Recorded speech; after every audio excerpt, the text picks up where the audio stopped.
I opened my eyes to a nightmare. Li Yunlong was charging forward, broadsword in hand, straight toward the Japanese machine gun fire. Artillery shells slammed into the ridge behind us. Dirt rained down, covering half my face. I was lying in a pile of corpses, coughing up the metallic taste of blood and soil. Gunfire and screams filled my ears. The slope ahead was a death trap. Every time a soldier from the independent regiment showed his head, he was riddled with bullets. "Get up, you bastards!" Li Yunlong roared. He charged past the trench, his face blackened by smoke. His voice was hoarse, but his fierce aura hadn't faded one bit. The enemy bayonets were less than 30 meters away. He swung his boot and kicked me hard in the backside. "You picked a hell of a place to play dead, kid. There are Japs in front and Japs behind. Where are you planning to hide?" I looked up. I saw his face. My mind went blank. My lips trembled for a long time before I could squeeze out a name. "Li Yunlong?" He narrowed his eyes and leveled the tip of his blade at my nose. "You little brat, you don't call me commander?" I reached for my chest. There was no phone, no apartment keys, no layoff notice. Just a tattered cotton coat and hands covered in bloody mud. "Commander," I whispered. "If I told you I just got here, would you believe me?" "I'd believe you're a spy sent by the Japs." He barked. He turned away. "Zhang Dabiao, how many machine gun nests are left?" Zhang Dabiao poked his head out from behind a rock. A bullet chipped the stone, spraying his face with grit. "Commander, at least 3. They're flanking us from the left. We're out of ammo. 10 more minutes, and we're toast." Li Yunlong wiped his face and raised his sword. "Then we don't wait. Independent regiment, charge with me. We'll bite a path out of here, even if it kills us." My heart tightened. The smell of blood filled my lungs. I wanted to crawl back into the dirt. But then, bright red text flashed before my eyes. "Detection complete. Host has entered the bright sword battlefield. Red alert, base vehicle binding complete. Current war points, 0. Newbie perk, 1 free base deployment. Deploy now?" I stared at those words. My fingers dug into the mud. I hadn't just traveled through time. I'd brought a red alert base vehicle with me. Li Yunlong was already pushing forward. A dozen veterans followed him, clutching explosive packs. Every one of them was wounded. None of them looked back. "Commander, wait." I scrambled up and tackled his waist, dragging him back half a step. A burst of bullets swept over our heads, snapping a dead tree nearby. "Let go, kid. I don't have time to execute you. Give me 3 minutes." I yelled. 3 minutes to write a will?" He spat. "Give me 3 minutes, and I'll take out those machine guns for you." Li Yunlong turned, his eyes burning with rage. He raised his hand to slap me. "Commander, they're coming," Zhang Dabiao shouted. I wiped the mud from my face. My voice was dry, but I forced the words out. "Commander Li, you're a hero if you charge, and the regiment are heroes if they die with you. But I have a way to get everyone out alive. Do you dare to gamble?" His hand stopped midair. "Gamble with what?" I pointed to a small clearing behind us, filled with a few bodies and 2 overturned carts. It wasn't much space, but it was enough. "With a vehicle," I said. Zhang Dabiao almost laughed in frustration. "A vehicle? You think a car is going to make the Japs move out of the way?" I stared at the system prompt. "Deploy," I hissed. The air in the ravine was suddenly torn apart by a low, mechanical hum. A massive steel base vehicle phased into existence, its heavy tracks crushing the bloody mud. Metal supports extended. Armor plates shifted. A red indicator light glowed from the core cabin. Li Yunlong slowly lowered his sword. Zhang Dabiao froze behind his rock. "What in the hell is that thing?" I didn't have time to explain. The base was ready. Current structures available: barracks and machine gun pillbox. Newbie gift, 10 conscripts. Build everything behind the slope. I commanded. Li Yunlong grabbed my shoulder. "You better tell me where this iron turtle came from." "Commander, do you want a story or a way out?" He stared at me for half a second, then roared, "Whole regiment, cover this kid. If anyone lets a Jap near him, I'll skin you alive. 1st Battalion, hold the left." Zhang Dabiao screamed. "Don't save your grenades. Give the new guy his 3 minutes." I watched the progress bar, sweat pouring down my face. "My name is Ma Pengfei," I yelled. Li Yunlong snorted. "Kid, if you're playing me, I'll cut you down before I hit the Japs. And if I succeed, then you're one of us. I'll give you the top credit." The Japanese soldiers were charging now, bayonets fixed, screaming. Machine gun fire turned the rocks into white smoke. The independent regiment was out of ammo, throwing stones. How much longer? Zhang Dabiao roared. 10 seconds. I shouted. Li Yunlong bit the pin off a grenade. 10 seconds isn't enough for damn near anything. It's enough. Pillbox, open fire. A steel bunker rose from the ground, its windows spitting tongues of flame. A stream of bullets swept across the slope. The front line of Japanese soldiers collapsed like mown grass. Before their machine gunners could even turn their weapons, a second pillbox opened up, shredding them instantly.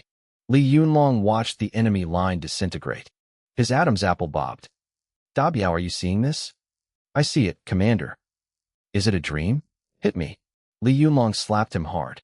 It's real. The barracks doors hissed open. 10 conscripts in gray-red uniforms marched out, the sound of their rifles cocking echoing in unison. The leader saluted me. Reporting for duty, Commander. Awaiting orders. I looked at them, then at the remaining enemies. The fear was gone, replaced by a surge of adrenaline. Help the independent regiment break through. Adequately, the conscripts roared. Li Yunlong didn't miss a beat. Independent regiment. Fix bayonets. Commander, don't charge yet. I stopped him. Let the pillboxes suppress them. Let my men take the first wave. Li Yunlong glared at me. You're giving me orders? I'll command them. You command the regiment. Let's kill these bastards together. Li Yunlong grinned, pointing his sword down the hill. Fine. Let's see if your iron turtle can poke a hole in the sky. Target the machine gun nests. Free fire. I screamed. 10 rifles fired at once. The pillboxes locked down the ridge. The veterans of the independent regiment surged forward through the gap. System notifications started jumping. Enemy infantry killed. War points +1. Machine gunner killed. War points +3. Squad leader killed. War points +5. My points climbed from 0 to 27. My eyes stung with heat. Li Yunlong leaned in close, a raspy chuckle in his voice. Ma Pengfei, can I buy some of this stuff on credit? I nearly choked. Commander, why are you asking me that already? I don't have any money, I told him bluntly. I'll have to owe you. Just give me 100 of these soldiers first. I looked down the slope at the chaotic mess of Japanese troops, then glanced back at my system interface. The high-tier options were still grayed out. I bit my tongue. If I wanted more troops, I had to kill the enemy to earn war points. There was no other way. Li Yunlong's eyes lit up. He raised his blade and let out a thunderous roar. Brothers, did you hear that? Those Japs aren't just enemies anymore. They're soldiers, rifles, and cannons. They're this kid's capital. Zhang Dabiao joined in, his voice echoing across the ridge. Kill the Japs. Help Ma Pengfei build his capital. I stood there, backed by the cold steel of my base, watching the independent regiment push back from the brink of death. For the first time since I arrived in this hell, I swallowed my fear. Commander, don't send everyone out. I shouted. Leave some men to guard the base. Li Yunlong didn't even turn around. I'll leave Zhang Dabiao with you. Zhang Dabiao froze, looking disappointed. Commander, I want to charge. I'll leave Zhang Dabiao with you. Charge my ass. Li Yunlong cursed. This iron turtle is worth more than your head. Keep a sharp eye on it. Suddenly, whistles shrilled from the Japanese rear. More enemies were flooding toward us. At the far end of the ridge, I saw the glint of mortar tubes. My system interface flashed a crimson warning. Asterisk enemy artillery position locked onto base. Base armor can withstand 3 rounds of shelling. Recommendation: build a second machine gun pillbox or evacuate the core area. Asterisk. Li Yunlong looked back at me. Ma Pengfei, why's your face so white? I pointed toward the distant plumes of smoke. Commander, their artillery has a lock on us. Li Yunlong spat on the ground. Zhang Dabiao, take your men and follow me. We're going to shut those cannons up. I grabbed his sleeve before he could bolt. You can't just rush them. I have a way to save lives. He stopped. Talk. I watched my points climb to 31. I opened the barracks menu. Give me 19 more points. I'll build a second squad of conscripts to draw their fire from the front. You and Zhang Dabiao can flank them through the gully. Li Yunlong slammed his broadsword into the mud and grinned down at the enemy.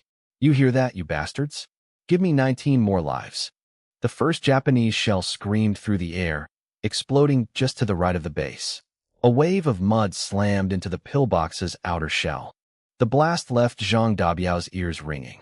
He turned and saw me still crouching by the base, tapping at the air. He lost his temper and dragged me behind a rock.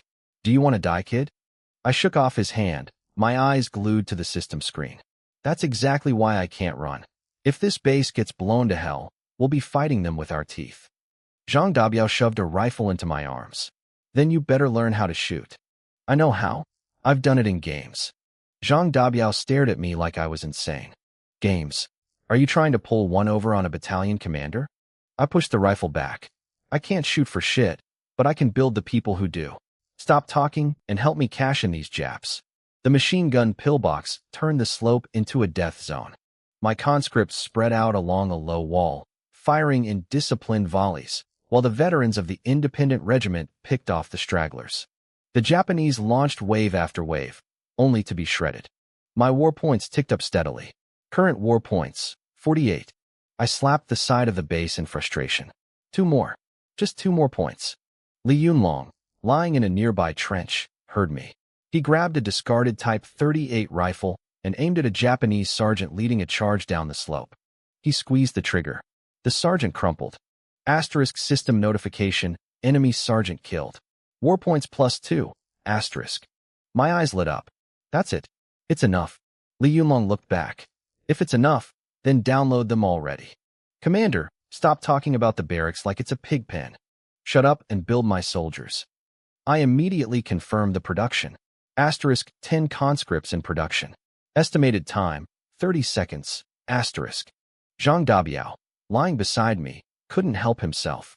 Where do these people come from?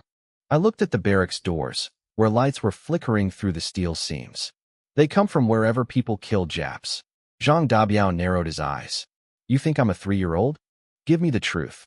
I don't know the truth, I admitted. I turned to him, my face covered in soot, but my voice was firm. All I know is they follow orders. They kill the enemy, and they don't bully our own people. That's enough for me.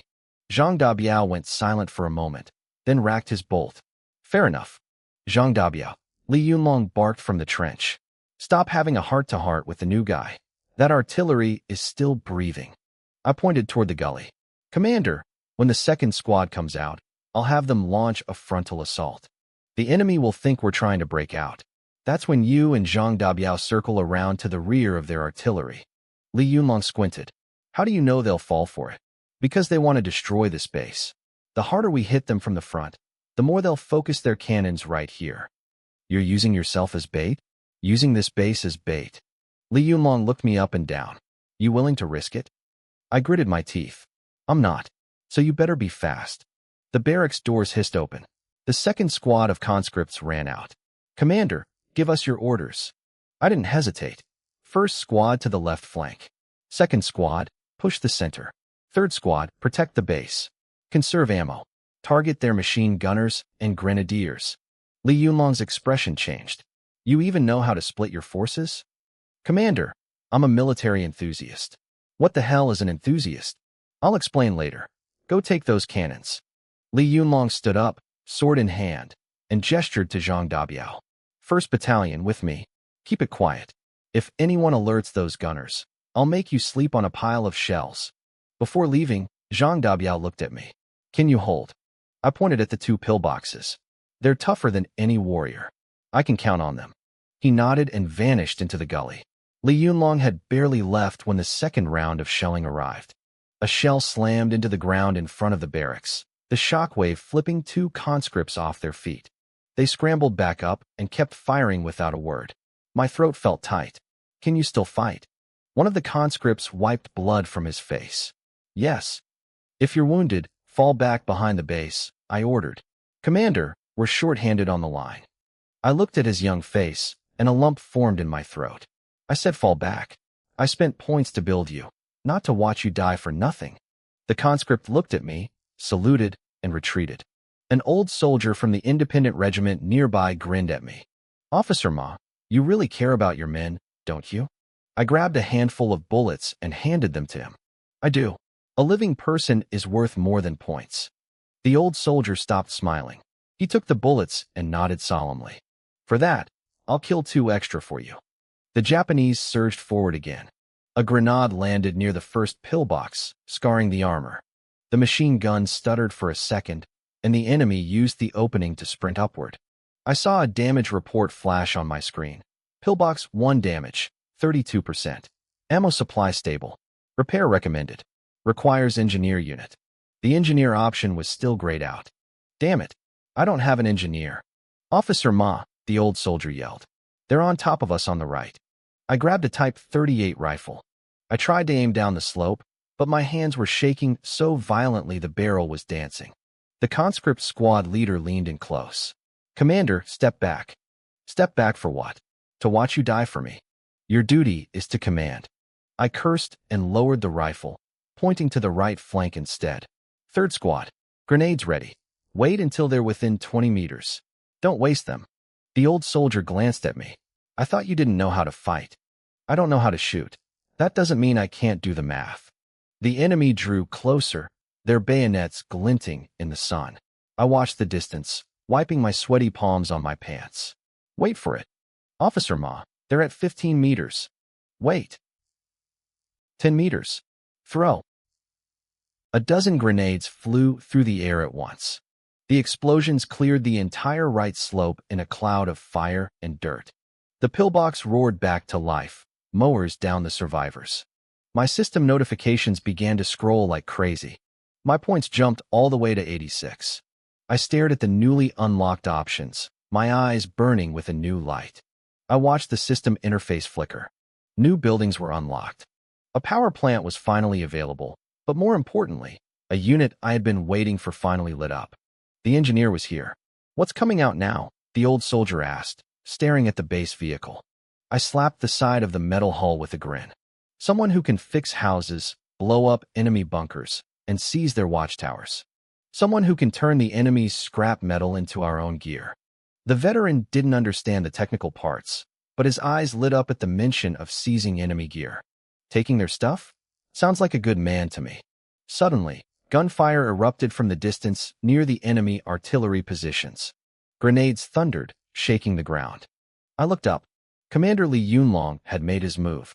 The Japanese officers at our front noticed the raid on their rear and immediately blew their whistles, ordering their troops to retreat and reinforce the cannons. Don't let them go, I screamed. Open fire. Bite them and don't let go. The conscript squad leader roared an order. My soldiers unleashed a wall of lead. The veterans from the independent regiment joined in, cursing at the retreating backs of the enemy. Trying to run? You were having so much fun chasing us a minute ago.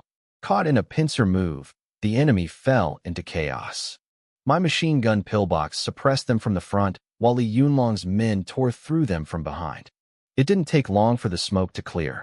Li Yunlong walked out of the haze, carrying a small mountain gun on his shoulder. Zhang Dabiao followed him, dragging 2 crates of shells with a massive grin on his face. Ma Pengfei, I got you a little gift, Li Yunlong shouted. I stared at the cannon, my eyes nearly popping out of my head. Commander, do you even know how to use that thing? Li Yunlong patted the barrel. Nope. But we can learn, Zhang Dabiao added. I glanced at the engineer icon on my screen. I wanted to laugh, but I forced myself to stay calm. I have a way. Li Yunlong dropped the cannon on the dirt and stared at my base vehicle, then back at me. All right, speak up. What else do we need? I looked at my points in the core buildings. I pointed toward the valley exit. We need power. We need people. We need territory. We need a solid base of operations where we can actually stand our ground. Li Yunlong swung his broadsword over his shoulder. Then let's go get it. Where are we hitting? He looked toward a distant transport hub occupied by the enemy, a predatory glint in his eyes. We'll hit the outposts around Wanjia town first. They've got horses, guns, and warehouses full of supplies. I hesitated. Commander, we just finished breaking out of an encirclement. Didn't you just say killing enemies is how we earn our capital? Li Yunlong countered. I looked at the smoking battlefield and the wounded soldiers of the independent regiment being carried past. My throat tightened. You're right. Li Yunlong laughed. Now you're starting to sound like one of my men. By nightfall, the independent regiment had set up a temporary camp behind a mountain ridge. The wounded were moved into old, broken caves. I shifted my base into a semi-deployed state and placed a machine gun pillbox right at the cave entrance. Li Yunlong circled the pillbox 3 times, unable to hide his obsession. Ma Pengfei, can we move this thing to the front of my headquarters? I was crouching on the ground, sketching out defensive lines. I can move it, but it costs points to maintain. Plus, it needs padding. What's padding? Think of it as food, I explained. Li Yunlong pointed at the steel structure. What does this iron beast eat? A power plant. And the power plant eats points. Li Yunlong finally understood. He kicked a discarded Japanese helmet on the ground. So, in the end, it eats Japs. I nodded. Exactly. The enemy is our food, our ammo, our recruits, and our factory. The more we fight, the bigger the base gets. Zhang Dabiao walked over with half a bowl of coarse grain porridge and handed it to me. Eat. Don't go starving yourself. I took the bowl. The porridge was so thin I could see my own reflection in it. I looked at the conscripts standing in perfect formation by the barracks. What do they eat? Zhang Dabiao followed my gaze. You made them. You tell me. I checked the unit info in my system and sighed with relief. They need rations, but their consumption is lower than normal soldiers. The system provides basic supplies, but if we want to improve their combat effectiveness, we have to find real food ourselves. Li Yunlong leaned in close. What's that mean? It means they aren't ghosts. They get hungry, they get hurt, and they can die. Their ammo doesn't just fall from the sky either. Li Yunlong's smile faded slightly, replaced by a look of respect. That's better. If they didn't need anything at all, I wouldn't trust them. Zhang Dabiao nudged me. Finish eating. Let's talk about Wanjia Town. I took a gulp of the porridge, nearly choking on the rough grains. I forced it down. Wanjia Town has outposts, watchtowers, a puppet cavalry battalion, and Japanese warehouses. A head-on assault is too expensive. Li Yunlong raised an eyebrow. You know the layout? I know the basics. We need a real scout for the details. I'll take some men, Zhang Dabiao offered immediately. I shook my head. You're too big of a target. The enemy just took a hit. They'll be looking for the independent regiment. Li Yunlong stared at me. What are you planning now? I tapped the engineer icon. I'm sending an engineer. Zhang Dabiao frowned. Can an engineer fight? He can't outfight you in a brawl, but he's better at stealing than anyone you've got. Li Yunlong's eyes lit up. What can he steal? Radio stations, warehouse supplies, structural maps of their towers. If we get lucky, he can even drive an enemy armored car back here. Zhang Dabiao almost dropped his bowl. He can steal an armored car? Build him. Li Yunlong slapped his thigh. I checked my points. An engineer costs 25 points. We have 112. A power plant is 50. If I build 2 engineers, I'll only have 12 points left. I won't even be able to repair the pillbox. Li Yunlong waved his hand dismissively. Build the engineers first. We'll worry about the power tomorrow. No, I said firmly. You dare talk back to me? I looked him in the eye. Commander, without power, the barracks efficiency drops and the pillbox fire rate slows down. If the enemy hits us tonight, how do we hold them off? Li Yunlong tucked his pipe into his belt. Fine. What's the plan? We build the power plant first, then 1 engineer. We keep the remaining 37 points for emergencies. Tonight, the engineer goes with Zhang Dabiao to scout the outpost. Once we have the intel, we decide how to strike. Zhang Dabiao looked at Li Yunlong. Commander, I think it works. Li Yunlong glared at him. Oh, you think it works? Are you the commander now? Zhang Dabiao shut his mouth. Li Yunlong turned back to me. You're as stingy as an old landlord with an abacus. I set the empty bowl down. You have to be stingy when you're poor. Where I come from, I had to count every penny just to buy instant noodles. Li Yunlong didn't understand the last part, but the sentiment hit home. Then we're a perfect match. The independent regiment is poor as dirt too. Behind the caves, a simple power plant rose from the ground. A low hum vibrated through the night air. Light leaked from the seams of the steel structure, illuminating the camp. The wounded soldiers peered out from the caves, their eyes reflecting the new glow. An engineer stepped out of the barracks, wearing a yellow hard hat and carrying a heavy tool kit. He saluted me. Engineer number 1 reporting, Commander. Li Yunlong walked a circle around him. This is it. A guy in a yellow hat with a toolbox can steal an armored car. The engineer looked at me, his voice calm. Engineer ready. Awaiting orders, Commander. I handed him a rough hand-drawn map. Go with Battalion Commander Zhang to the outskirts of Wanjia town. Prioritize mapping the fire points. If you can grab a radio, do it. If you find the warehouse, mark it. If you see armored vehicles, don't be a hero. Come back and report first. Li Yunlong grunted. Why not just drive it back? Commander, we don't know how many enemies are there, or if the vehicles even run. This engineer is a treasure. If he dies, that's 25 points gone forever. Li Yunlong clicked his tongue. You count those points tighter than a landlord collecting rent. That's how we stay alive. Zhang Dabiao checked his Mauser. I'll take 5 men. That's enough. I pointed to the conscript squad leader. Take 2 of my men as well. They're steady shots, they follow orders, and they won't try to steal the credit. Zhang Dabiao glanced at the conscripts. Fine, as long as they listen to me. The conscript leader saluted. We follow battlefield command. Li Yunlong watched them with envy. Good soldiers. No talking back, no complaining, no slacking. And they don't steal the commander's sweet potato wine, Zhang Dabiao muttered. Li Yunlong raised a foot to kick him, but Zhang Dabiao had already vanished into the darkness. I stood by the power plant, watching them leave. My heart was pounding. Li Yunlong handed me a cigarette. You smoke? No. Then learn. A soldier needs something to steady his nerves. I took the cigarette but didn't light it. Commander, aren't you afraid I'll just take this base and run one day? Li Yunlong looked at the wounded soldiers huddled in the cave, then turned back to me. If you wanted to run, you would have bolted during the breakout. Why stay and build this iron bunker? I stayed silent.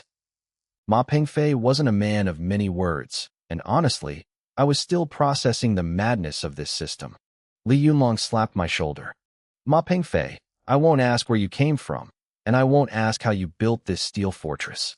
I only have one question for you. Do you want to kill Japs? I looked up, meeting his gaze. I do. How far do you want to take the fight? We start with Ping'an County, I said. Li Yunlong laughed, a booming sound in the cramped space. You've got quite an appetite. Ping'an is just the beginning, then? Ping'an is only the start. I looked out at the dark northern horizon. The place is further north.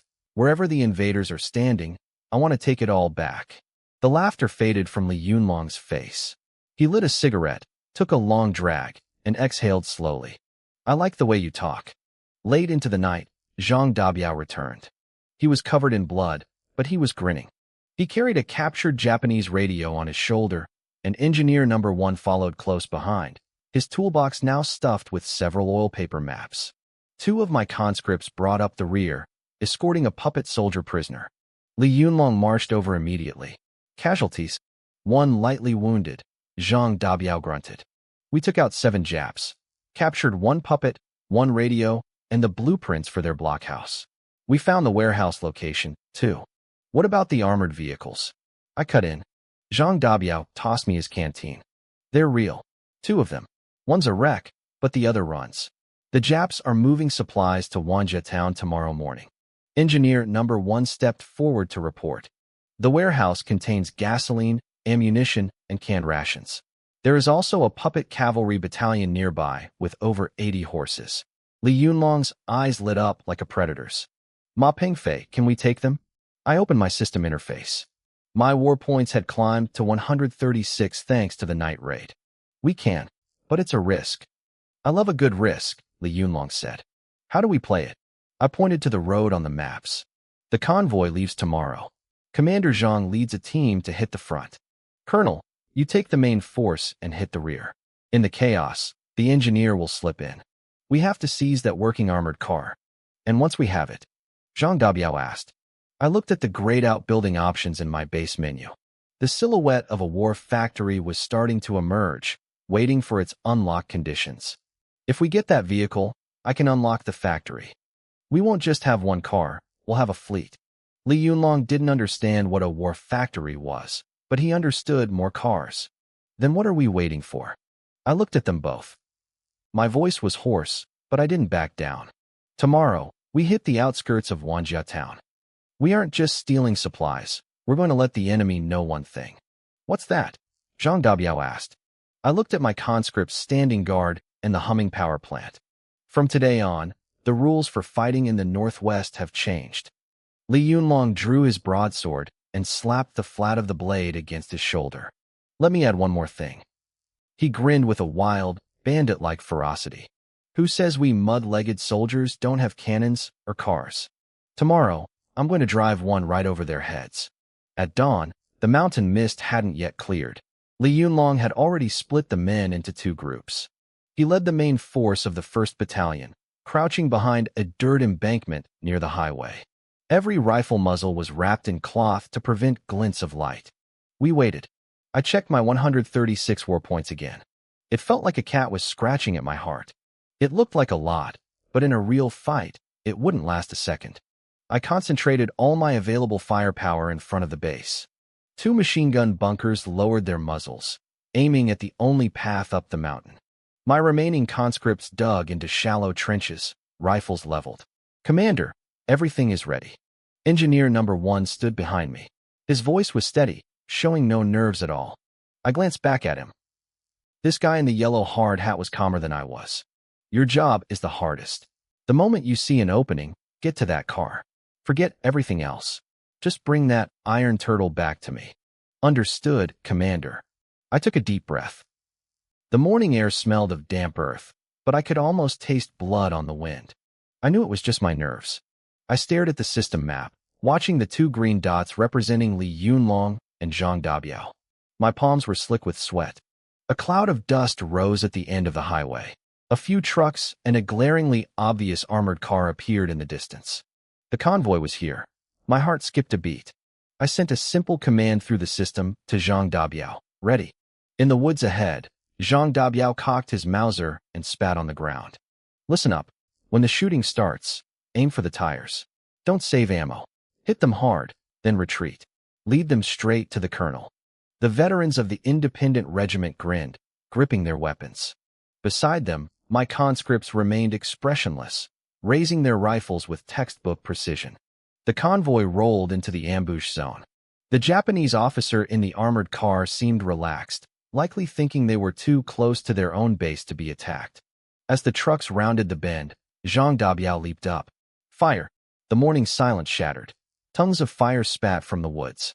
Bullets peppered the lead truck, blowing the tires instantly. The vehicle lurched and skidded sideways, blocking the road. The enemy fell into chaos. Soldiers screamed as they scrambled out of the trucks, looking for cover. The machine gun on the armored car began to swivel, spraying the Trilene blindly. Fall back. Keep firing. Zhang Dabiao roared, leading his men up the slope. The Japanese officer poked his head out of the armored car.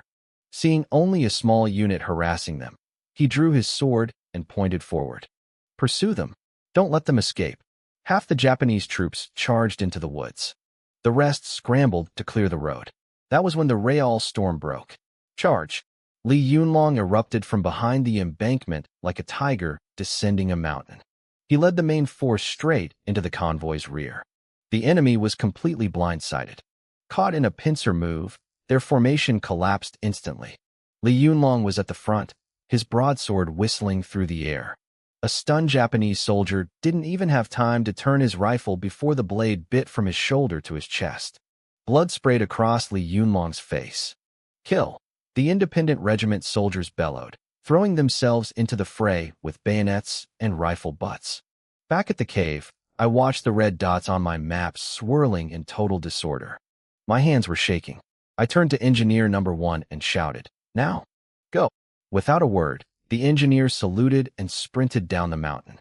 He moved like a mountain cat, darting between rocks and thickets, heading straight for the chaos. Down on the road, Li Yunlong was a man possessed. He kicked an enemy back and roared over his shoulder. "Cover the man in the yellow hat. If he gets a single scratch, I'll skin the lot of you alive." A few sharp-eyed veterans caught on immediately. They shifted their aim, focusing their fire on the Japanese soldiers near the armored car to clear a path for my engineer. I watched in awe as engineer number 1 moved. He was faster than I ever expected, staying low to the ground and sprinting like a shadow. Bullets kicked up trails of dust exactly where he had been a split second before. He moved like a ghost, circling to the rear of the armored car in a matter of seconds. While the Japanese machine gunner was distracted by the incoming fire, the engineer yanked the door open and vanished inside. Baka! The Japanese officer screamed, finally realizing what was happening. His face twisted in rage as he realized these guerrillas weren't just attacking. They were stealing his armor. Fire! Destroy it! Destroy it now! Over a dozen machine guns opened up at once. Bullets rained down on the armored car like a hailstorm, sparks flying off the metal hull with a deafening clatter. Inside the cab, a stray round shattered the observation window, showering the engineer's face with glass shards. Li Yunlong saw this, and his eyes turned blood red. "You sons of bitches, stay away from my car." He lunged toward a nearby Japanese machine gun nest. Before the gunner could even swing the barrel toward him, Li Yunlong's broadsword swept across the man's throat. Blood sprayed everywhere, but Li Yunlong didn't even blink. He grabbed the scorching hot machine gun and squeezed the trigger, spraying lead into the thickest crowd of enemy soldiers. "Die, you bastards," he roared. The overwhelming suppressive fire forced the Japanese to duck, buying the armored car a few precious seconds. Suddenly, the engine let out a thunderous roar. The vehicle shuddered, its tracks digging deep grooves into the dirt before it surged forward like a waking iron beast. It smashed through the blocking trucks and charged straight for the supply warehouse. The puppet soldiers guarding the entrance didn't even have time to scream before the armored car crushed them and the gates into splinters. From my spot on the mountain, I finally let out a breath I didn't know I was holding. My clenched fists relaxed. It worked. A second later, a system notification exploded in my mind. Enemy vehicle captured. Type 94 light armored car. Vehicle factory unlock conditions met. Spend points to build vehicle factory? I looked at the glowing option and nearly jumped for joy. A vehicle factory meant I could build tanks. Even if they were just small tankettes, at first, they were still tanks. I was about to hit confirm when a crimson emergency alert popped up, overriding everything else. Warning, high-power radio signal detected. Source identified. 8th Route Army 115th Division. Decrypting. Decryption complete. The Brigadier is urgently calling the Independent Regiment. Order. Report position and casualties immediately. Explain unauthorized actions. The smile froze on my face. The Brigadier. It hit me then. Li Yunlong hadn't asked for permission to break out this way. This was a completely rogue operation. With the noise we were making, there was no way the High Command wouldn't notice. Li Yunlong was about to be in deep trouble. While I was nursing this headache, Li Yunlong's voice boomed from the bottom of the slope. "Ma Pengfei, what are you staring at? Hurry up and build that factory thing. I want to drive a tank." He was carrying a captured machine gun, covered in blood, but grinning like a kid on New Year's. Zhang Dabiao ran up behind him, dragging a crate of ammo. "Ma Pengfei, strike while the iron is hot. Let's keep this momentum going." I looked at their excited faces and swallowed the news about the Brigadier's call. I pointed at the system interface with a bitter smile. "Commander, I've got good news, but I think the bad news just arrived, too." Li Yunlong blinked. "Bad news? What bad news?" Before I could explain, the signal on my screen flashed violently. A new line of text appeared at the bottom. "The Brigadier is on his way." I felt my throat go dry. "Commander, the Brigadier is coming to check on us personally." "What?" Li Yunlong leaned over. He couldn't read the interface, but he heard the word Brigadier loud and clear. His neck seemed to shrink into his shoulders instantly. That terrifying aura he had on the battlefield vanished, replaced by the look of a man who knew he was in for a lecture. Damn it, that old man's nose is sharper than a dog's. Li Yunlong paced in circles, kicking a stray pebble. Someone must have blabbed about our breakout. This is great. I just got these new toys, and they're already going to be snatched away. Zhang Dabiao ran over, not having heard our conversation. "Commander, Ma Pengfei, look, the Iron Turtle is back." The roar of an engine cut through the air as the Type 94 armored car rumbled into the clearing before the caves. It looked like a charging iron bull, leaving deep treads in the earth. The hull was smoking, smelling of oil and gunpowder, and covered in bullet dents, but not a single round had made it through. "My goodness," an old soldier whispered, reaching out to tap the armor. Asterisk clang. Clang. Asterisk. "This thing is tougher than a pillbox." "Tougher," another soldier shouted, his eyes wide. The Japanese were shooting at it, and it didn't even flinch. It was like a tickle. The soldiers erupted into cheers, crowding around the captured steel beast. They touched it with pride and curiosity. In all their years of fighting, they had never captured something this magnificent. If they put this on the front lines, the enemy would lose their minds. Seeing the Iron Turtle, Li Yunlong's fear of the Brigadier evaporated. He circled the vehicle, eyes glowing like a starving wolf looking at a fat sheep. Good stuff. Damn, this is good stuff. He slapped the hull so hard his palm went numb, but his grin stretched from ear to ear. Ma Pengfei, how do you drive this? I'm going inside. Engineer number 1 climbed out of the hatch and saluted me. Commander, the vehicle is secure. Internal systems functional. 60% ammunition remaining. I nodded, but my eyes were fixed on the vehicle factory icon. My heart was pounding. Ignoring Li Yunlong for a moment, I walked to a secluded slope behind the base and hit confirm. Asterisk spending 100 war points. Vehicle factory under construction. Estimated time, 1 minute. Asterisk. Li Yunlong was about to snap at me for ignoring him when the ground began to tremble. A massive, translucent blueprint of a building flickered into existence. It was huge, larger than the barracks and power plant combined. Then, thousands of metal components materialized out of thin air, snapping together amidst a shower of electric sparks. The sound of grinding steel and automated assembly filled the air. Everyone fell silent. If conjuring bunkers and soldiers was a miracle, then watching a massive factory rise from the dirt in 60 seconds was like watching the world be created. Li Yunlong stood there, hands still resting on the armored car, his jaw hanging open. He watched the factory take shape, his throat bobbing as he swallowed hard. This, he whispered. What kind of monsters is this thing going to spit out? A massive factory in a rugged, industrial style rose from the dirt. Its giant rolling doors remained tightly shut, looking like a cage holding back a pack of steel beasts. While we were all staring in shock, Zhang Dabiao came sprinting down the hillside. He was clutching a captured Japanese radio, stumbling and sliding as he ran. He looked terrified. Commander! Commander! He shouted, stopping in front of Li Yunlong. He couldn't even catch his breath. It's the Brigadier.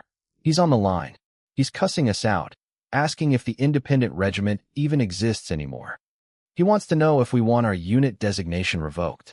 He's furious that we made such a mess in the Sakata regiment's territory. Li Yunlong's excitement over the new factory evaporated instantly. He looked like he'd been doused in ice water. His scalp went numb.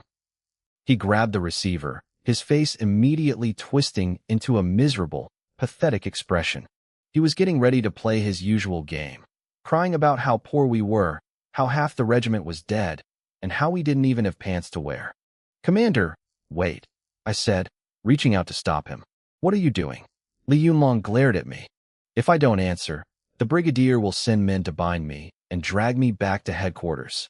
I leaned in close to his ear and whispered quickly, Commander, you can't cry poverty this time. Li Yunlong froze. He didn't understand what I was playing at. We have guns, cannons, and an armored car, I said, pointing at the massive factory behind us. If you cry poverty, will the Brigadier believe you? Even if he does, he'll just give us a slap on the wrist and maybe a few recruits. What good is that? Li Yunlong frowned. Then what do you suggest? We need a new strategy. My eyes were glowing with a look he couldn't quite read. We need to tell the Brigadier that we aren't just alive. We're thriving. We've struck it rich. Are you crazy? Li Yunlong nearly jumped. If I tell him I've struck it rich, he'll strip me down to my last bullet casing. The point isn't that we're rich, I said firmly. The point is that we need support. But this time, we don't want men or guns. Li Yunlong was completely lost. Then what do we want? I looked out toward the distant town of Wanjia. My voice was cold and decisive. We want territory. Commander, the base needs a stable place to grow. This mountain valley is too small to hide these treasures. We need to legally take Wanjia town and turn it into our base of operations. You need to make the Brigadier realize that my version of the independent regiment is worth way more to him than a few hundred rifles and a broken car. Li Yunlong stared at me. Then, the light in his eyes grew brighter. He chewed on my words, and the miserable look on his face faded, replaced by an unprecedented spark of ambition. Damn straight, he muttered. I've got the capital now. Why the hell am I crying poverty? He snatched the radio back from Zhang Dabiao, cleared his throat, and barked into the receiver. "Brigadier, it's me, Li Yunlong." The brigadier's voice exploded from the other end. "Li Yunlong, you bastard, you finally decided to answer?" "You." Li Yunlong cut him off, grinning like a bandit who just found a mountain of gold. "Brigadier, stop yelling. Listen to the good news first. I've struck it rich. Are you going to give me some leeway, or do I have to go rogue and do this on my own?" The line went silent for a second. The brigadier had been mid-rant, and the words, "I've struck it rich," seemed to choke him. Then, an even louder roar came through the speaker. "Struck it rich? Li Yunlong, who do you think you're talking to? A beggar? I'm asking where your unit is and how many casualties you took, and you're talking about money? You've lost your damn mind." Li Yunlong held the receiver away from his ear until the yelling stopped. When he pulled it back, his smug grin was even wider. He glanced at me and winked, as if to say, "Watch this." "Brigadier, don't be so quick to curse me. When has Li Yunlong ever lied to you? This time, I really hit the jackpot. A huge one." I stood there with my heart in my throat. I was terrified Li Yunlong was going to talk us into a corner we couldn't get out of. The brigadier clearly didn't believe a word of it. "Stop trying to charm me," the brigadier growled. "Tell me exactly what's going on. If you don't have a good explanation, I'm sending the guard company to tie you up right now." No, brigadier, I'm reporting right now." Li Yunlong cleared his throat and started the performance I had coached him on. "Here's the deal. A few days ago, the Sakata regiment surrounded us. It was desperate. We were out of food and ammo. We were at the end of the line." He started with the sob story to set the tone. When he heard silence on the other end, he knew the brigadier was listening. Suddenly, his voice jumped an octave. "But what kind of unit is the independent regiment? We're a pack of wolves. Even if we die, we're taking a bite out of the enemy." I led the boys and carved a path right through the encirclement. Not only did we break out, but we took down a Japanese transport convoy on the way. He paused, letting that sink in. "You took down a transport convoy?" the brigadier asked, sounding suspicious. "With what you had left?" "With exactly what we had," Li Yunlong shouted proudly. "And the loot was massive. I won't even mention the rifles. We grabbed over a dozen Nambu machine guns and crates of ammo. We even got canned food. My whole regiment is eating like kings." He glanced at the armored car standing nearby and lowered his voice to a conspiratorial whisper. "Brigadier, that's not even the big news. I've got a real monster here. You better sit down." "What monster?" "You got a field gun." The brigadier sounded genuinely interested now. "A cannon is nothing." Li Yunlong grinned, showing his teeth. "I captured a Japanese iron turtle. It's got tracks, a main gun, and armor so thick a machine gun can't scratch it." "An armored car?" The brigadier's voice cracked.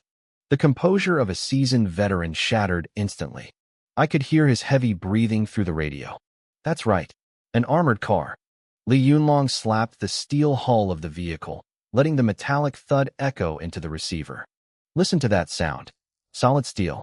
It's a Type 94, completely intact, full tank of gas. It roars like thunder. It makes the commander's old truck look like a toy." The other end went completely silent. I could imagine the brigadier standing there, mouth agape. It took a long time for him to find his voice again, and when he did, the anger was replaced by shocked disbelief. "Li Yunlong, you're not messing with me? You really got an armored car. I'll stake my head on it." Li Yunlong barked, slapping his chest. "If you don't believe me, send someone to look. But let's get one thing straight. My boys bled for this treasure. Nobody is taking it away from us." "You little rascal," the brigadier laughed, his anger mostly gone. "Fine, you've got talent. But don't forget, you acted without orders. You caused a massive headache, and you're still getting disciplined. I'll take the punishment." Li Yunlong said, acting like a martyr. "As long as you agree to one thing, you can make me scrub toilets at headquarters for all I care." "All right," the brigadier said. "What kind of scheme are you cooking up now?" "Brigadier, look," Li Yunlong said, his voice suddenly turning pitiful and weary. "We won a great victory, but the cost was high. My boys are exhausted. We're out here in the middle of nowhere with no place to rest and nowhere to put our wounded." I watched him closely. I knew exactly where this was going. He was setting the trap. "I was thinking," Li Yunlong continued, "Wanjia town is a nice spot. There's food, water, and it's close to the Japanese outposts. It would make it much easier for us to keep hitting the enemy. What do you say? Can you officially make that area the independent regiment's base? That was his real goal. He wasn't just reporting a victory, he was demanding territory. And he was doing it with total confidence. Wanjia Town? The brigadier replied over the radio. You have quite an appetite. You know there's a puppet cavalry battalion stationed there, right? Brigadier, what's one puppet cavalry battalion? Li Yunlong barked. Just give me the nod. In 3 days, I'll have those traitors reorganized into our own ranks. Their horses are exactly what we need to build our own cavalry company. The brigadier went silent for a long time. I could tell he was weighing the options. An independent regiment that could capture Japanese armor was worth much more than one that just sat around complaining about being poor. Fine, the brigadier finally said. I'll give you verbal approval. Your regiment can move on Wanjia Town, but keep it low profile. Wear civilian clothes if you have to. But listen to me, Li Yunlong, don't cause a disaster. If the Japanese send a heavy force to surround you, I don't have the troops to bail you out. Just watch us. Li Yunlong was beaming. I promise you, Brigadier, it won't be long before you see a brand new independent regiment. He hung up the phone and let out a long breath. He turned to me, grabbed my shoulder, and gave it a heavy, appreciative slap. He started laughing loudly. Good lad, how is your brain wired? You're better at talking people around than the damn political commissioner. A few words from you, and the brigadier turned a punishment into a reward. I'm truly impressed. Zhang Dabiao stood nearby, mouth agape. The way he looked at me had completely changed. I wasn't just some college student anymore. In his eyes, I was a master strategist with a direct line to the gods. But I didn't have time to celebrate. I pointed toward the newly built vehicle factory, my expression serious. Commander, don't get happy too early. The brigadier gave us the policy, but we still have to take Wanjia Town with our own fists. As I spoke, the massive rolling doors of the vehicle factory began to rise. Inside, the production lines were clean, vast, and ready. On my system interface, 2 new options flickered to life. First, a scout motorcycle with a sidecar and a mounted machine gun. Cost, 20 war points. High speed, decent firepower. Second, a grizzly light tank. Cost, 150 war points. This one was grayed out. Locked. I checked my balance. I only had 36 war points left. It hurt just looking at it. I couldn't even afford a single tank. Without hesitation, I selected the motorcycle. Commander, if we want to hit Wanjia Town, scouting on foot is too slow and too dangerous. We need eyes and ears that can move. I spent 20 points. Inside the factory, mechanical arms blurred into motion. Parts moved down the line at impossible speeds. In less than a minute, a brand new, olive-drab motorcycle rolled out. It looked aggressive, with a light machine gun mounted on the sidecar. A conscript soldier wearing a leather jacket and goggles hopped onto the seat. He snapped a crisp salute toward me. Scout 1 reporting for duty. Li Yunlong's eyes nearly popped out of his head. He circled the machine several times, touching the cold steel of the frame and the barrel of the gun. Good grief.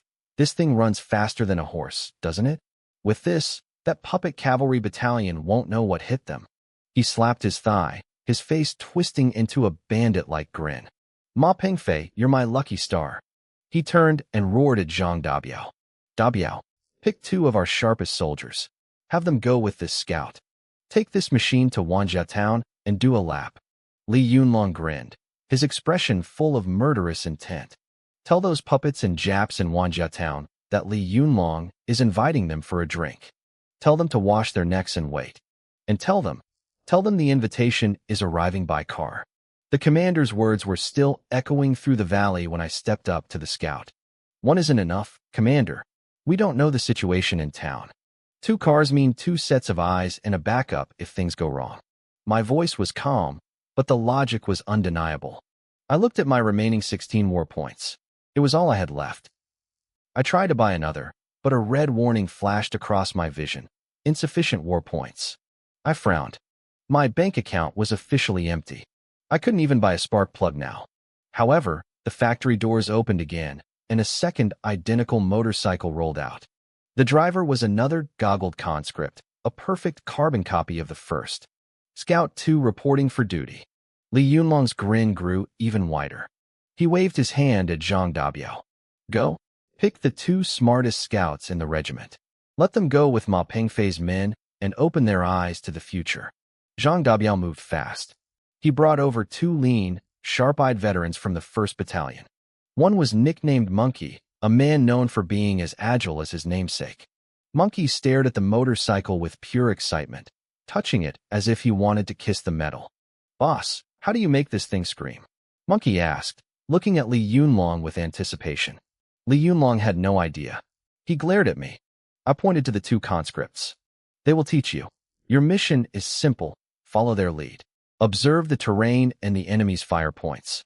Do not engage. If you see any movement, retreat immediately." The other veteran, Zhou San, was more reserved. He looked at the 2 expressionless conscripts and felt a bit uneasy.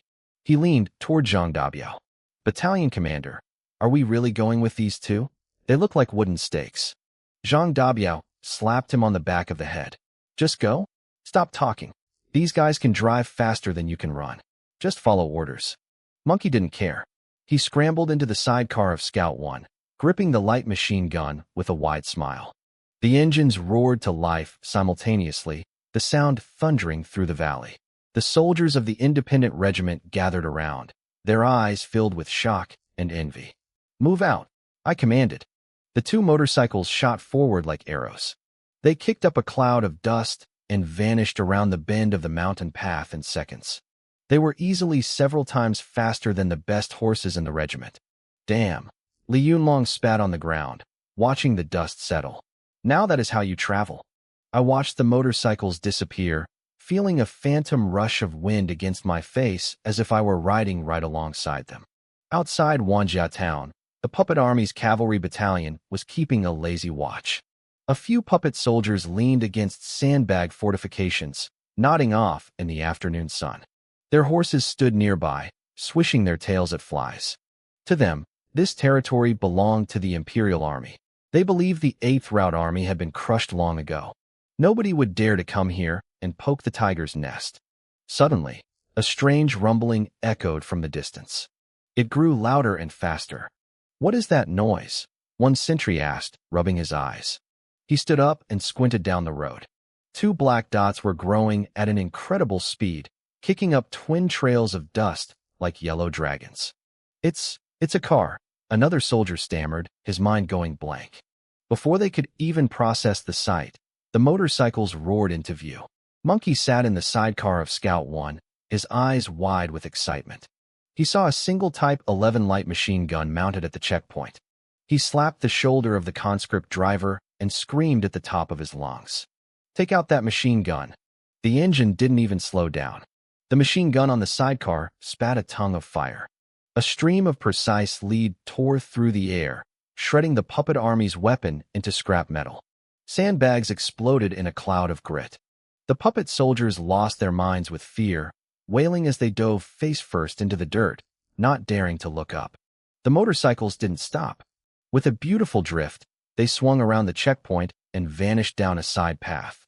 All that remained was a trail of dust, arrogant laughter, and the panicked screams of the survivors. "The 8th Route. The 8th Route is attacking. Quick, report to the battalion commander." Wanjia town turned into a chaotic mess in seconds.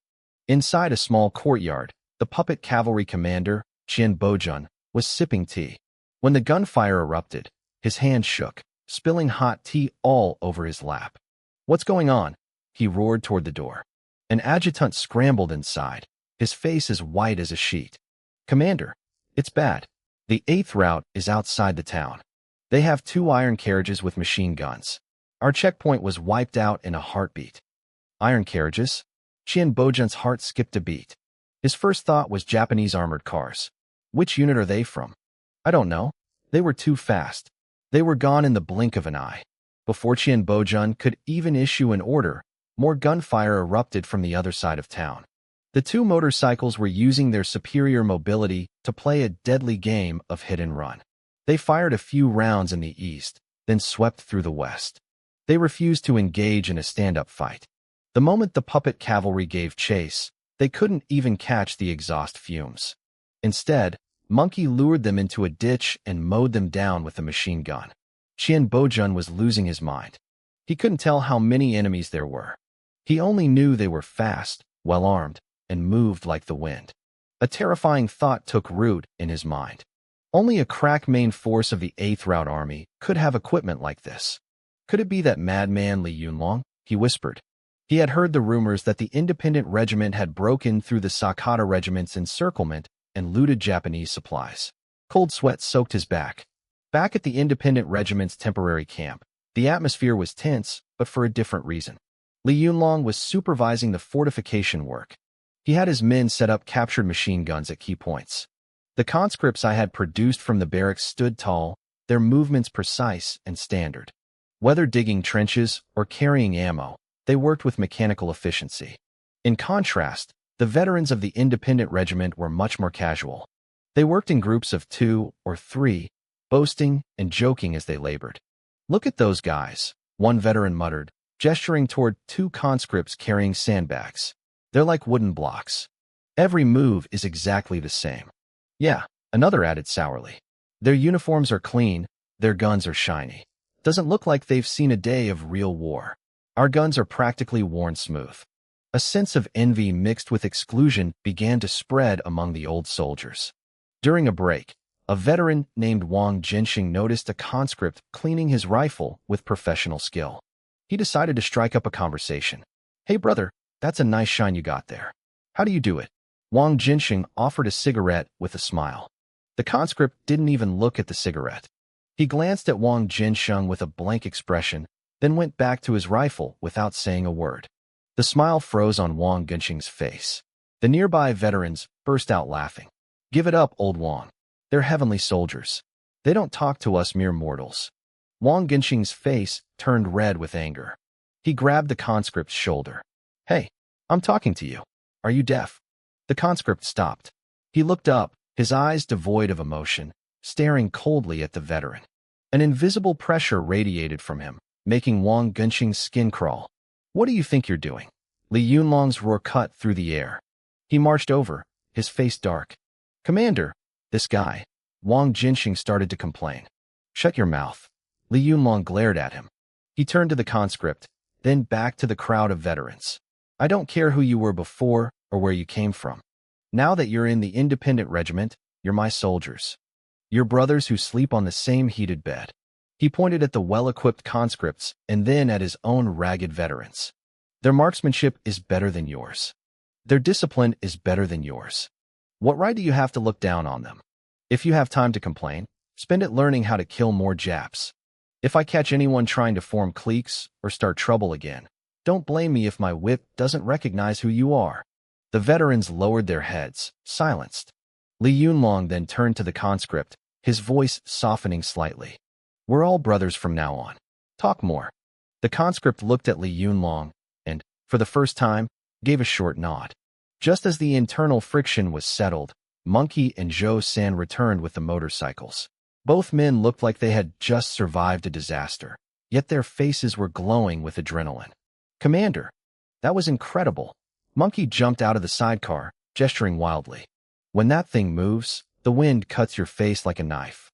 Those puppet horses couldn't even smell our farts." Zhou San was calmer. He reached into his coat and pulled out a letter wrapped in oil paper. He handed it to Li Yunlong with a strange look. "Commander, a man claiming to be a peddler from Wanjia town secretly gave this to me. He said it had to be delivered to you personally." Li Yunlong opened the letter. His expression instantly became playful. The letter was from Qian Bojun, the puppet cavalry commander. It started with flowery praise for Li Yunlong's bravery, then shifted gears. Qian Bojun claimed his heart was actually with the resistance and that he wanted to defect. He invited Li Yunlong to a meeting at a local temple outside town tomorrow to discuss the anti-Japanese cause. Zhang Dabiao leaned in to read it and immediately spat. "That grandson is up to no good. This is a trap. He wants to lure you out and kill you." Li Yunlong just laughed, slowly rubbing the paper between his fingers. His eyes gleamed with the calculating light of a wolf. It was a trap, a hongmen banquet. He cracked a grin, looking like a demon ready to feast. "I've always liked a dangerous invitation," Li Yunlong said. He turned to me, his voice dropping. "Ma Pengfei, what do you think?" I looked at the letter, then glanced at the system map. A few sparse red dots flickered around Wanjia town. I kept my voice calm. If he wants to talk, we talk. I paused, a cold smile tugging at the corner of my mouth. But not at some local temple. We talk under the shadows of our cannons. Li Yunlong's declaration was full of murderous intent. Zhang Dabiao, standing nearby, was fuming. He looked like he wanted to lead a charge and level that temple right now. Commander, this guy Qian is a weasel, Zhang Dabiao barked. He's up to no good. We can't go. If he has an ambush waiting, you'll be walking right into a grave. An ambush? Li Yunlong let out a cold laugh. He crumpled the letter into a ball and tossed it in his hand. His contempt was obvious. With those puppet soldiers? They piss themselves the moment they see real lead flying. If Qian Bojun had the guts to ambush me, he wouldn't have written this letter. He would have attacked already. Li Yunlong saw right through him. Qian Bojun was a man playing both sides. He wanted to hold on to the Japanese for the perks, but he was terrified of being executed as a traitor if the tide turned. He was just looking for an insurance policy. The commander is right, I said, stepping in. I had been studying every word on that paper. Men like Qian are terrified of betting on the losing side. The fact that he reached out means our motorcycle scouts did their job. He's scared. He just doesn't know exactly how strong we are yet. I walked up to Li Yunlong and looked toward Wanjia town. We go to the banquet, but we don't follow his rules. We pick the ground. I pointed down the slope. We make him come to our territory. Let him see with his own eyes if the independent regiment is worth his loyalty. Li Yunlong's eyes lit up. He let out a booming laugh and slapped my shoulder so hard I stumbled. Good lad. You've got a quick brain. Let him come. Let him see what kind of treasures I've got hidden in these gullies. He turned to Zhang Dabiao and shouted, Dabiao, find a smart soldier to send a message back. Tell Commander Qian that I'm a busy man. I don't have time to go whistle in the wind at some temple. If he's sincere, tell him to meet me at the foot of our camp tomorrow morning. Tell him I'll wait 30 minutes. Not a second longer. He paused, a wicked glint in his eye. Oh, and tell him not to bring too many people. Tell him Li Yunlong is a shy man. I get nervous around strangers. The next morning, as the sun climbed over the ridge, the atmosphere at the camp was deadly silent. Li Yunlong sat on a small folding stool in a clearing on the slope. He looked like a king on a throne. A cracked porcelain mug sat on a rickety wooden table beside him, filled with cheap tea leaves he'd scavenged from somewhere. Behind him, the new defenses were terrifying. 2 steel bunkers had appeared out of nowhere, standing like twin guardians of hell. Their dark firing ports pointed directly at the mountain pass. Next to the bunkers, a dozen captured machine guns were lined up in a row, flanked by crates of ammunition. Further back, 100 conscripts from the system barracks stood in perfect formation. They wore crisp uniforms and held their rifles with lethal precision. The rhythmic sound of their drills echoed through the valley. Smoke drifted from the power plant's chimney, and the massive vehicle factory loomed in the background like a silent, metal beast. The sheer pressure it radiated was suffocating. The veteran soldiers of the independent regiment were positioned on the flanks. They were lounging behind their cover, looking messy as usual, but their eyes were like hungry wolves, fixed on the road below. I stood behind Li Yunlong, my face expressionless. My system map was open. I could see 3 red dots moving toward us. Commander, they're here, I whispered. 3 men on horseback. Li Yunlong took a sip of his tea and spat out a stray leaf. He didn't even look up. Make them wait. At the bend in the mountain road, Qian Bojun, the puppet cavalry commander, felt his heart hammering against his ribs. He had only brought 2 of his most trusted guards. As they rounded the corner and saw the scene before them, their legs turned to jelly. Mother of God. One of the guards whispered, his voice trembling. Commander, is that a guerrilla camp? Those steel towers look stronger than the ones in Taiyuan City. Qian Bojun's face went pale. He had been a soldier for years, but he had never seen bunkers like these. They were solid steel, without a single brick or seam in sight. And the soldiers, they were disciplined, well-equipped, and looked nothing like the mud-legged guerrillas he expected. He forced himself to dismount, straightened his uniform, and shouted up the slope.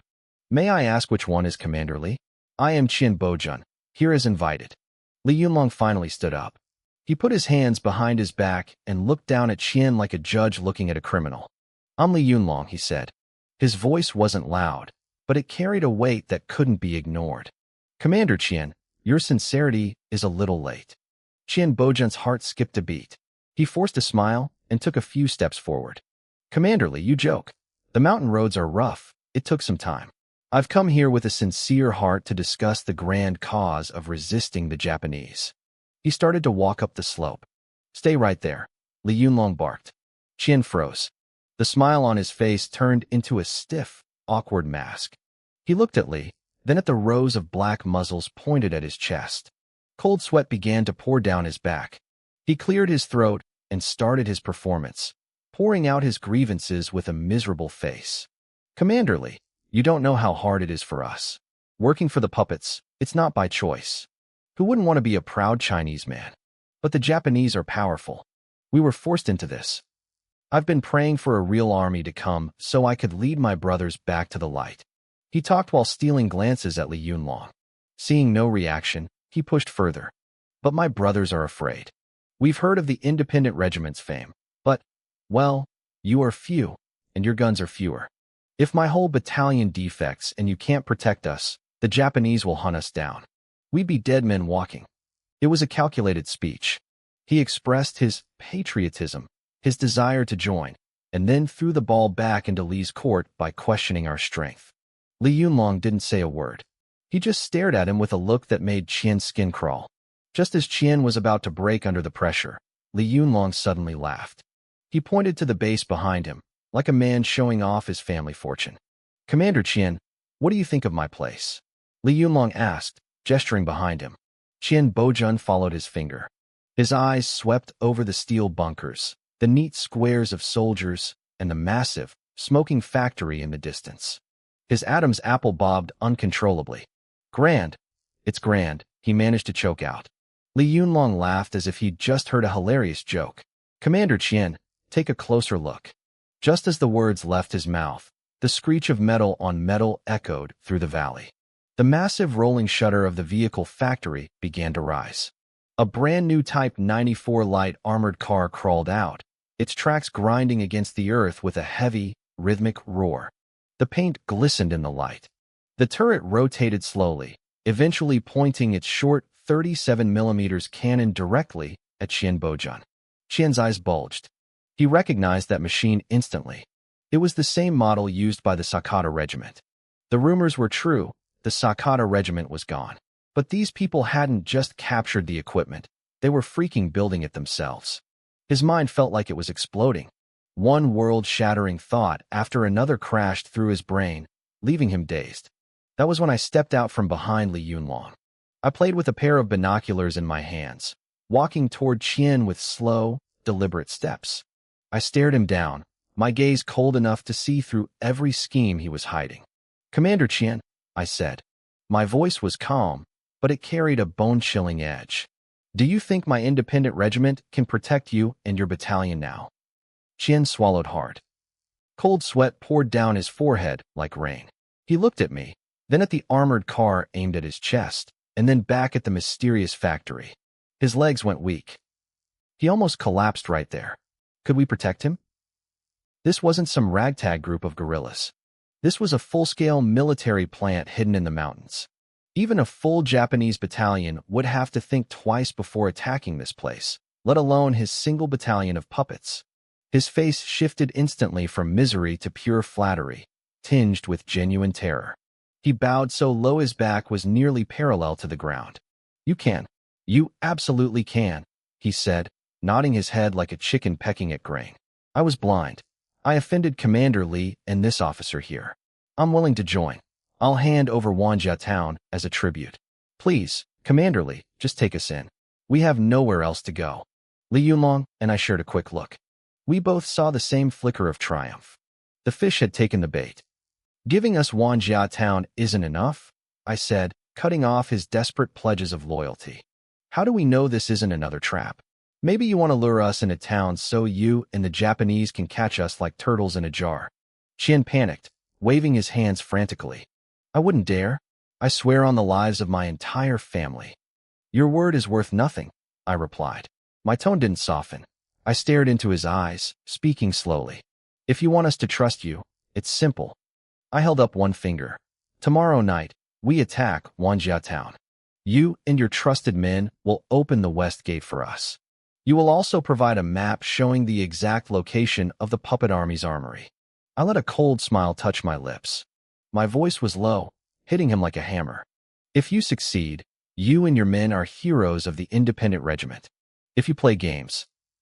I didn't finish the sentence. I just looked back at the dark muzzle of the armored car's cannon. Commander Qian, shells don't have eyes. As soon as Qian's bowing figure disappeared around the bend of the mountain path, Zhang Dabiao slammed a fist into his palm. His face was flushed with excitement. Commander, that grandson is terrified. Wanjia town is ours. He looked at Li Yunlong with glowing eyes. Damn, I've been fighting for years, but I've never felt this good. Taking a whole town and a battalion without firing a shot. Of course, Li Yunlong bragged. He slammed his porcelain mug onto the table, splashing tea everywhere. With the assets I've got now, Qian Bojun would need 3 sets of guts to cross me. He had no choice but to kneel. This is what you call strength. He was already calculating how to break up the puppet cavalry battalion and absorb them into our ranks. He was picturing Wanjia town as our first ironclad base. You're celebrating too early, Commander. My voice was like a bucket of ice water, instantly dampening their heat. I held a sketch that a scout had just brought back. It was the map Qian Bojun had shakily drawn before leaving, showing the defenses and the armory. Li Yunlong frowned, clearly annoyed. What? You still don't trust him? The man's legs were shaking like jelly. How could he play us? I don't trust his kind, I said, walking to the map table. I laid his sketch down and pulled out another map from my pocket. My map was precise, marked with pencil lines showing fire points and patrol routes, data my own scouts had gathered. He's a blade of grass on a wall. He leans whichever way the wind blows. I traced my finger over the 2 maps, comparing them. He's leaning toward us now because our guns are closer than the Japanese. But if the Japanese pressure him, or if he thinks we might lose, he'll bite us in the back. I pointed to a spot Qian had labeled as a granary. Look here. Qian says this is a food store. But my scouts reported Japanese soldiers guarding this spot at night. It's heavily fortified. That's no granary. Zhang Dabiao leaned in and cursed. That son of a bitch. He really isn't being straight with us.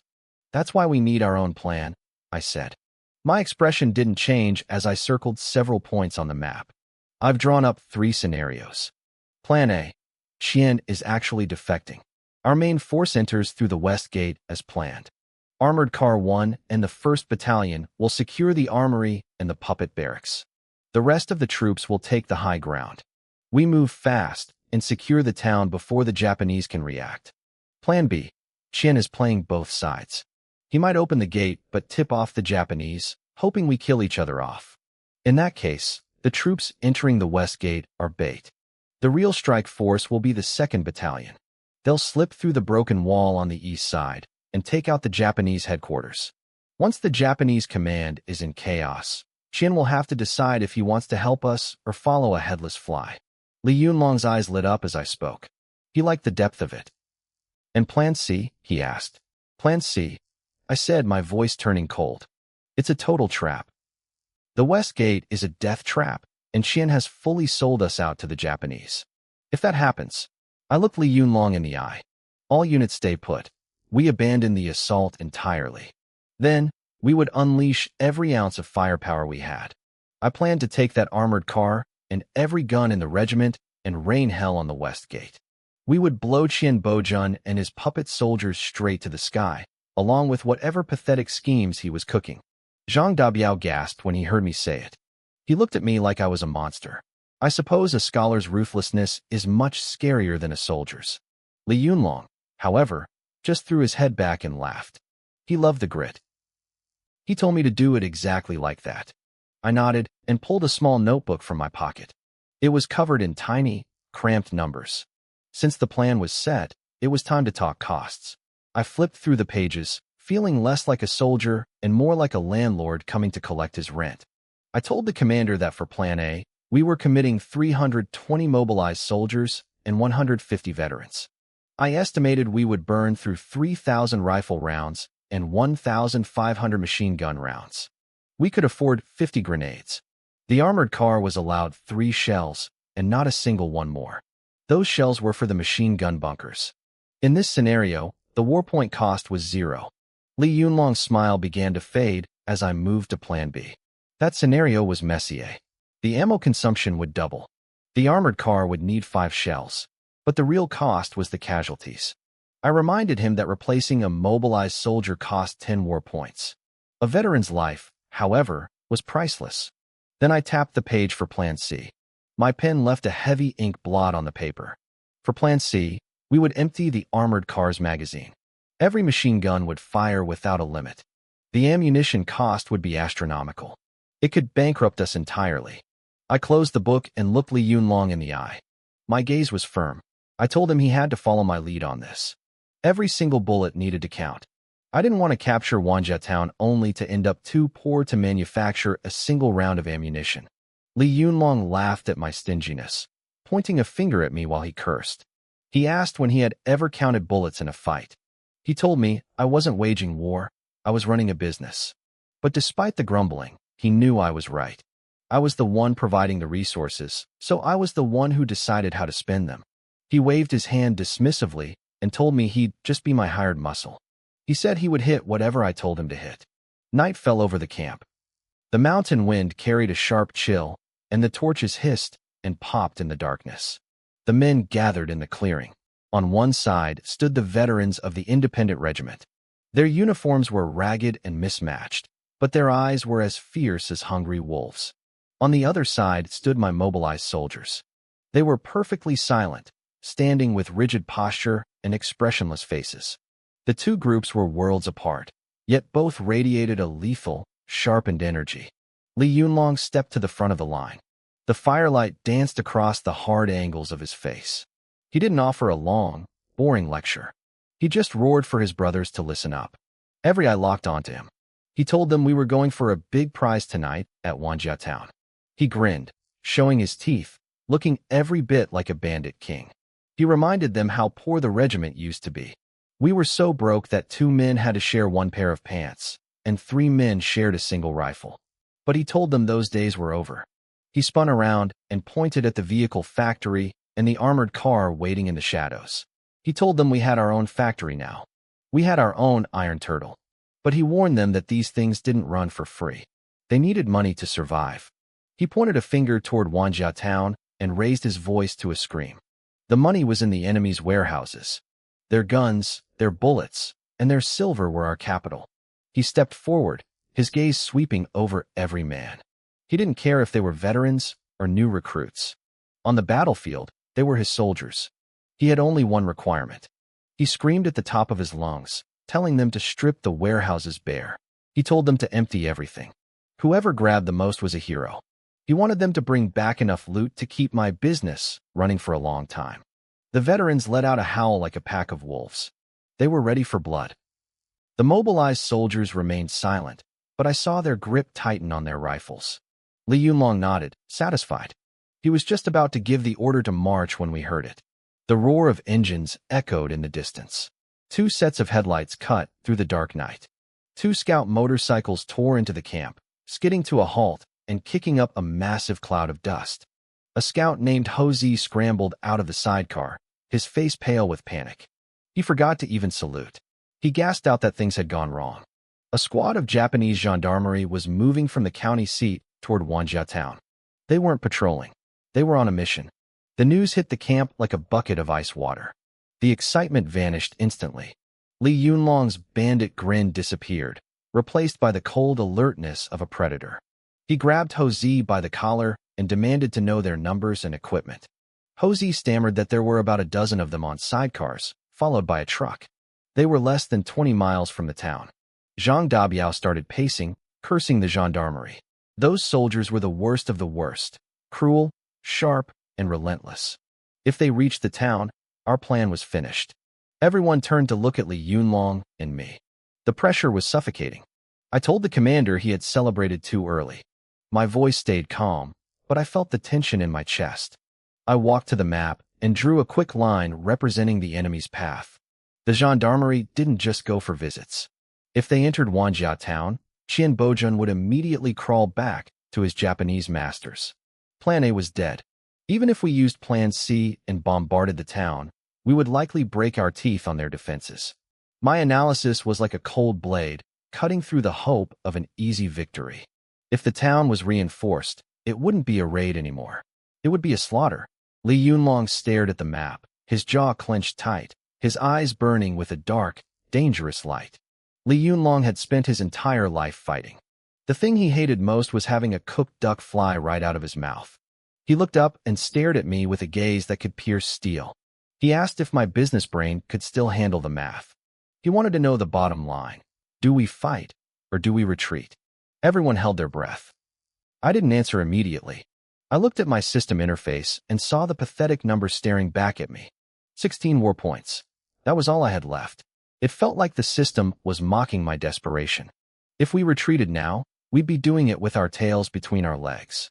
Once the Japanese gendarmerie arrived, they would turn Wanjia town into an iron fortress. If we tried to take it later, the cost wouldn't just be high. It would be 100 times worse. But if we fought now, we were going up against an elite force with nothing but our current scraps. It was like throwing an egg against a rock. My brain shifted into high gear, calculating every possible outcome.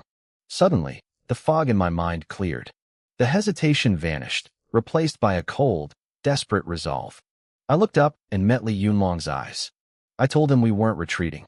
Not only were we staying, but we were attacking right now. Zhang Dabiao gasped. He shouted that the gendarmerie were almost on top of us and that we were walking straight into a trap. I kept my voice low, but I made sure every word carried weight. I told him that was exactly the point. We had to seize Wanjia town before the Japanese could set foot inside. It was our only chance. I pointed to the map. The enemy was 20 miles away when Hosey spotted them. If we moved at full speed, we could reach the west gate in 30 minutes. As long as Qian Bojun didn't screw us over, we'd have a half-hour window to take control. Li Yunlong narrowed his eyes. He called it a gamble. I didn't deny it. I told him it was a massive gamble. We were betting that Qian Bojun wouldn't dare play tricks, betting that we were faster than the Japanese, and betting that we could finish this fast. The risk was extreme, but the payoff was even bigger. If we won, we didn't just get the town, we'd get the gendarmerie as a bonus gift.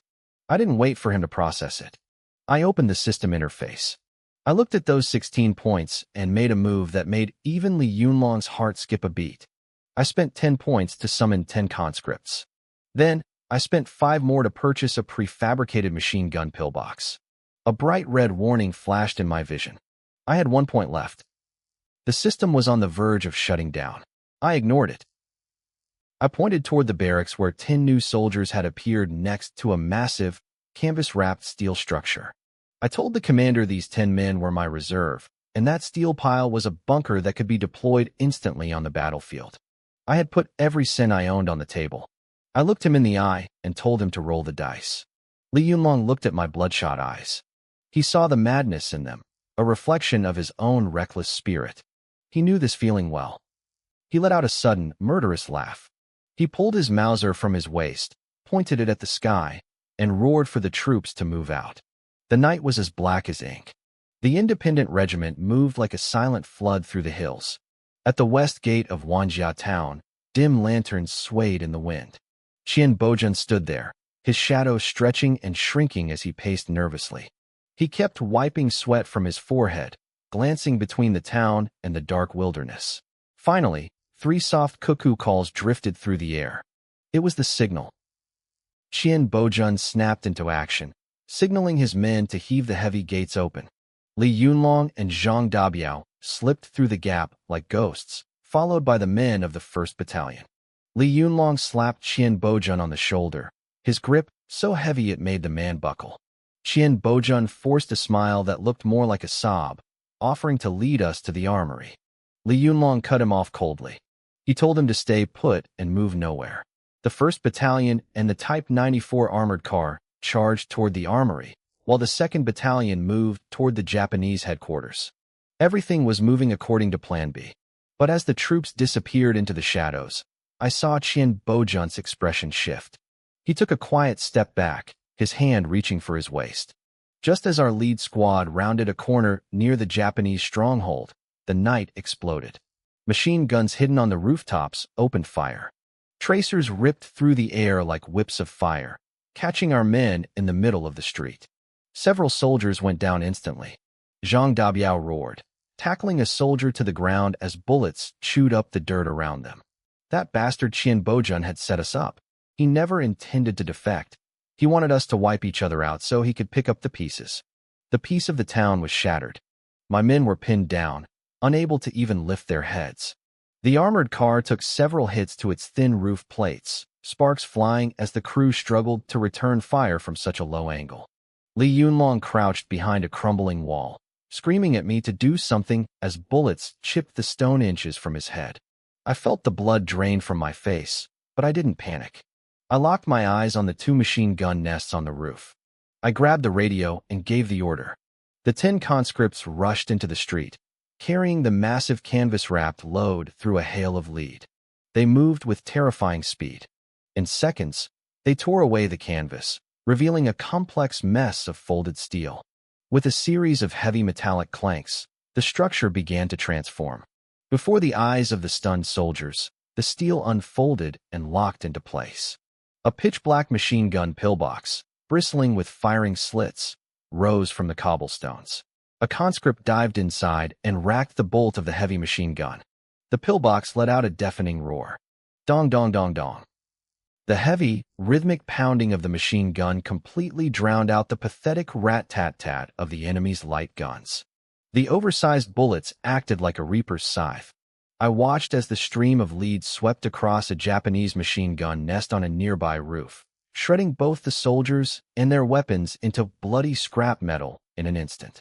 The other enemy firing point went silent immediately, the survivors too terrified to peek out. Charge! Li Yunlong roared. He seized the opening and leaped over his cover. The scales of the battle tipped instantly. As the pillbox continued to spit fire, a flood of system notifications began flashing wildly in my vision. Killed Japanese machine gunner. War points +5. Killed Japanese infantry. War points +5. War points +2. War points +10. My points were skyrocketing, breaking through one threshold after another. Suddenly, a notification sound unlike any I'd heard before exploded in my brain like a thunderclap. Ding! Host has killed a special unit. Japanese gendarmerie sergeant. War level increased. Technology tree unlocked. My breath hitched. I stared at the system interface as a brand new icon, previously shrouded in the gray fog of war, slowly began to glow. New unit unlocked. Grizzly tank. The words hit me like a physical shock. My body went stiff. I stared at the icon of that steel beast. It was massive, several times larger than the Type 94 iron turtle we had captured. It was a monster of iron and fire, with a square turret, thick tracks, and a long, menacing cannon barrel pointed toward the sky. It was pure, violent beauty. Grizzly tank. Allied main battle tank. Equipped with a 75mm main gun. Heavy armor. Reliable performance. A nightmare for infantry and the end of all fortifications. Then I saw the cost. My heart, which had been racing with excitement, turned to ice. Cost, 1,000 war points. 50 tons of steel. 5 tons of rare metals. 1,000 points? Even with the massacre we just pulled off, my total balance wasn't even 50 points yet. This thing was a gold-swallowing beast. It was a beautiful dream painted on a wall, something I could see but definitely couldn't touch. Ma Pengfei, what the hell are you dazing off for? Li Yunlong's roar dragged me back to reality. The heavy machine gun has them pinned. Tell the 2nd Battalion to move up and take out the Japanese headquarters now. I snapped out of it. The sounds of gunfire, the shouts of my men, and the groans of the wounded rushed back into my ears. I looked at the pillbox that had just saved us, then at the Japanese soldiers still putting up a desperate fight at the corner. A crazy idea started to form in my mind. I couldn't afford a grizzly tank, but that didn't mean I couldn't build something else. Joe-san, have the 2nd Battalion flank them from the side. Don't engage head-on. I barked into the radio. I turned to Li Yunlong, my eyes gleaming with a manic light. Commander, leave the rest of these bastards to you. Give me 20 minutes. I'm going to bring you a much bigger gift. Before he could even respond, I turned and sprinted back toward our camp like a wolf was snapping at my heels. You brat. Li Yunlong spat, swearing under his breath as he watched me disappear, always acting so mysterious. Despite his cursing, he didn't slow down. He snatched a light machine gun from a nearby soldier, propped it up on a crumbling wall, and opened fire on a window across the street. Zhang Dabiao, take your men around the left. Use grenades to blow those sons of bitches to hell. Listen up, if anyone wastes ammo, I'll skin you alive when we get back. The battle reached a fever pitch.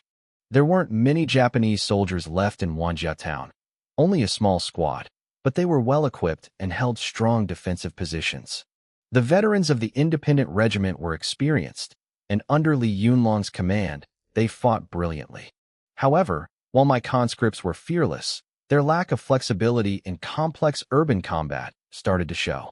Casualties began to mount. Li Yunlong's eyes turned blood red.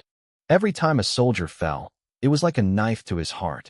Just as he was about to lead a suicidal charge himself, a low, earth-shaking rumble echoed from the direction of our camp. It was a heavy, oppressive sound, like an ancient beast waking up. The screech of metal tracks grinding against stone made the very ground of Wanjia town tremble. Both sides stopped firing for a moment, looking toward the source of the noise in confusion. What the hell is that? Zhang Dabiao yelled from behind a wall. God only knows. Li Yunlong frowned. This noise was 10 times louder than the Type 94. A second later, the answer arrived. A massive beast, painted in dark forest green and twice the size of the Type 94, roared around the corner. It smashed through a dirt wall like it wasn't even there and lunged into the center of town. Its body was blocky and rugged, and the black, hollow maw of its 75mm cannon breathed the scent of death. It wasn't a grizzly. I didn't have the points for that. But I had discovered that by unlocking the grizzly, the system had also unlocked its predecessor, the M4 Sherman. And its cost was exactly at my limit. Rare metals spent, 1.5 tons. Warning, war points remaining. 2. Resources depleted, asterisk. I was standing on the tank's hull, the night wind whipping against my face as I looked at our pinned-down troops. I grabbed the radio, my voice trembling with adrenaline.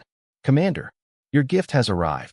Li Yunlong stared at the moving fortress, his jaw dropping so low his machine gun almost fell out of his hands. I'll be damned, he stammered, his eyes glowing brighter than searchlights. What kind of iron turtle is this now? M4 Sherman. 75mm main gun. I shouted back, unable to hide the pride in my voice.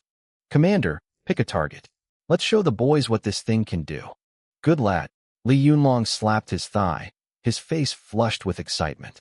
He pointed to a 2-story brick building at the end of the street, the strongest Japanese fortification left. See that tower? Blow it to Kingdom Come. Understood. I gave the order. The Sherman's turret let out a heavy mechanical groan as it slowly rotated, locking onto the building.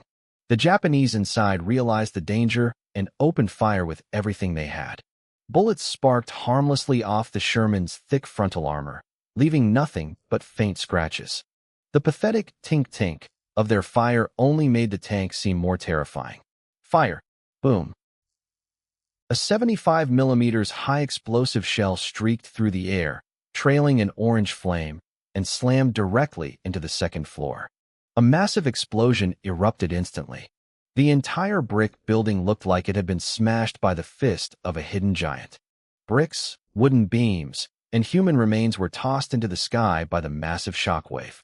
Against that kind of absolute power, the fortified position was as fragile as wet paper.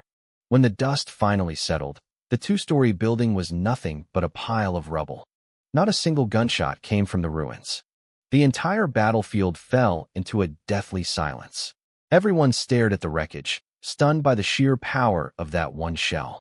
My own soldiers, the hidden puppet troops, and even Qian Bojun, who was still cowering near the west gate, all watched the steel beast as it crawled forward. Their worldviews were being completely overturned. Charge! I don't know who yelled it first, but the silence broke instantly. A mountain-shaking roar erupted from our positions.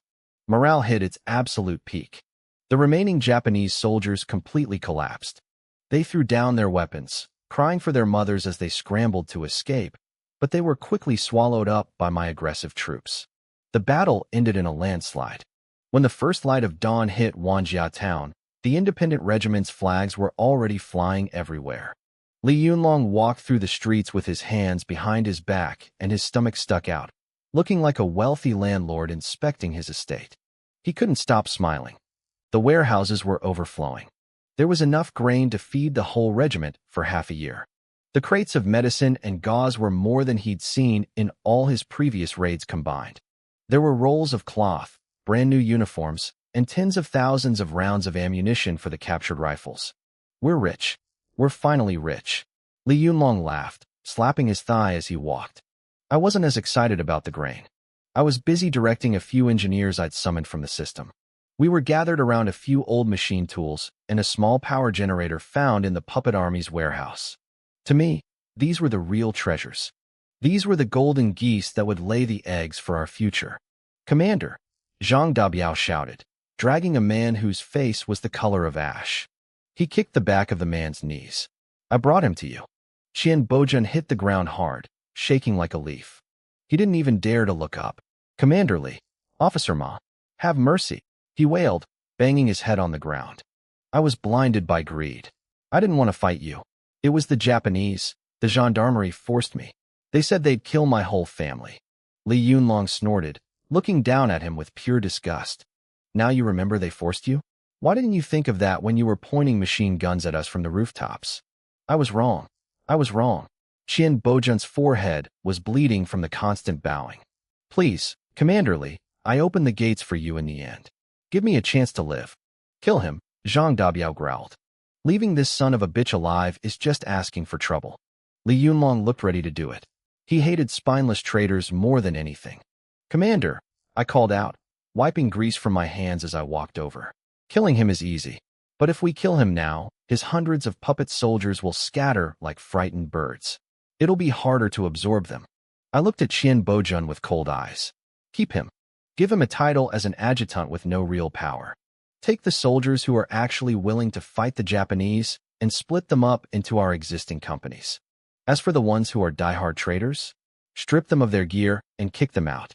I let a cruel smile touch my lips. Let him watch with his own eyes as his troops are integrated and transformed by us. That will teach him who the real boss is in Northwest Shaanxi better than a bullet ever could. Li Yunlong's eyes sparkled. He understood my point immediately. This wasn't just killing a man, it was destroying his legacy. Huh. You scholars really are ruthless. Fine, we'll do it your way. He kicked Qian Bojun in the shoulder. Did you hear that? Get up. From now on, you're an adjutant in my regiment. Watch and learn. Yes, yes. Thank you for the mercy, Commander. Qian Bojun scrambled to his feet, his face so fawning it made Zhang Dabiao look sick. Just as the regiment was soaking in the victory, cleaning the battlefield and counting the loot, the roar of a motorcycle engine shattered the morning peace. It was louder and more frantic than before. A scout jumped off the bike before it even stopped, nearly tumbling to the ground. His face was white, and his lips were trembling.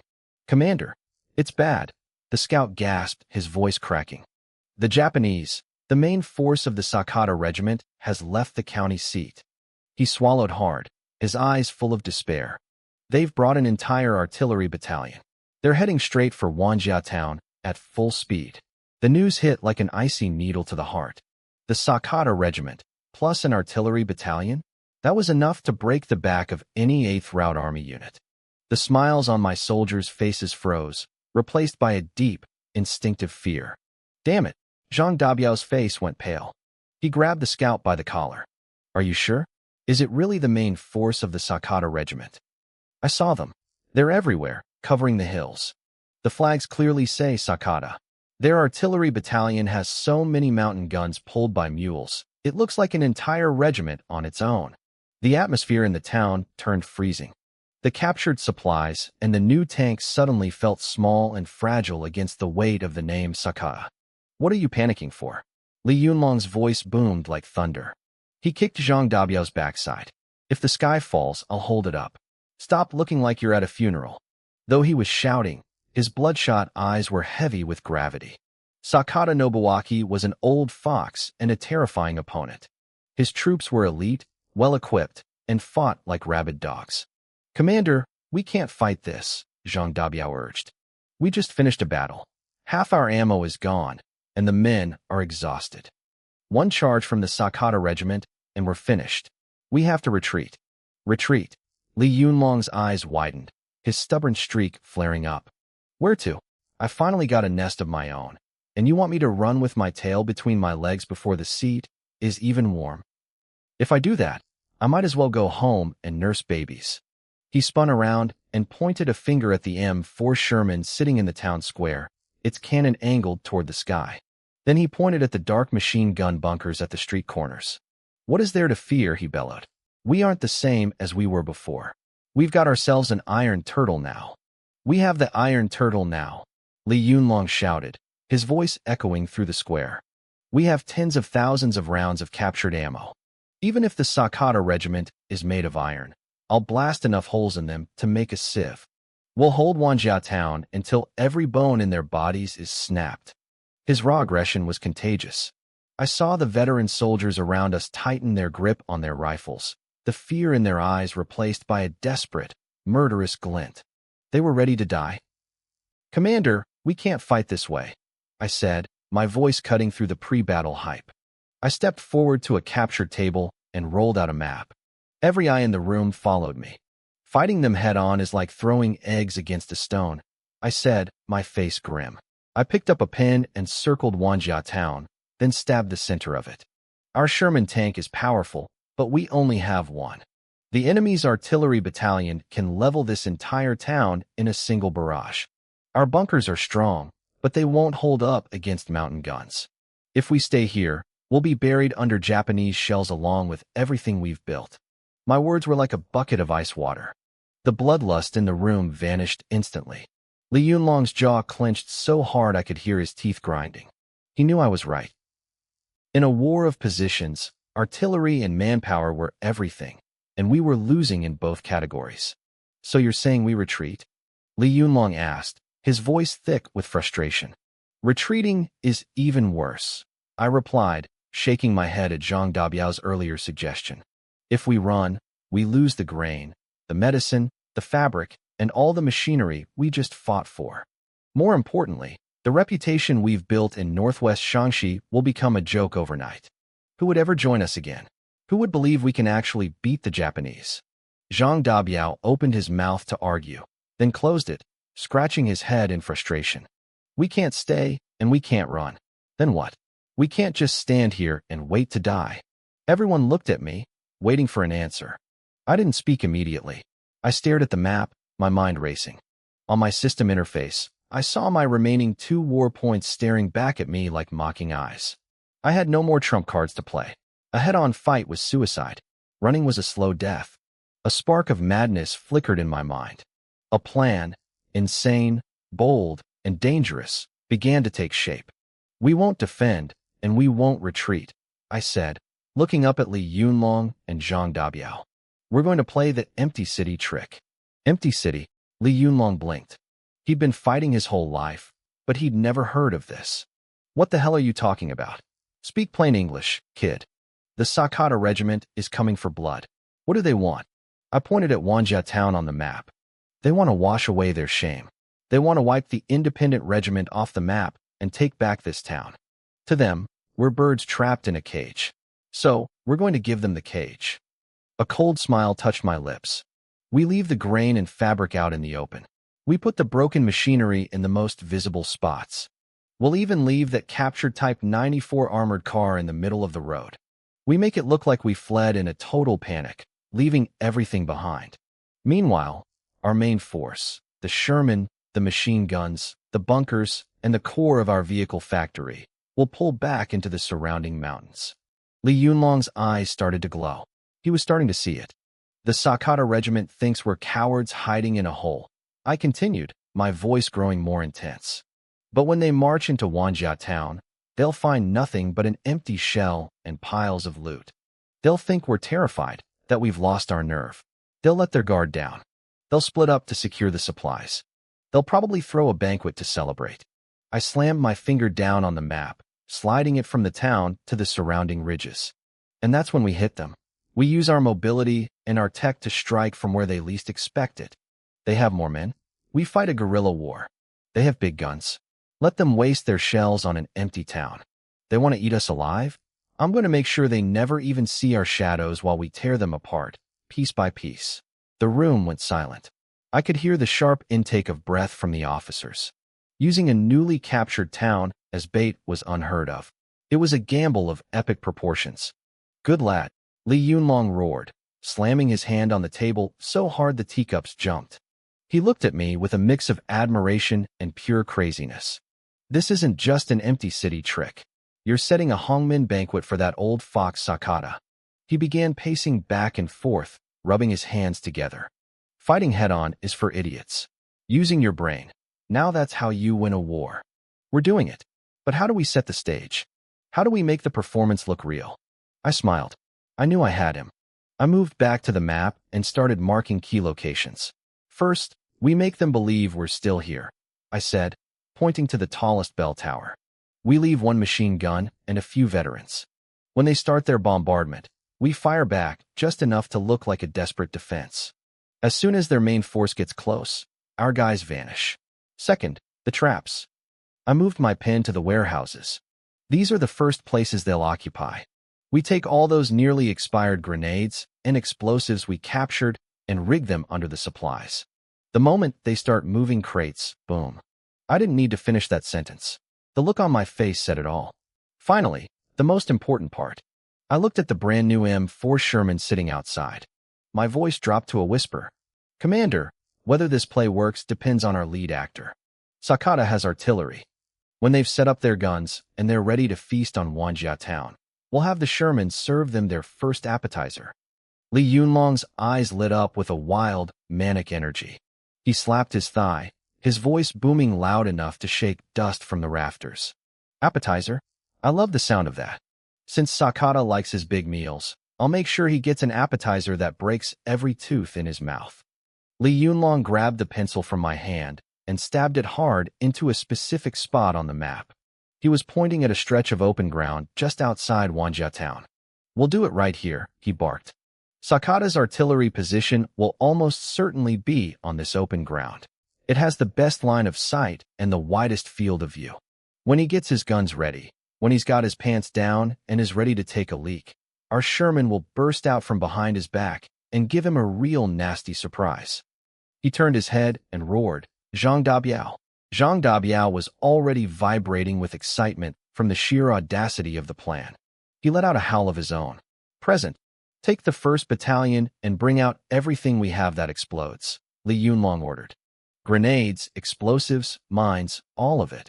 My brother Ma Pengfei's engineers will act as your consultants. They'll tell you exactly where the Japs like to hide. Bury the surprises there. And listen to me. Check every single wire.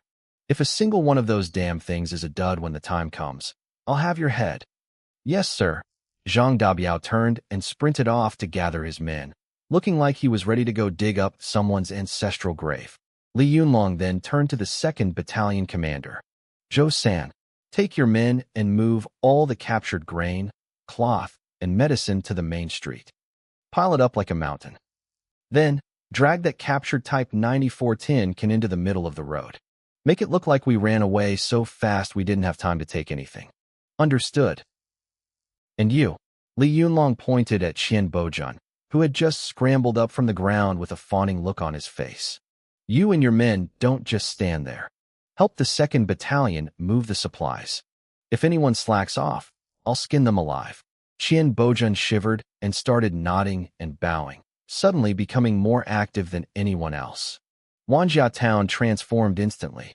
It went from a silent, bloody battlefield to a massive, bustling construction site.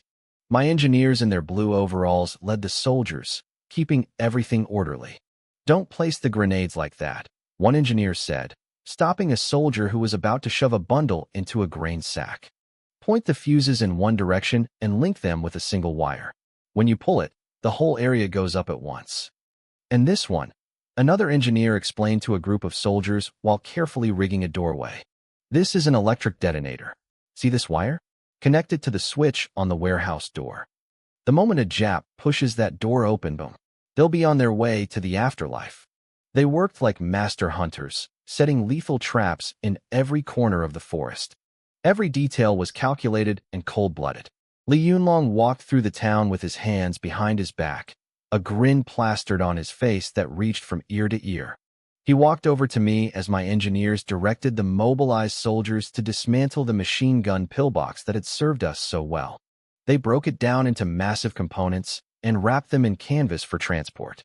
"Brother Ma, these experts of yours are a godsend," Li Yunlong said, his voice full of genuine praise. "Back in the day, I only knew how to charge forward. Now I see that war can be fought like this. Using your brain, it's damn satisfying." I smiled. My eyes drifted to the small power generator, a look of determination in my gaze. "Commander, this is just the beginning. Once we have our own arsenal and can manufacture our own guns and cannons, that's when the real fun starts." As we spoke, a deafening roar echoed from the main road. The M4 Sherman was on the move. Under my orders, it wasn't just sitting idle. It drove back and forth along the main streets, its heavy tracks leaving deep, clear ruts in the dirt and stone. The crisscrossing marks made it look like a dozen tanks were stationed here. It was a show for Sakata, to make him believe a powerful armored force was waiting, so he wouldn't dare split his troops. Meanwhile, the structures that had looked so futuristic the night before, the vehicle factory, the barracks, the power plant, began to emit strange mechanical hums. Their outer shells folded and retracted like building blocks, transforming into massive metal shipping containers. Transport vehicles hooked onto them, preparing to evacuate. In their place, we left empty shells made of wood and canvas. From a distance, they looked exactly the same. Night fell again. Wanjia town became deathly silent. The traps were set. The supplies were disguised. Li Yunlong stood on the high slope of the north gate, looking back at the town he had captured and was now giving away. His expression was complicated. "Retreat," he said quietly. The massive convoy, loaded with the soldiers of the independent regiment and all their gear, slithered like a silent python into the rolling northern mountains. Wanjia town was now a ghost city, a death stage meticulously prepared for the Sakata regiment. Only a single lookout remained on the bell tower, an old soldier clutching a light machine gun, waiting for the dawn, waiting for the big fish to bite. The next morning, as the sky just began to pale, a massive cloud of dust rose on the horizon. The ground began to tremble, the vibration growing clearer by the second. A dark mass of Japanese troops surged forward like a tide, stretching as far as the eye could see. A regimental flag with the name Sakata fluttered in the dusty wind, radiating a killing intent. At the front of the column rode a Japanese officer on a tall horse, draped in a commander's cloak with a katana at his waist. He looked to be about 50, with a thin face and sharp, predatory eyes. His hooked nose made him look like a vulture ready to strike. This was the commander of the Sakata regiment, Nobutetsu Sakata. "Commander, Wanjia town is just ahead," a staff officer reported, riding up beside him. Sakata raised his binoculars. The town gates were wide open. The streets were empty. It was eerily quiet. He frowned. This wasn't the fierce resistance he had expected. "Artillery, into position," Sakata ordered coldly. "Prepare for a saturation bombardment." "Hi." At his command, the artillery battalion in the rear scrambled into action. Type 92 infantry guns were unloaded from horses. The gunners skillfully adjusted their angles and range, aiming their black muzzles at the silent town. Just as the artillery was about to fire, a sudden rat-tat-tat echoed from the highest bell tower. A light machine gun fired a weak, half-hearted burst toward the Japanese lines. The bullets fell hundreds of meters short, barely kicking up dust. A contemptuous sneer curled Sakata's lip. Foolish resistance. He waved his hand. "Fire!" Boom, boom, boom. A dozen mountain guns roared simultaneously. Shells screamed through the air and slammed into Wanjia town. Explosions rocked the buildings, and pillars of smoke rose into the sky. However, that single machine gun on the bell tower went completely silent after the first round of shelling. Sakata's frown deepened. It was too easy. It was unnervingly smooth. He raised his binoculars again, squinting as he scrutinized the town. I looked down at the road leading into the town. It was covered in crisscrossing tank treads. These weren't the shallow marks left by a light Type 94 beam tank. They were wide, deep, and heavy. A sharp chill of unease crawled up my spine. "Stop!" I barked. I ordered the scouting party to move forward and investigate. I watched the town gates, standing wide open like the mouth of some giant, silent beast. My mind raced. What were these rebels up to? My chief of staff leaned in, his voice a low whisper. "Commander, could this be a trap? Maybe they're trying to lure us in for an ambush." I let out a cold snort. My nose felt sharp, my lips drawn into a thin, cruel line. With what? Against the absolute artillery superiority of the Empire, any street-level ambush is a joke. Still, years of fighting these guerrillas had taught me to be cautious. I waved my hand at a messenger. "Order the first company to enter and search the town. The rest of the troops will stay put. Artillery, keep your eyes peeled." A lieutenant drew his sword and roared at his men. Over 100 soldiers, hunched over with their rifles ready, began to creep toward the dead town in a standard combat formation. They moved like ghosts, sticking to the shadows of the walls, leapfrogging from cover to cover. The town was terrifyingly quiet. The only sound was the wind whistling through broken windows, sounding like the wails of the dead. The streets were littered with the debris of battle, spent casings, dried blood, and collapsed walls. "Captain, look!" a soldier shouted, pointing to the middle of the road. A Type 94 armored car sat there, scorched black and riddled with holes. It looked pathetic. The lieutenant walked up and touched a massive crater in the armor. A rifle bullet couldn't have done that. His heart sank. The intel was right. These rebels actually had anti-armor weapons. As they pushed deeper, the atmosphere grew suffocating. A lead soldier kicked open the door to a house. Just as he stepped inside, his foot caught on something. "Nanny!" He looked down. A wire, thin as a hair, snapped. Boom! It wasn't a massive blast, but 2 grenades rigged to the doorframe went off. The shockwave and shrapnel sent the soldier flying. He clutched his bloody leg, screaming in agony. The explosion shattered the silence like a glass pane. Enemy attack! Enemy attack! The Japanese soldiers scrambled for cover, aiming their rifles at every dark corner. They waited for a hail of bullets, but it never came. The town returned to its deathly stillness. The lieutenant frowned and ordered the medics to carry the wounded man away. He looked at the broken tripwire with a sneer.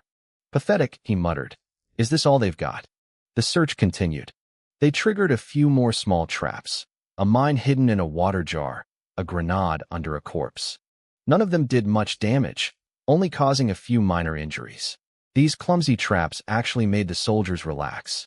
Their nerves, once tight as guitar strings, began to slacken. Soon, the scouts reached the central square. They stopped dead in their tracks. Piles of grain sacks were stacked like small mountains. Bundles of new cotton cloth were heaped together like firewood. There were crates of medicine marked with red crosses. Next to the supplies stood strange, massive iron structures made of canvas and wood, the empty shells of the barracks and the vehicle factory I had left behind. "Captain, we're rich. We're rich," a soldier yelled, his eyes wide with greed. The lieutenant was just as shocked. He ran to a pile of sacks and sliced one open with his bayonet. Golden millet spilled onto the ground. It was real. He grabbed his radio and called me immediately, reporting to the commander. "The search is complete. No main rebel force found. Only a few crude traps. We have minor injuries only. We found a massive stockpile of abandoned military supplies, grain, cloth, and medicine. We also found some strange iron buildings. It looks like the rebels were terrified by our shelling and fled in a panic overnight." From the hillside, I raised my binoculars. I could see the mountain of supplies in the square and the visible excitement of my men. The knot in my chest finally loosened. My doubts vanished along with those small, scattered explosions. Stupid rebels. Even if they stumbled upon a new weapon or two, they were still just cowards with no vision. "Yoshi," I muttered, lowering the binoculars. A winner's smile spread across my face. I drew my sword and swung it forward. "Order the main force to enter Wanjia town at full speed. Engineers, clear the roads. Logistics, prepare to seize the supplies. Tonight, we camp in the town and celebrate our victory." "Hi." The dark mass of the Japanese army poured into the town like a flood. They had no more fear. They cheered and shouted, racing to claim the best spots in the barracks.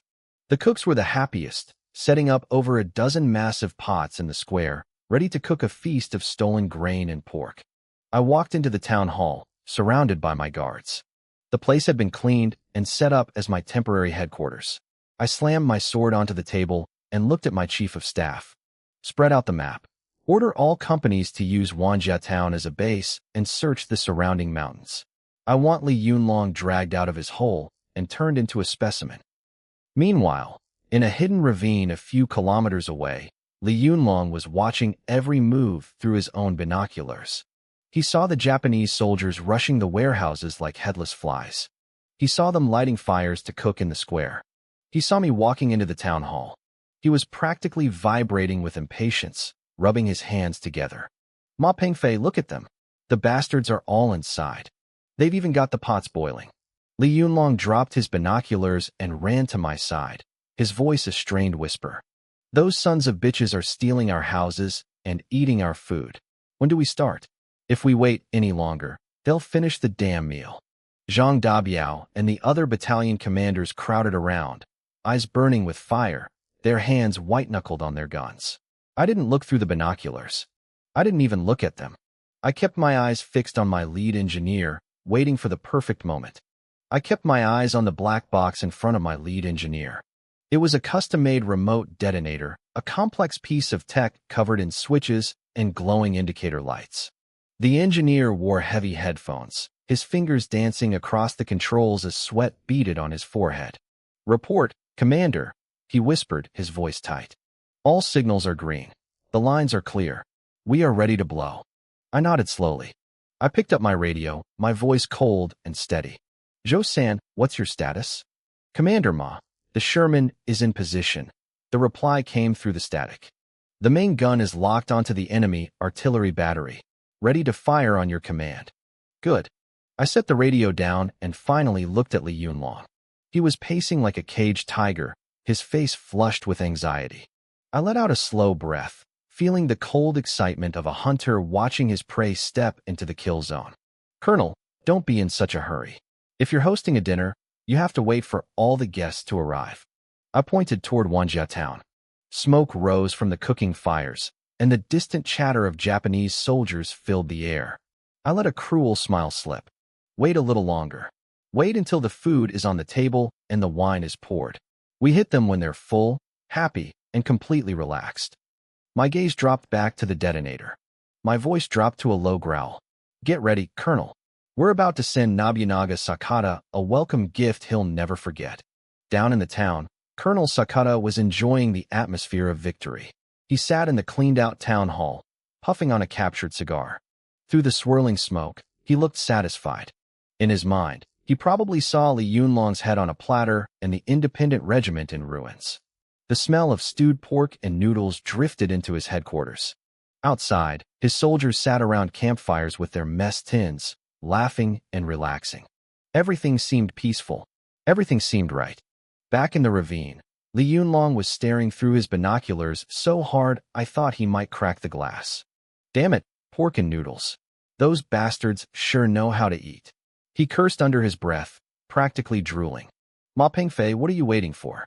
If we wait any longer, they'll finish my damn noodles." I didn't blink. My finger hovered over the red master switch, steady as a rock. "Relax, Colonel. The audience needs to be seated before the show starts." I watched as more and more soldiers emerged from their barracks, heading toward the steaming pots. The crowd was peaking. The moment was perfect. "Now," I said. The word was quiet, but it hit like an electric shock. "Colonel, send the gift." Li Yunlong's eyes lit up with a feral intensity. He grabbed the radio from the operator and roared into the mic. "Zhou-san, open fire. Blow that old bastard's artillery to hell." A split second later, a massive, heavy boom shook the earth. It came from the woods east of town, a sound unlike any mountain gun we had. A high explosive shell shrieked through the twilight sky like a vengeful meteor. It slammed directly into the center of the Japanese artillery position. The Japanese gunners, still smoking and chatting, didn't even have time to look up. The blast flipped their Type 92 howitzers into the air like broken toys. Men were shredded instantly. Inside the town hall, Sakata's cigar hit the floor. He bolted upright, his face pale with shock. That wasn't his artillery. That sound, that power. He had never heard anything like it. Elite troops, he stammered. Is it the Central Army? Outside, the town descended into chaos. But that was only the beginning. Detonate, I commanded. The engineer slammed his hand onto the red switch. Wanjiao town felt like it was being lifted off the map by a giant, invisible hand. A series of massive explosions tore through the earth. The grain warehouses went first. We had rigged them with hundreds of grenades. Thousands of pounds of grain, mixed with lethal steel ball bearings and shrapnel, turned into a localized sandstorm of death. The soldiers crowded around the cooking pots were turned into sieves before they could even scream. Boiling soup mixed with blood, splashing across the dirt. Next came the puppet army barracks, then the ammunition depots, then the street corners. One explosion triggered the next. The sky turned a bruised, bloody red. We had placed demolition charges on the load-bearing walls of the main buildings. They folded like houses of cards, burying the soldiers inside alive. Landmines hidden in water vats shattered everything within 30 feet.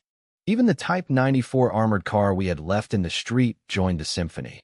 The explosives packed inside it tore apart the curious soldiers who had climbed on top of it. Sakata's headquarters was at the epicenter. The floor buckled and jumped. Before he could move, the ceiling beams came crashing down with a deafening roar. The town hall collapsed into a pile of rubble, and Sakata was buried under the weight of his own hubris. In less than a minute, the Sakata regiment had turned from a disciplined fighting force into a swarm of headless flies. Their command was gone. Their ears were ringing. They stood in the ruins of a literal hell, having no idea where the attack was coming from. Then, a new sound emerged. A deep, mechanical growl. The heavy rumble of a predator approaching. Charge! Li Yunlong's voice tore through the smoke like a thunderclap. Kill the bastards. The M4 Sherman tank smashed through the broken north gate like a steel beast. Its tracks ground over rubble and corpses as it rolled into the town square. The heavy machine gun on the turret began to spit fire, sawing panicked Japanese soldiers in half. Behind the tank, the men of the independent regiment surged forward, screaming, their submachine guns blazing. They were wolves who had smelled blood, and the prey had nowhere left to run. This wasn't a battle anymore. It was a massacre. A Japanese sergeant crawled out from the rubble, coughing and choking on the dust. Before he could even clear his vision, Zhang Dabiao slammed a rifle, but into his face. Teeth and bloody foam flew through the air as the man collapsed like a wet rag. A few other soldiers tried to organize a desperate defense. They set up a Nambu Type 11 machine gun, but before they could even pull the charging handle, the black, cavernous muzzle of the M4 Sherman swung toward them. Boom! A single shell turned the machine gun and the men behind it into a memory. They simply vanished from the face of the earth. Li Yunlong kicked open the door of a smoldering house. Inside, a group of Japanese soldiers huddled in the corner, trembling. He didn't hesitate. He let out a full burst from his submachine gun, the lead tearing through them in seconds. Damn bastards, he cursed, his face a mask of savage joy. Eating my food, living on my land, and you think you can just run? The fighting was over in less than 30 minutes. Wanjiao town was a graveyard of rising smoke and flickering fires. The only people moving were the soldiers of the independent regiment, busy clearing the battlefield. A strange, metallic smell hung in the air, a mix of charred wood and fresh copper. Li Yunlong stood atop a pile of broken bricks, looking out over the sea of corpses and captured gear. His grin was so wide it looked like his face might split.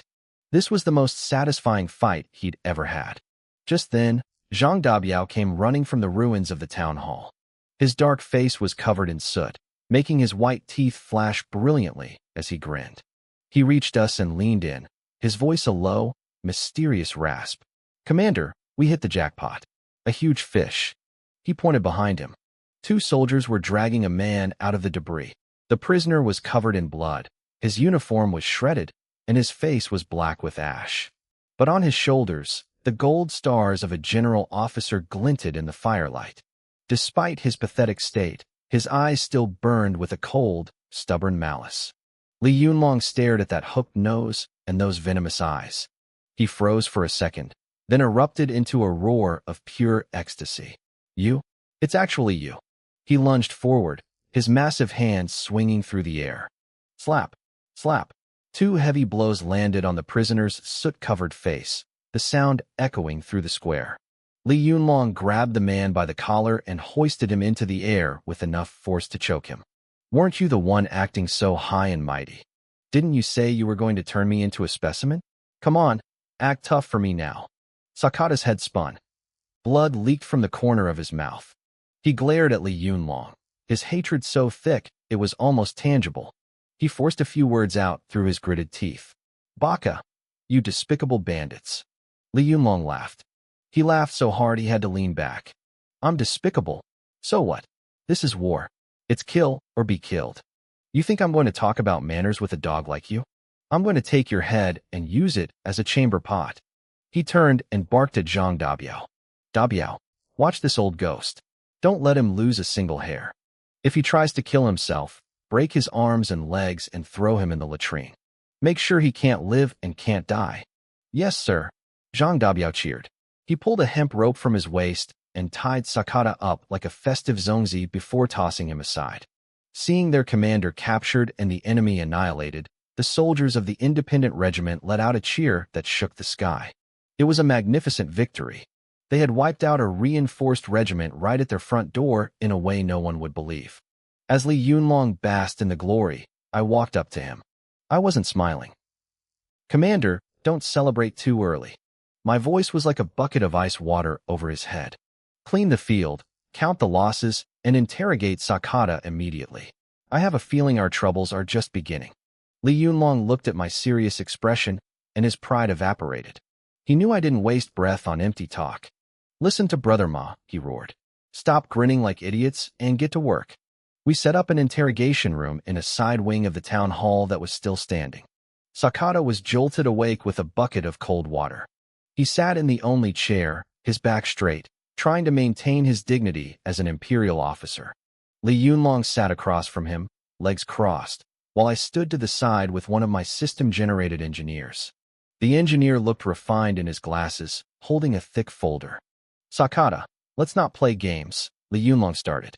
Tell me, why did you bring so many men here? What's the real plan? Sakata snorted and turned his head away, playing the martyr. Li Yunlong just chuckled and looked at me. Looks like this old dog has a hard beak. I didn't respond. I signaled the engineer. He pushed up his glasses and opened the folder, reading in a flat, robotic tone. Based on intercepted and decrypted radio traffic between the North China Area Army Headquarters and the First Army, the Japanese are planning a massive military operation against the Northwest Shaanxi base area. Code name, Iron Wall Encirclement. Sakata's face paled slightly with every word. The operation involves at least 3 divisions and 2 independent mixed brigades, the engineer continued. The goal is a multi-pronged assault to converge and crush all resistance in the region. Sakata began to tremble. These were top-tier military secrets. How could a group of bandits know this? Your Sakata regiment was merely the vanguard for the eastern route, the engineer said, closing the folder. Your job was to pull this nail at Wanjia town to open the path for the main force. Am I correct, Colonel Sakata? Sakata's body shook uncontrollably. He looked at us with pure terror. This wasn't an interrogation anymore. It was a post-mortem. We already knew everything. Li Yunlong's face turned grim. He kicked his stool over, the crash startling everyone in the room. Damn it. I wondered why they only sent 1 regiment to die. The big fish are still behind them. He paced the room, the joy of victory completely gone, replaced by the heavy tension of a coming storm. He stopped and looked at me, his eyes burning. Brother Ma, our points. Do we have enough this time? I nodded. I knew exactly what he was asking. We have enough. More than enough. I felt a rush of excitement that I could barely suppress. We had just wiped out the bulk of the Sakata regiment. Between the captured weapons, the dead enemies, and the prisoners we had taken, the system's settlement was going to be astronomical. Right before my eyes, the system interface, visible only to me, began flashing and refreshing frantically. Ding! Congratulations to the host for completing an epic tier battle, The Trap of Wanjia Town. Battle Evaluation. S. Feats. Defeating the strong with the weak. Tactical deception. Perfect ambush. Asterisk casualties inflicted. 1,158 Japanese soldiers killed. 782 captured. Sakata Regiment Commander Sakata Nobutetsu captured. Asterisk. Loot. Over 1,500 Type 38 rifles, 72 Nambu light machine guns, 24 Type 92 heavy machine guns, 95 grenade launchers, and 12 Type 92 infantry guns. Asterisk settlement complete. Total war points earned, 35,800. Asterisk. I took a deep breath. This was the kind of leverage I had never had before. I immediately opened the base upgrade menu, and two massive option boxes popped up, glowing with a brilliant golden light. Option 1 was to upgrade the base core to level 2. This would unlock a secondary tech tree, including specialized units like grenadiers and heavy machine gunners. It also offered defensive fortifications like reinforced concrete bunkers, barbed wire, and minefields. Most importantly, it allowed for the acquisition and modification of Sherman tanks. Option 2 was the construction of a Level 1 Air Force command. This unlocked air units, starting with the L-2 Grasshopper scout plane for reconnaissance and artillery spotting, and the P-40 Warhawk fighter bomber, which could carry bombs and rockets for ground attacks. The cost was 30,000 points. I looked at the two options and immediately leaned toward the first. Slow and steady was the way to win. We needed to boost our ground strength and build a solid defensive line first. That was the path to survival. The Air Force was tempting, but it consumed too many resources. In this era, a few planes would have limited impact compared to a fully reinforced infantry battalion. I gave Li Yunlong a brief rundown of the two choices. He nodded along at first, agreeing that heavy machine guns and bunkers sounded reliable. But the moment I mentioned the word plane, his eyes turned bloodshot. Planes? What did you say? We can build planes. His breathing hitched. He lunged forward and grabbed my shoulders with enough force to nearly crush my bones. The things that fly in the sky? The ones that drop bombs? Yes, I said, my head spinning from him shaking me. In theory, yes. Then what the hell is there to choose? Li Yunlong slapped his thigh so hard it echoed, spraying spit all over my face. Choose that one. Choose the planes. Damn it. I've had enough of those Japanese planes shitting on our heads every day. They bomb whatever they want. This time, I'm going to let them taste their own medicine. Commander, stay calm. I tried to talk sense into him. The Air Force is too expensive. We don't have pilots. We don't have an airfield. Even if we build them, they'll just be decorations. Our priority is the Iron Wall encirclement. We need to strengthen our ground defenses. Pilots? I'll learn to fly myself. An airfield? I'll lead the men to build you one. Li Yunlong was completely obsessed. He pointed at his own nose, his eyes wide as saucers. With planes, who cares about an encirclement? I'll drop a load of crap from the sky and wash them away. I'll fly right over Taiyuan and blow a hole in Okamura Yasuji's headquarters. He was already lost in a fantasy, imagining himself strafing Japanese positions. I felt a massive headache coming on. One of us wanted to stay grounded, and the other wanted to touch the sky. We stood there in front of a bewildered Sakata Nobutetsu, arguing over an air force that didn't even have a single pilot yet. Sakata sat there, his head ringing from the slaps he'd received earlier. He hadn't even processed the shame of his defeat before he saw these two bandit leaders screaming at each other about planes. Do you even know what a plane means? Li Yunlong roared, his finger nearly poking my nose. With those, the enemy towers and positions are like girls with no clothes on. We can see whatever we want and blow up whatever we want. He grew more excited by the second. Air superiority. That's what it's called. With air superiority, whatever iron wall they try is just a fart in the wind. I'll fly to Taiyuan and peel the roof off their command center. My ears were ringing, but I kept my cool. I steadied myself and looked him in the eye. Commander, I know better than anyone what planes represent. But have you thought about this? Planes don't grow out of the ground. They need runways, massive amounts of aviation fuel, and professional maintenance crews. Do we have any of that? I pointed out at the wreckage of Wanjia Town. Our soldiers can barely get a full meal, and you want to raise a golden bird? Even if we conjured a plane out of thin air right now, where would we put it? In a mountain gully? In the town square? The moment a Japanese scout plane sees it, our airfield becomes a sitting duck. One dive bomb, and we lose the plane and the people. My words were like a bucket of ice water. It didn't put out Li Yunlong's fire, but it chilled the excitement of Zhang Dabiao and the others standing nearby. Zhang Dabiao scratched his head and leaned in. Brother Ma, you mean we can't afford to play with planes yet? It's not just about the cost, I said, looking at Li Yunlong's stubborn face. It's that playing with them now will get us killed faster. If we upgrade to level 2 tech, we get grenadiers and heavy machine gunners. Those are units that can fight now. We get bunkers and minefields that make our base as hard as an iron turtle. The Japanese sweep is coming. Should we spend our points on a shield that saves lives, or a dream that might crush us? It was a logical argument. Even Li Yunlong couldn't find the words to snap back immediately. His face turned red, his neck straining. We can't just crawl on the ground forever, he grumbled, finally slumping back into his chair. The Japs have planes, so we need them too. Otherwise, when does this war end? We chase off Sakata today, but a Yamada will come tomorrow, and a Yamamoto the day after. We can't just dig holes and bury mines every time. I don't care. I want planes. Without planes, this war just isn't fun. The atmosphere in the room froze.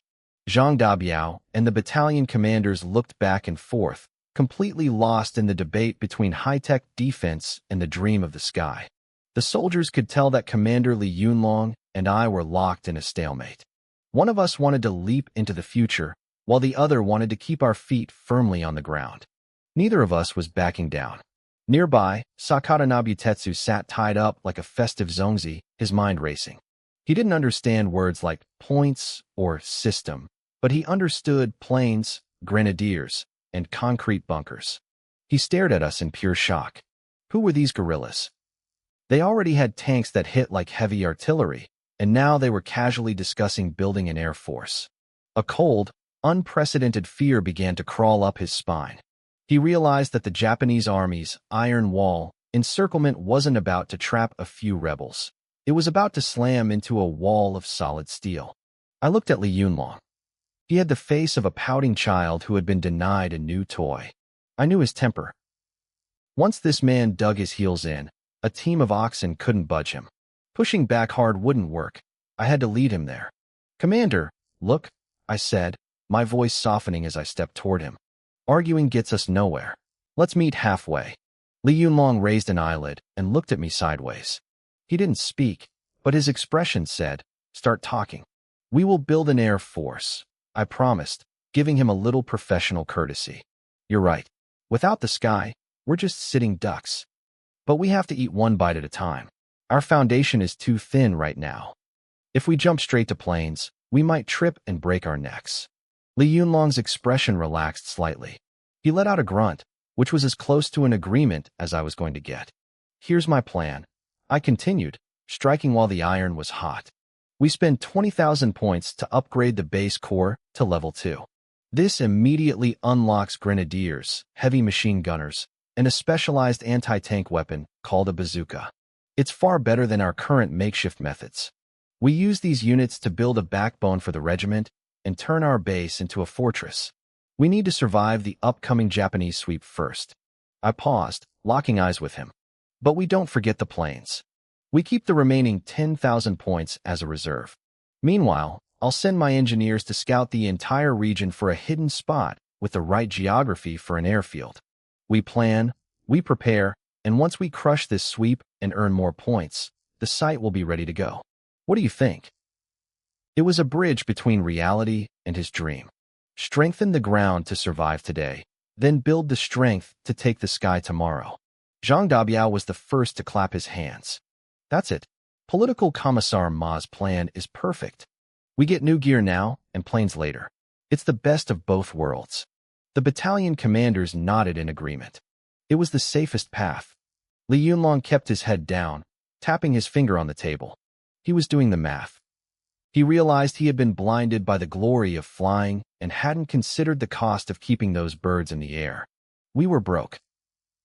We needed those bazookas to knock out Japanese tanks and turn our base into a turtle shell they couldn't bite through. Finally, Li Yunlong slammed his hand on the table, startling everyone. Fine, he barked. We do it your way. Get those bazookas ready first. I want one for every squad. I want to see if those Japanese tanks still act tough when they're staring down a rocket. He pointed a finger at me, his eyes narrowing. But listen, Ma Pengfei, you better find that airfield. If I don't see the start of a runway after this next battle, I'll have your hide. Don't worry, Commander, I laughed. The stubborn mule was finally moving. I didn't hesitate. I opened the system interface that only I could see and tapped the golden icon. I confirmed the expenditure of 20,000 points. Asterisk ding. Base core upgrading. Estimated time, 24 hours. Asterisk. Asterisk level 2 technology tree unlocked. New units, grenadiers, heavy machine gunners, and bazooka infantry added to training queue. Asterisk. New structures, reinforced concrete bunkers, wire minefields, and sentry turrets added to construction queue.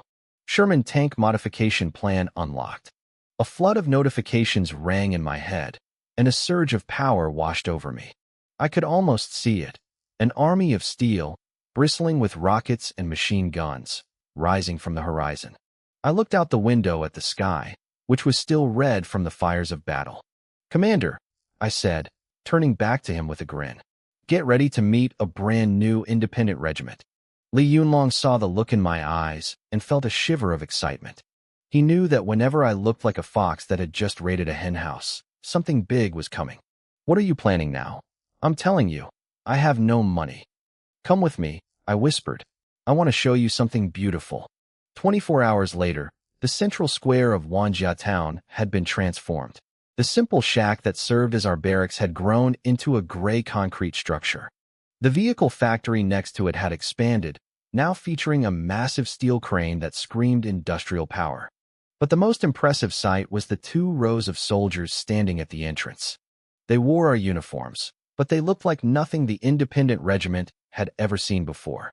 Every man in the new unit carried a long, thick, dark green iron tube on his shoulder. The ends were flared out like trumpets, looking incredibly rugged. These were the new soldiers I had unlocked through the system upgrade, the bazooka infantry. Li Yunlong circled these 20 recruits like a hungry wolf. His hands were itching. He reached out, trying to touch the oily black metal of one of the tubes. Whoa, Commander, don't touch that, I said, stepping in to stop him. This isn't a fire poker. It's worth its weight in gold. So what if I look? Li Yunlong barked back, clearly annoyed. It's just an iron pipe. You're telling me this is more precious than my Italian cannon? How do you even use it? Do you stuff rocks in there? Zhang Dabiao and the other officers leaned in, their necks stretched out in curiosity. To them, a tube-shaped weapon was either a rifle or a cannon. This mid-sized, strange-looking thing was a total mystery. I didn't bother explaining. I just gave a mysterious smile and pointed toward the center of the square. There sat the captured Type 94 armored car, already scrapped and useless. Talk is cheap, I said. Let's see what this mule can do. I nodded to the squad leader. Target the armored car. Prepare to fire. 10 soldiers instantly fanned out. They dropped into kneeling positions, setting up a simple firing line. They pulled sharp-tipped rockets with stabilizing fins from their packs and slid them into the rear of the tubes. Fire. The first soldier pulled the trigger. There wasn't a deafening roar. Instead, there was a sharp whoosh. A burst of orange flame shot out from the back of the tube, kicking up a cloud of dust. The rocket streaked through the air, leaving a long trail of white smoke. In front of everyone's stunned eyes, it hit the Type 94 dead center. Boom. A dull, piercing explosion rocked the square.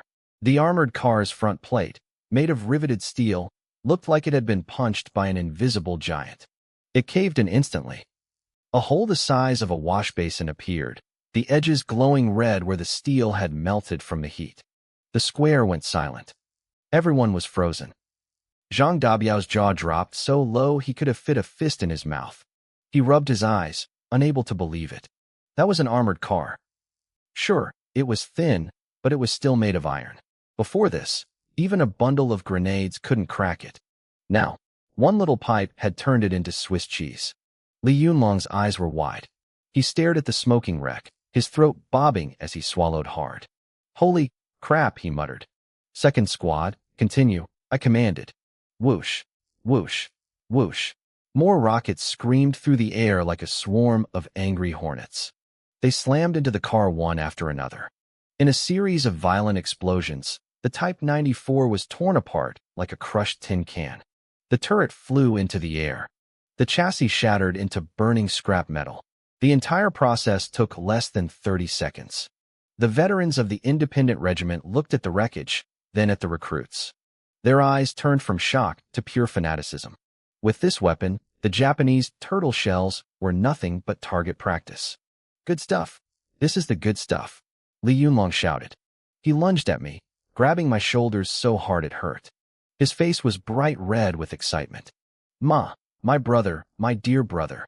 Give me 100 of these. No, 200. Spend every point we have on this.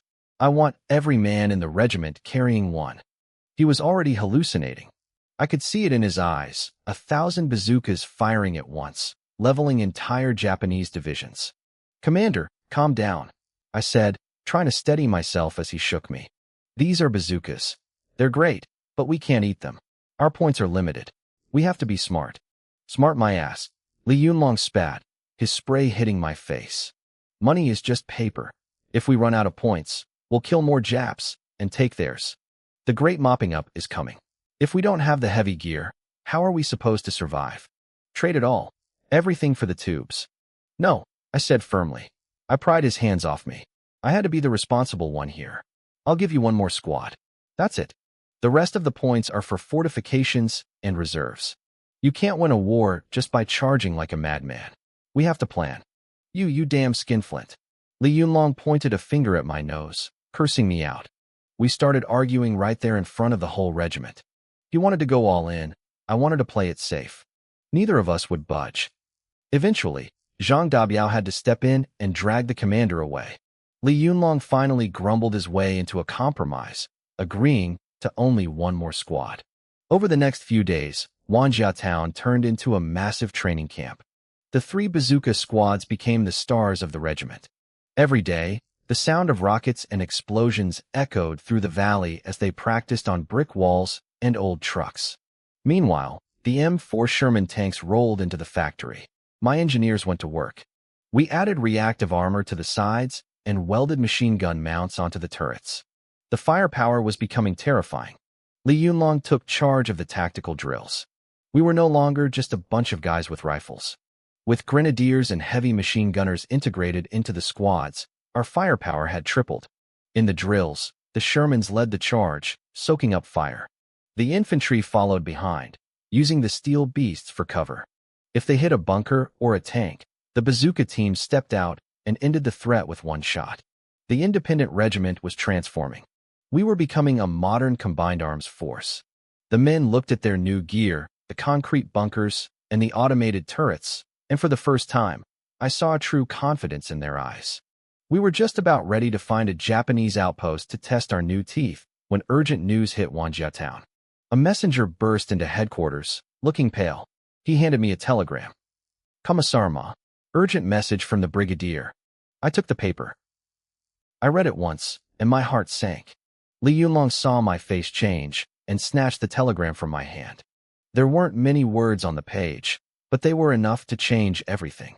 Every word on that telegram felt like a massive boulder crushing the air out of my lungs. The commander of the Japanese North China Area Army, Yoshio Kazuka, was personally leading the First Army. He had mobilized 3 surrounding divisions and 2 independent mixed brigades, a total of 50,000 enemy troops. They had started their move at dawn, splitting into 8 columns to execute an iron wall encirclement designed to wipe out our base in northwest Shaanxi. Wanjia town, where my independent regiment was stationed, sat directly in the path of their main eastern thrust. Their lead elements were expected to arrive within 12 hours. Li Yunlong gripped the telegram so hard his knuckles turned white. He slowly looked up and met my eyes. I saw a storm of gravity in his gaze. The wind was howling before the rain. This was a true test of life and death. Damn it, Li Yunlong growled. He crumpled the paper into a ball and slammed it onto the table. The ruthlessness he'd been suppressing finally exploded. There was no fear in his eyes, only a raging fire of combat intent. He turned to the door and roared, "Pass my orders. The entire regiment is at level 1 combat readiness." Level 1 combat readiness. The guard outside jumped, his voice cracking as he relayed the shout. The command was like a stone dropped into a still lake, sending ripples through all of Wanjia town. The soldiers, who had just been laughing and admiring their new weapons, went cold. Their smiles vanished, replaced by a sharp, tempered killing intent. There was no panic, no questions. Everyone sprinted to their stations. New recruits checked their bazookas. Veterans scrubbed their rifle bores. The cooks began preparing dry rations for the march. Wanjia town transformed into a high-speed war machine, every gear turning with lethal precision. Inside headquarters, the air was thick enough to drown in. A massive military map lay across the table, covered in red and blue pencil marks. My battalion and company commanders gathered around, their faces grim. The telegram had made its rounds, and each man looked like he'd touched a hot iron. 50,000 Japs. An 8-pronged encirclement. This was bigger and more brutal than any sweep we had ever faced. Kozuka was determined to erase our base from the map. "Son of a bitch, Kozuka is betting the whole house on this," Zhang Dabiao shouted, slamming his fist down and making the teacups jump. 50,000 men. They want to swallow us whole like dumpling filling. "Colonel, how do we fight this?" Shin Quanjun, the 1st Battalion commander, looked worried. "We have some new gear, sure, but we're still just one regiment. Going head-to-head is like throwing eggs at a rock." "Head-to-head? My foot," Li Yunlong cursed. He grabbed his pipe and took a deep, harsh drag. Acrid smoke swirled around his face, masking his expression. He didn't speak immediately. Instead, he turned his gaze toward me. One by one, every pair of eyes in the room followed his. Without realizing it, they had started looking at me, the refined, glasses-wearing commissar, as the regiment's true anchor. I didn't look back at them. My finger moved slowly across the map, like a chess player studying a board. "The enemy is coming in force. They want a decisive battle," I said. My voice wasn't loud, but it carried to every corner of the room. 50,000 troops, 8 columns, air support. If we hold a front line, we lose. If we try to defend Wanjia town to the death, we're just digging our own graves. The tension in the room spiked. A few hot-headed captains were already clenching their fists, ready to go out in a blaze of glory. However, I continued, my finger tapping a wide gap between 2 red arrows on the map. The more they spread their forces, the longer their lines become. And long lines have weaknesses. I looked up, letting them see the confidence in my eyes. Kozuka's iron wall sounds terrifying, but it's just a net. The bigger the net, the longer the rope, and the wider the holes. We aren't going to be caught. We're going to be the slipperiest fish in the sea. We'll slip through the holes, and then turn around to bite through his lines. I traced a red line representing the enemy's advance back to a small town in the rear. Supply. 50,000 men, and their horses eat a mountain of food every day. Their ammunition consumption will be astronomical. That long supply line is their carotid artery. We won't stay and defend. We'll strike. We'll break into small pieces, turn our one big fist into 1,000 sharp knives. I looked at the commanders. We hit their transport teams. We blow their depots. We raid their field hospitals. We make it so the frontline troops are starving and shooting empty guns. Li Yunlong's eyes lit up. He slapped his thigh. Exactly. Damn it, that's what I'm talking about. Only an idiot fights a positional war against these odds. We play hide and seek. He advances, we retreat. He rests, we harass. He gets tired, we strike. We'll drag those 50,000 men into these mountains until they rot. Ma, keep going. Give us the specifics. I nodded and picked up the red and blue pencils. My suggestion, we disperse the entire regiment, leaving only a skeleton crew for essential defense. We break down into squads and platoons, dozens of small, lethal combat groups. I looked at Zhang Dabiao. Captain Zhang, you take the core of the 1st Battalion. I'm giving you a bazooka squad and a heavy machine gun squad. You are Strike Team 1. Your mission is this road. You intercept every supply convoy for the Japanese Eastern Column. Yes, sir. Zhang Dabiao straightened his back, his voice booming. I turned to one of my system-generated soldiers. Squad Leader 1. A cold-eyed soldier stepped forward. You take your squad and a demolition team. Strike Team 2. Your mission is the most dangerous. Penetrate deep into the rear and sabotage the Yangshuan railway station. A collective gasp went around the room. That was a major hub, heavily guarded. The mission will be completed, Commissar. The squad leader replied without a flicker of emotion. To him, it wasn't a suicide mission, it was just a task. I continued through the list, meticulously assigning roles. Each group was a mix of seasoned independent regiment veterans and my specialized system troops. It combined local guerrilla knowledge with modern, overwhelming firepower. Li Yunlong watched me, nodding along. My plan mirrored his own instincts, but with a level of technical detail he hadn't considered. When I finished, he cleared his throat and stepped forward. He looked like an old landlord about to divide up his estate among his sons. Listen up, he said, pacing with his hands behind his back. The independent regiment has a lot of property now. It's time we split up the house and go live our own lives for a while. I'm putting the ugly truth out there first, Li Yunlong said, his eyes scanning the room.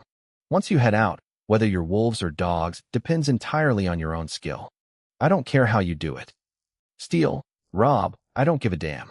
But in 3 days, I want to see results. If any of you come back empty-handed or lose too many men, don't blame me when I skin you alive. He pointed a finger at every battalion and company commander who had received an assignment. Keep your ears open. Use your brains when you fight.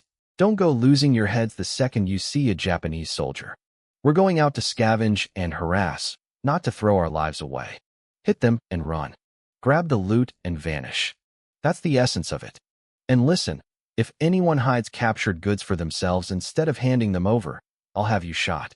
Li Yunlong's words were a mix of threats and lessons, lecturing them until they looked like scolded grandsons. Finally, he gave a dark, cunning grin, showing off a row of white teeth. He looked like a fox planning a heist. Of course, he said, slapping his chest and gesturing toward me. The fattest piece of meat stays with us. The Japanese main eastern column will definitely pass through Wanjia town. That's at least a full division. It's the hardest bone to pick, but it's got the most grease. Commissar Ma and I will personally handle that one. We'll take the guard company and the rest of our precious gear to give them a proper welcome. The room went silent as the realization hit. The commander was taking the most dangerous and high-stakes mission for himself. Commander, that's not right. Zhang Dabiao blurted out, his face tight with worry. It's too dangerous. You're the commanding officer. You should stay in the rear. Bullshit. Li Yunlong's eyes bugged out. I became a commander by fighting, not by sitting in the back. It's settled. Now get out of here and get ready to move. The meeting broke up, and the officers hurried off to their units. Soon, the headquarters was empty, leaving only Li Yunlong and me. The arrogance faded from his face.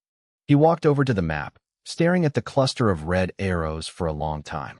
Brother Ma, he said, his voice sounding a bit raspy. We're betting the whole regiment's future on this one. I walked up beside him, my eyes fixed on the map. No, I said firmly. We're betting on the future of the entire war. Right then, a soldier rushed in, looking pale and nervous.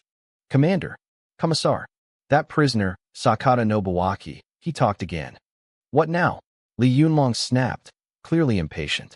He said that for this sweep, the 1st Army's Special Unit, Yamamoto Ikemoku's Special Forces, is also involved.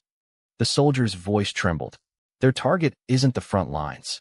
It's every 8th Route Army headquarters in the northwest. The air in the room turned ice cold. Yamamoto's Special Forces were legendary for their cruelty across North China. They were like a sword hanging over the heads of every commander we had. They were elite, well-equipped, and specialized in infiltration and decapitation strikes. Li Yunlong and I locked eyes. I saw a level of gravity in his gaze that hadn't been there before. Our previous enemies were always in the light, visible and touchable. Now, a venomous snake had slipped into the dark forest, ready to strike from a corner we couldn't see. You mother! Li Yunlong let out a slow breath. He looked at the dot on the map representing our headquarters. His eyes turned sharp as knives. I was worried I couldn't find him, and here he is, delivering himself to my door. He didn't waste another second. He turned and charged out like a provoked leopard. Zhang Dabiao, get your ass back here. Zhang Dabiao, who had been halfway to his unit, came sprinting back looking confused. Li Yunlong grabbed him and dragged him to the map, stabbing his finger against the paper so hard I thought he'd punch a hole through the table. Plans changed, Li Yunlong whispered, though he couldn't hide the excitement and killing intent in his voice. The big fish, Yamamoto's special forces, has entered the water. They're coming for our headquarters. Your mission stays the same. Hit their supply lines, but I want you to hit them harder. Return valid JSON only. Make as much noise as possible. He looked up, his eyes glowing like a hungry wolf. You need to make that old bastard Katsuo believe his backyard is on fire. Make him think my entire main force is with you. The more chaos you cause, the safer I am here, and the better chance we have of hooking Yamamoto. Zhang Dabiao understood instantly. He was the bait for the main course. Instead of being afraid, he grinned, showing those big white teeth. Commander, just watch me. If I don't rip a hole in the Japanese Eastern Army's backside, I'll bring you my head on a platter. Get lost. Li Yunlong laughed, kicking him in the rear. Just make sure you come back alive for a drink. Night fell, deep and silent. In the mountains of the northwest, a winding dirt road glowed pale under the moonlight. Zhang Dabiao lay in the tall grass on a hillside, chewing on a weed, his eyes glued to the bend in the road. Behind him, the soldiers of the 1st Battalion and the Specialized Bazooka Squad were as still as stones. They had been there for hours. Even with mosquitoes buzzing in their ears, nobody moved. Battalion Commander, why aren't they here yet? A soldier whispered. Shut it, Zhang Dabiao hissed, spitting out the weed. Stay sharp. This is the first time we're using the new toys. If anyone screws up, the commander will have your skin. Before he could finish, 2 blinding beams of light cut through the darkness at the bend of the road. Then came the low rumble of engines. Zhang Dabiao held his breath. He raised his binoculars. A sidecar motorcycle led the way, followed by a dozen canvas-covered trucks. Bringing up the rear was an armored car. Cunning bastards, Zhang Dabiao muttered. He signaled the bazooka squad leader. 10 soldiers silently leaned forward, resting the black iron tubes on their shoulders, aiming down at the road. The convoy drew closer. The roar of the engines made my heart race even from a distance. 50 meters. 30 meters. As the motorcycle passed directly below their position, Zhang Dabiao swung his hand down. Fire! A sharp whistle pierced the air. The first rocket, trailing an orange flame, slammed perfectly into the lead truck. The explosion was massive. The front of the truck disintegrated like a smashed watermelon, turning into a ball of fire. The shockwave flipped the engine block into the air, scattering burning debris everywhere. That was the signal. Whoosh, whoosh, whoosh. The rest of the rockets screamed out. One rocket dove straight under the belly of the armored car at the back. A deafening boom followed. The Type 94 armored car, which had looked so intimidating moments ago, was tossed into the air as if a mine had gone off beneath it. Its track snapped, and the hull slammed down on its side, a heap of smoking scrap metal. The front and rear vehicles were destroyed almost simultaneously, paralyzing the entire convoy on the narrow mountain road. Give him hell, Zhang Dabiao roared, leaping up from the grass. I gripped my submachine gun, aimed down at the chaotic mess of Japanese soldiers below, and let out a long burst. All along the hillside, heavy machine guns, rifles, and submachine guns opened up at once. A dense rain of bullets poured down like a waterfall. The Japanese soldiers who had just jumped off their trucks didn't even know what hit them before they were mowed down in rows. The surviving drivers and guards were completely stunned. They had never encountered firepower this fierce. Especially those cannons that could vaporize a truck in one shot. They had never even heard of such a thing. Baka! Enemy attack! Enemy attack! A Japanese officer waved his pistol, screaming at the top of his lungs, trying to organize a defense. But before he could finish his sentence, a grenadier on the ridge spotted him. Thump! A grenade traced a perfect arc through the air and landed right at his feet. The blast wave tossed him straight into the sky. In less than 10 minutes, the fighting was over. Dozens of Japanese bodies lay scattered across the mountain road. Over a dozen trucks were engulfed in roaring flames, painting half the sky a deep, bloody red. Quick, clear the battlefield. Take everything we can use. Zhang Dabiao roared with excitement. Our soldiers cheered as they charged down the slope. Looking at the trucks blown into scrap metal and the scorched enemy soldiers, their eyes were full of fanatical pride. My God, these bazookas are incredible, Zhang Dabiao muttered, walking past a burning wreck. One shot, one kill. This is even better than that Italian cannon the boss is always talking about. He used his bayonet to pry open a charred canvas cover on one of the trucks, and his eyes instantly went wide. Underneath were crates packed neatly with shiny brass bullets and brand-new Type 38 rifles. We're rich. We're rich. Zhang Dabiao was grinning so hard, he looked like he might burst. Quick, put out the fires. These are treasures. At the same time, similar ambushes were happening all over the region. The independent regiment had broken down into small combat groups, slicing the Japanese supply lines into ribbons. Inside the Japanese North China Front Command, the newly appointed commander, Major General Miyazaki Mizuki, stared at his map with a pale, stony face. Red X marks covered the board, each one representing a lost transport convoy. He slammed his hand on the table, splashing tea everywhere. It hasn't even been half a day, and we've lost 7 transport teams. Nearly 100 tons of supplies. A staff officer reported cautiously. General, survivors say the 8th Route Army is using a shoulder-fired cannon we've never seen before. It has massive power and specifically targets our vehicles. Miyazaki realized he wasn't dealing with the mud-leg guerrillas he'd read about in intelligence reports. These enemies had heavy firepower, flexible tactics, and a ruthless streak that hit him exactly where it hurt. Order all units to halt their advance and tighten the defensive lines, Miyazaki commanded coldly. Send out every scout we have. We must find this force. If we don't pull this thorn soon, our Iron Wall strategy will become a global joke. Late that night, in Wanjia town, the headquarters was glowing with lamplight. Li Yunlong and I were hunched over a map, tallying the combat reports coming in from the field. Li Yunlong's grin was practically reaching his ears. Haha, beautifully done. He punched the table. Zhang Dabiao didn't let me down. And those other groups? They're all damn good. In just one day, we've captured more ammunition than we did when we took the county seat. I'm going to be a rich man. I was happy too, but I felt a lingering weight in my chest. Commander, don't celebrate too early. I pointed at the map. We made too much noise. The enemy will consolidate their forces and strike back hard. And the deadliest snake is still out there. Li Yunlong's smile faded. He knew exactly who I was talking about, the Yamamoto Special Forces. Just then, a sharp, frantic alarm blared inside my mind. Warning, Level T3 Special Operations Unit detected approaching base core.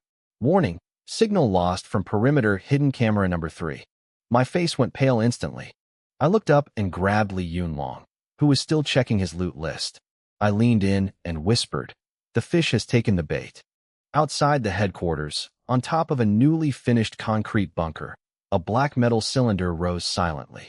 The top split open, revealing a strange, twin-barrel machine gun. This was the Sentry Gun, a defensive weapon I'd unlocked with Level 2 technology. It didn't need a crew. It was controlled entirely by the system using infrared and motion tracking. It was the coldest sentry in the dark. A thin red scanning beam swept across the dark woods like a ghost's eye.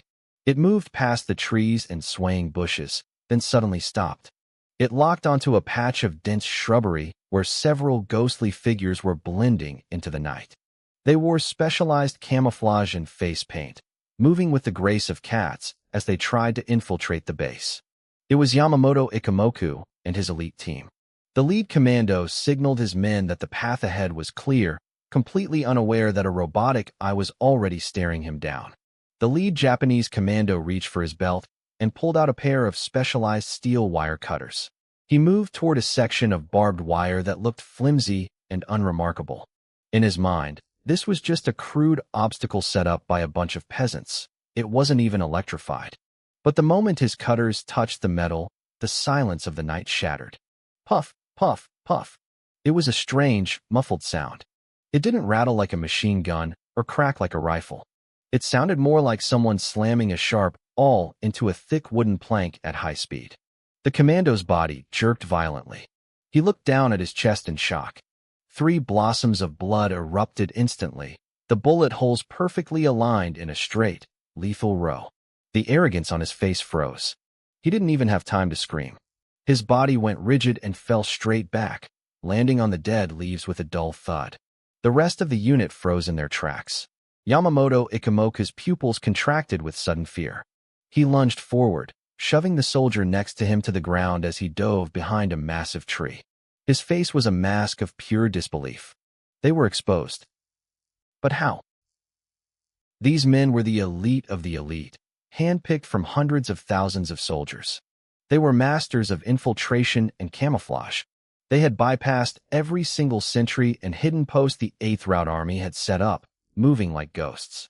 They were supposed to be invisible. Yamamoto gritted his teeth, his mind racing. What kind of weapon was that? The rate of fire was terrifying, the precision was inhuman, and there had been almost no muzzle flash. Baka, he hissed under his breath. He realized then that they hadn't stumbled upon a simple headquarters. They had slammed headfirst into a steel fortress armed to the teeth. His intelligence was wrong. Attack, Yamamoto roared, making a split-second decision. The element of surprise was gone. Their only hope now was to charge in, strike fast, and finish the decapitation strike before the main force could react. Hi! The commandos stopped hiding. Like enraged beasts, they leaped from their cover, brandishing German MP-38 submachine guns and charging toward the heart of the base. They were professionals, moving in synchronized patterns, providing suppressive fire, and leapfrogging forward like a sharp knife aimed at the throat of Wanjia town. But they were charging into a web of death I had already woven. Rat-tat-tat-tat. More automated sentry guns rose from hidden alcoves. They emerged from bunkers, rooftops, and even street corners. A dense grid of fire interlaced across the dark, pouring lead like water. The path forward was completely sealed. One commando dashed out from behind a wall and was instantly shredded by 2 crossing lines of fire. Another tried to prime a grenade, but a bullet pierced his wrist the moment he lifted his arm. The grenade dropped at his feet and detonated, blowing him to pieces. Back in the headquarters, Li Yunlong had already grabbed his favorite broadsword. His face was flushed with bloodthirsty excitement. Damn, they actually came. He licked his dry lips. Brother Ma, how many of these grandsons are there? I kept my eyes glued to the virtual screen projected by the system. It showed a real-time tactical map of Wanjia town. Red dots representing the Yamamoto Special Forces were being steadily consumed by the blue dots of my defense. 30 total, I said, my voice eerily calm. 21 left. I've already sent conscript squads 1 and 2 to intercept. They'll poison these rats in the alleys.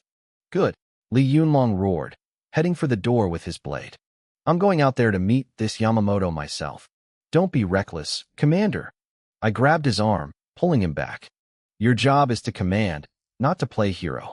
In the narrow alleys, the fighting turned white hot. Yamamoto's men were truly terrifying soldiers. They had incredible reflexes and marksman-level aim. Each one was a precision-killing machine. When one of my conscripts poked his head out, he was instantly taken down by a single, perfect shot. But my conscripts had one advantage. They didn't know the meaning of fear, and they followed orders to the letter. Suppress the left. Grenade at position 3.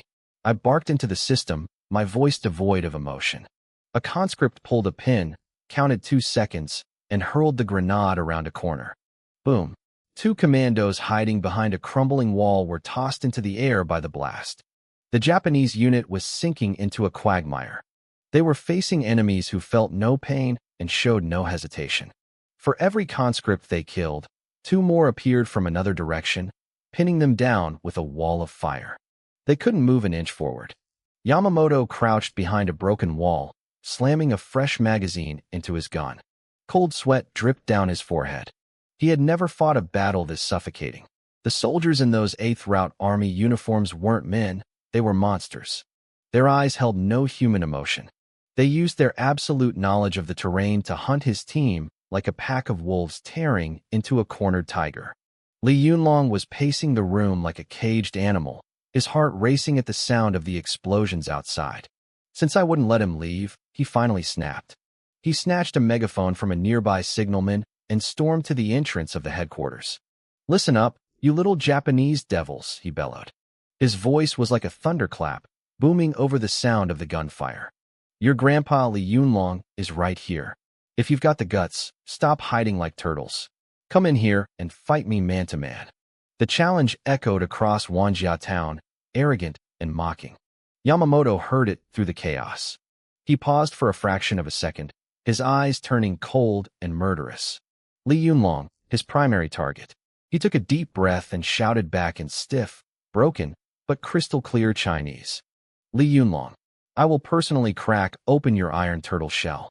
His voice wasn't loud, but it carried a venomous chill that cut through the noise of the battlefield. It reached Li Yunlong's ears like the hiss of a snake. Li Yunlong just grinned, resting his heavy blade on his shoulder. "Good lad." "He's got guts," Li Yunlong said, turning to me with eyes burning with battle lust. "Did you hear that, old ma? This little Japanese devil is pretty arrogant. I'm going to show him exactly what happens when you try to crack my iron turtle shell."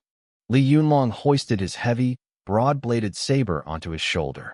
The blade caught the light of the headquarters, gleaming with a cold, murderous silver. He let out a dark laugh, that familiar, reckless streak of his flaring up again. "Old ma, listen to him.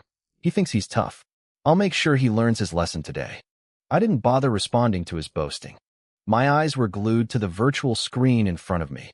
On the map, the red dots representing Yamamoto's special forces were darting frantically, trying to rip a hole through our perimeter.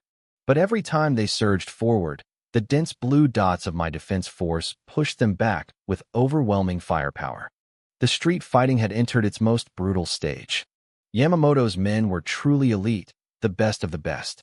They used the ruins and broken walls for cover, their marksmanship precise and their movements eerie. They were giving my conscripts a lot of trouble. One conscript leaned out from a corner to provide suppressive fire, but a flash of sparks erupted from the darkness across the street. A bullet slammed into his helmet with enough kinetic energy to flip him backward onto the ground. "Unit 3 is down," the conscript squad leader reported.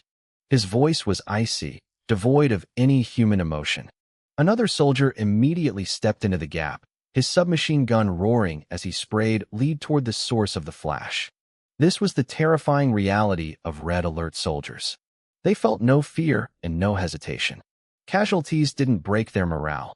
It only made them more efficient and cold-blooded in executing their orders. Yamamoto was crouching behind a destroyed carriage, his chest heaving.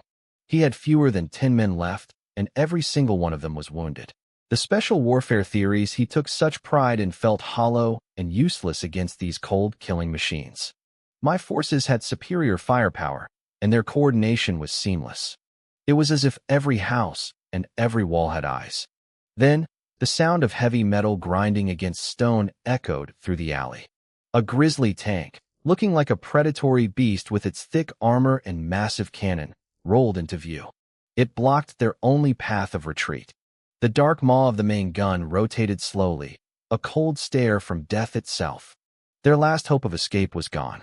"Commander, the enemy is surrounded. Should we call for their surrender?" The squad leader's voice crackled over the comms.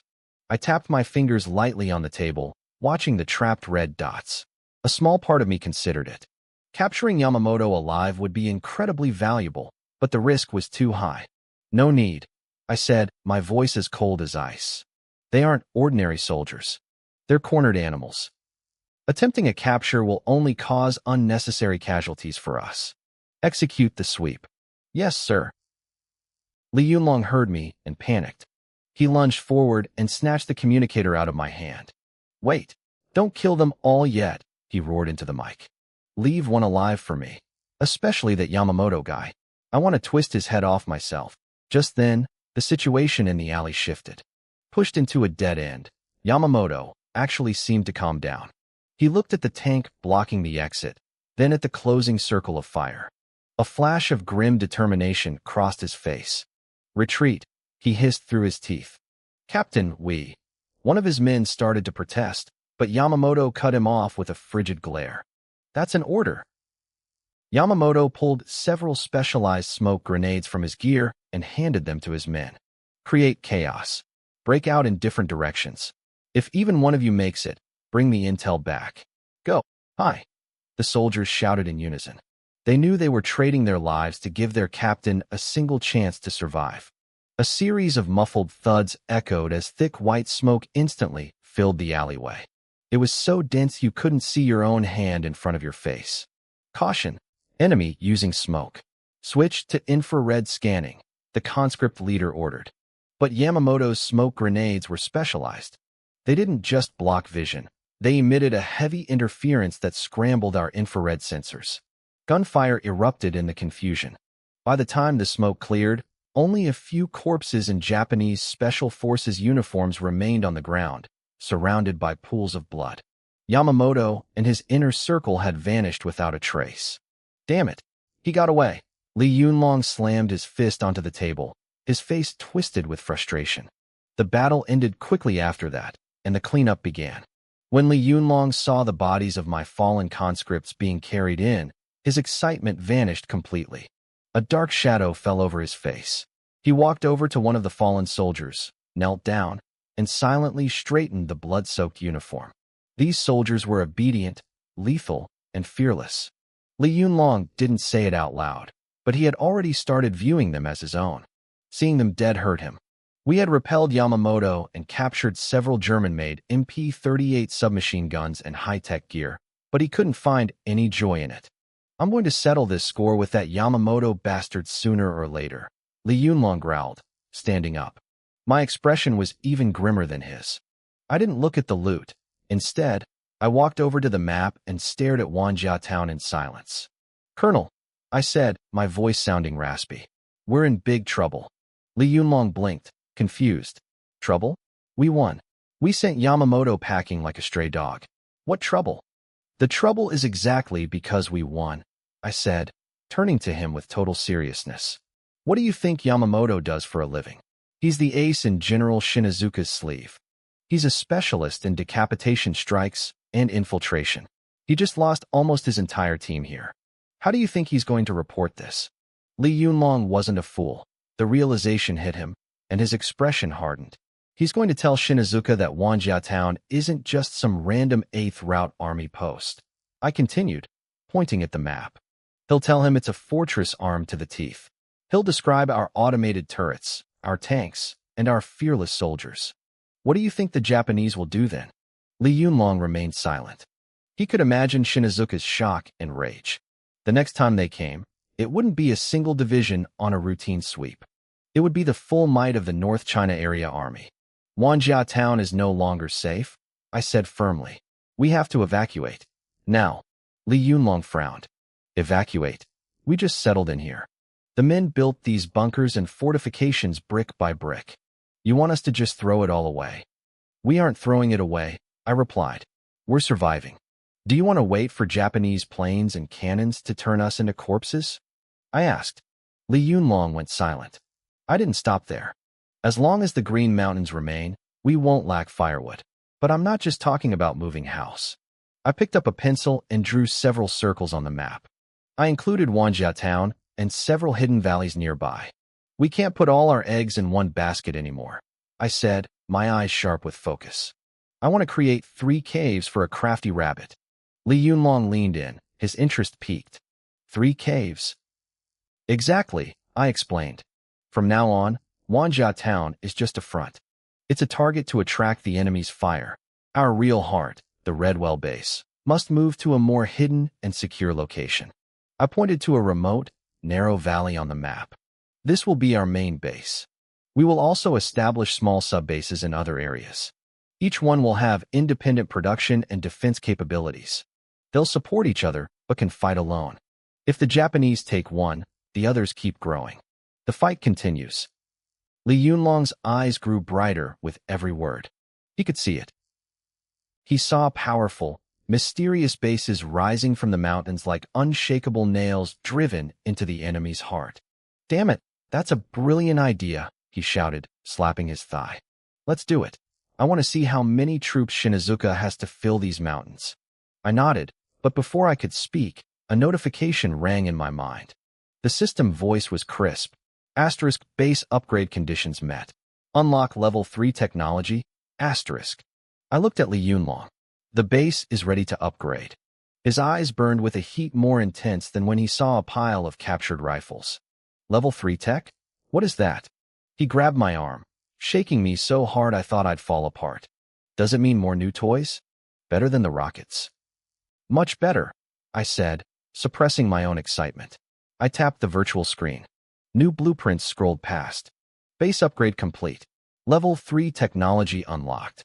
New units available. Multipurpose infantry vehicle, Tesla tank, V3 rocket launcher. New buildings available, battle lab, or refinery. Li Yunlong shoved his head next to mine. He couldn't understand the complex data, but the aggressive designs of the weapons and the name, V3 rocket, made him drool. My goodness, he muttered, his eyes darting across the blueprints like a mouse in a grain bin. Brother Ma, can we really build these? In theory, yes, I said, though I had to dampen his spirits a bit. But we need resources and points. And we need a place to build them. I zoomed in on the map again. Colonel, the rabbit plan has to happen now. And we have to step it up. The system just reminded me that we can't just build sub-bases. We need to move the main base entirely. Li Yunlong frowned, but he didn't argue. He was thinking. Wanjia town was convenient, but it was too exposed. We had beaten Yamamoto because of surprise and new gear, but if the Japanese brought heavy artillery and bombers, these bunkers would be nothing but coffins. We move the main base to this valley, I said firmly. It's surrounded by mountains on 3 sides with only one narrow exit. It's easy to defend and impossible to storm. The other sites will be for mining or outposts. Even if Wanjia town falls, our core strength stays safe. Li Yunlong paced the room, his excitement boiling over. I'll keep the empty shell of Wanjia town to keep Shinazuka's attention. You guys head into the mountains quietly. It sounds good, but money is the problem, I said, pulling up the resource panel. The numbers made my head ache. To build a sub-base, we need a base construction vehicle. One costs 50,000 points. Li Yunlong's eyes nearly popped out of his head. He started counting on his fingers, trying to figure out how many Japanese convoys he'd have to rob to hit that number. We'll steal it, he blurted out. It was his instinct. If you don't have it, take it from the enemy. We can't just raid, I said, shaking my head. We need a coordinated strike. We need to gather resources while pulling the enemy's attention away from Wanjia town. We need to buy time for the new base. Li Yunlong grinned. So you want to split the forces? Yes, I said. I'll take the engineers and the new base vehicle to the valley to build. You, Colonel, need to take a team and make noise. Make it loud. Li Yunlong let out a booming laugh. Loud? I'm an expert at that. How loud do you want it? Loud enough to make Shinazuka think the independent regiment is launching a major strategic move. Make him think you're attacking a big city.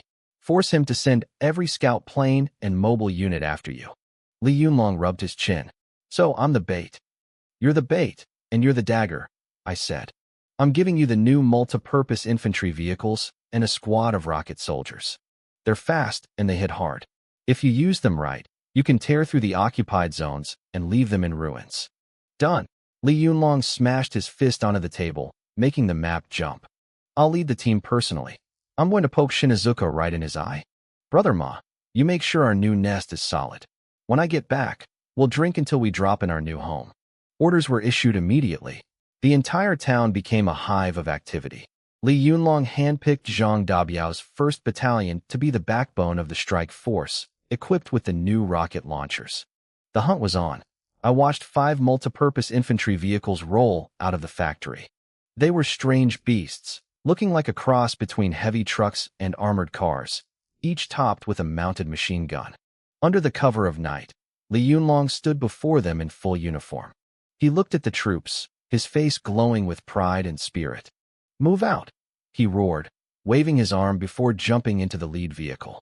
The engines groaned and thundered. The convoy looked like a steel dragon as it slithered out of Wanjia town, vanishing silently into the vast darkness. While he went one way, I headed the other. I led the engineers and the massive base vehicle, the machine that carried all our hopes, toward a hidden valley marked on my map. One team was the distraction, the other was the secret.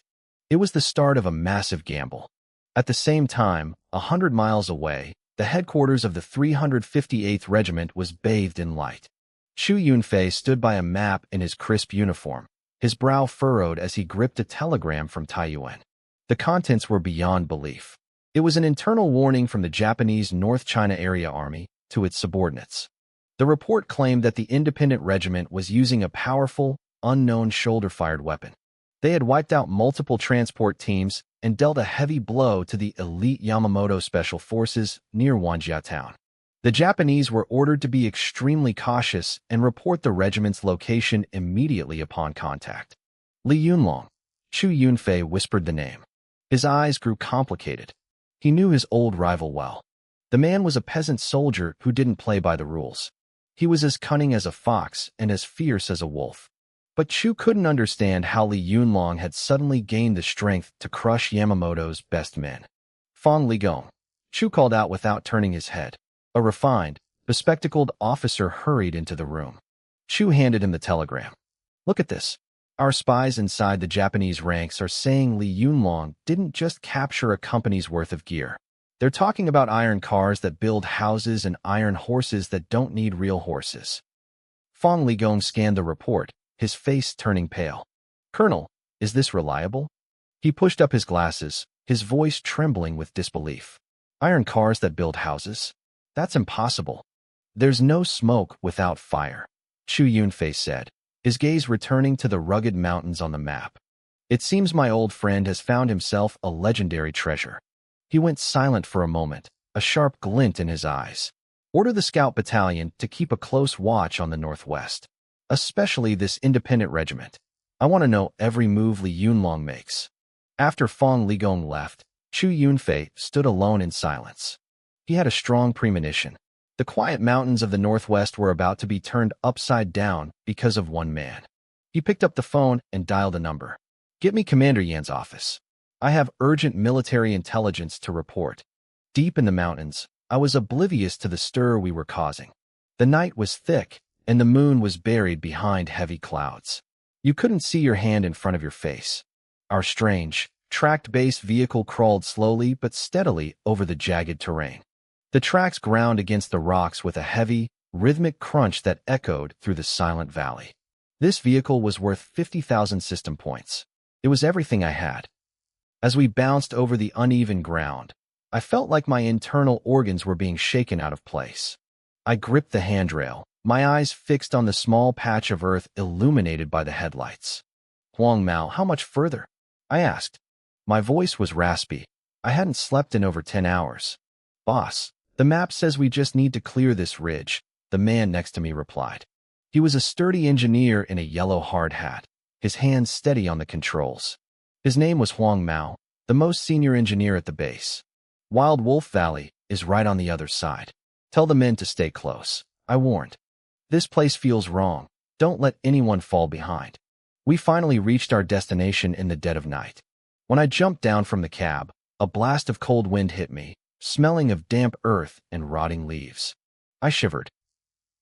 The place was even more desolate than I had imagined. Towering cliffs rose up like 3 massive city walls, turning the valley into a natural pocket. The narrow path we had just used was the only way in. It was a perfect fortress. The valley floor was covered in jagged rocks and almost no greenery. Only a few stubborn weeds poked through the cracks. The wind whistled through the stones, sounding exactly like a pack of howling wolves. Boss, this place is great, Huang Mao said, rubbing his hands together in excitement. He pointed at the cliffs. We blocked the entrance, put a few sentry guns on those walls, and a whole Japanese division couldn't break in here. I didn't answer immediately. I walked a circle around the valley floor, my inner stinginess flaring up. It was safe, sure, but it was poor. There wasn't even a decent tree in sight. How were the soldiers supposed to find firewood? All right, stop looking, I said, waving my hand at Huang Mao. Let's get to work. Deploy it right here on the flat ground. Huang Mao gave the order. The massive base vehicle began to groan with the sound of complex machinery. The chassis shifted and expanded. Metal plates flipped and locked together like a giant mechanical puzzle. In just a few minutes, a sci-fi-looking command center rose from the barren earth. As soon as the main base was finished, I pulled up the system panel. My excitement died instantly. The resource column showed a pathetic number, 350. It felt like a needle stabbing my eye. Building this base vehicle had drained almost every point I had earned. This wasn't even enough to buy a snack. Damn it, I cursed, sounding exactly like Li Yunlong. A single penny really can break a hero's back. Boss, what's the plan? Huang Mao asked, approaching me with a rough map and a list of survey points. I looked at the empty valley and my empty wallet, knowing the real struggle was just beginning. According to standard operating procedures, I should have built a power plant first. Then I needed barracks and a vehicle factory to ensure basic defense. But looking at the mineral resources in this valley, the situation was grim. We needed an ore refinery immediately. I stared at the map where Huang Mao had circled several locations in red, marking them as suspected or veins. He was right. Without resources, this base was just an empty shell. I couldn't advance to Tier 3 tech. I couldn't even keep the daily operations running. The problem was the cost. A single ore refinery required a staggering 10,000 points. I looked at my current balance and felt a sharp ache in my teeth. If Li Yunlong knew about this, he'd probably lead a raid on the Japanese banks in Taiyuan just to fund me. Wait a minute, I said, rubbing my aching temples. I pointed to the valley entrance on the map. Defense comes first. Find a way to block that entrance. Use the minimum points for the maximum effect. I did the math in my head. With only 350 points left, I could only afford basic fortifications like barbed wire and sandbag bunkers. I couldn't even build a single automated sentry gun. Now that the base vehicle was deployed, it was just a giant, immobile hunk of metal. If the Japanese found us now, we were sitting ducks. Boss, we're broke. We can't do anything, Huang Mao said, looking troubled. Without the refinery, the base was no better than a pile of scrap metal. I knew he was right. I paced back and forth, my mind racing. Li Yunlong was my only hope. I wondered how he was doing. Had he found a target yet? I had given him that mobile unit specifically to act as my lucky charm to bring in wealth. But I had no idea when he would actually start delivering. Just as I was getting desperate enough to consider sending engineers out to dig for wild vegetables, the virtual panel in front of me flickered. The point total hit 380. I froze. I thought I was seeing things. I blinked hard and looked again. The number had definitely changed. It jumped from 350 to 380, an increase of 30 points. Before I could even process it, the number jumped again to 410, another 30 points. It wasn't a lot, but it felt like a shot of adrenaline straight to my heart. I looked up, staring through the darkness toward the valley exit. The system was calculating combat results. Every jump in points meant an enemy had been eliminated on another battlefield. Li Yunlong had engaged the enemy. The business was finally open. Points hit 440, then 470, then 500. The numbers on the panel popped like firecrackers during New Year. Every jump made my heart skip a beat. Li Yunlong was currently bleeding the Japanese forces dry. 100 miles away at Huangtiliang, a winding dirt road cut through the mountains. It was a vital supply line for the Japanese. The midday sun baked the earth. Li Yunlong lay behind a rock in the withered grass, a straw in his mouth. He squinted at the long convoy crawling along the highway below. A dozen trucks were sandwiched between two Type 94 light armored cars. The machine guns mounted on them looked lethal. "Commander, the Japs took the bait," Zhang Dabiao whispered, his face glowing with excitement. Li Yunlong spat out the straw and grinned, showing his white teeth against his tanned, dusty face. "Damn it, we waited half the night and all morning for these bastards. Tell the boys to keep their eyes peeled. Don't let anyone fire too early." Behind some nearby mounds, 5 strange-looking multi-purpose infantry vehicles sat silently, like waiting steel beasts. Their missile launchers gleamed in the sun. Li Yunlong licked his dry lips. He hadn't seen what these things could do yet. I had talked them up like they were legendary weapons, and today was the day to see if they could really crack those iron turtles. The convoy drew closer, the dust from the wheels choking the air. The Japanese lieutenant in the lead armored car looked bored. He had traveled this road dozens of times without incident. To him, The local resistance were just poor beggars who hid in the hills. He didn't think they'd dare touch a Japanese supply line. Then, as they entered the narrowest part of the road, everything changed. Fire! Li Yunlong roared. Zhang Dabiao jumped up, his machine gun barking. The sound was a signal. Hundreds of soldiers from the 1st Battalion opened fire from both sides of the road. A wall of leads slammed into the convoy. The lead truck driver was dead before he could react. The truck veered and smashed into the cliffside. The trucks behind it couldn't stop in time, piling up in a chaotic mess. The Japanese soldiers screamed, diving off the trucks to take cover. Baka! Suppress them! The Japanese lieutenant screamed from inside his armored car.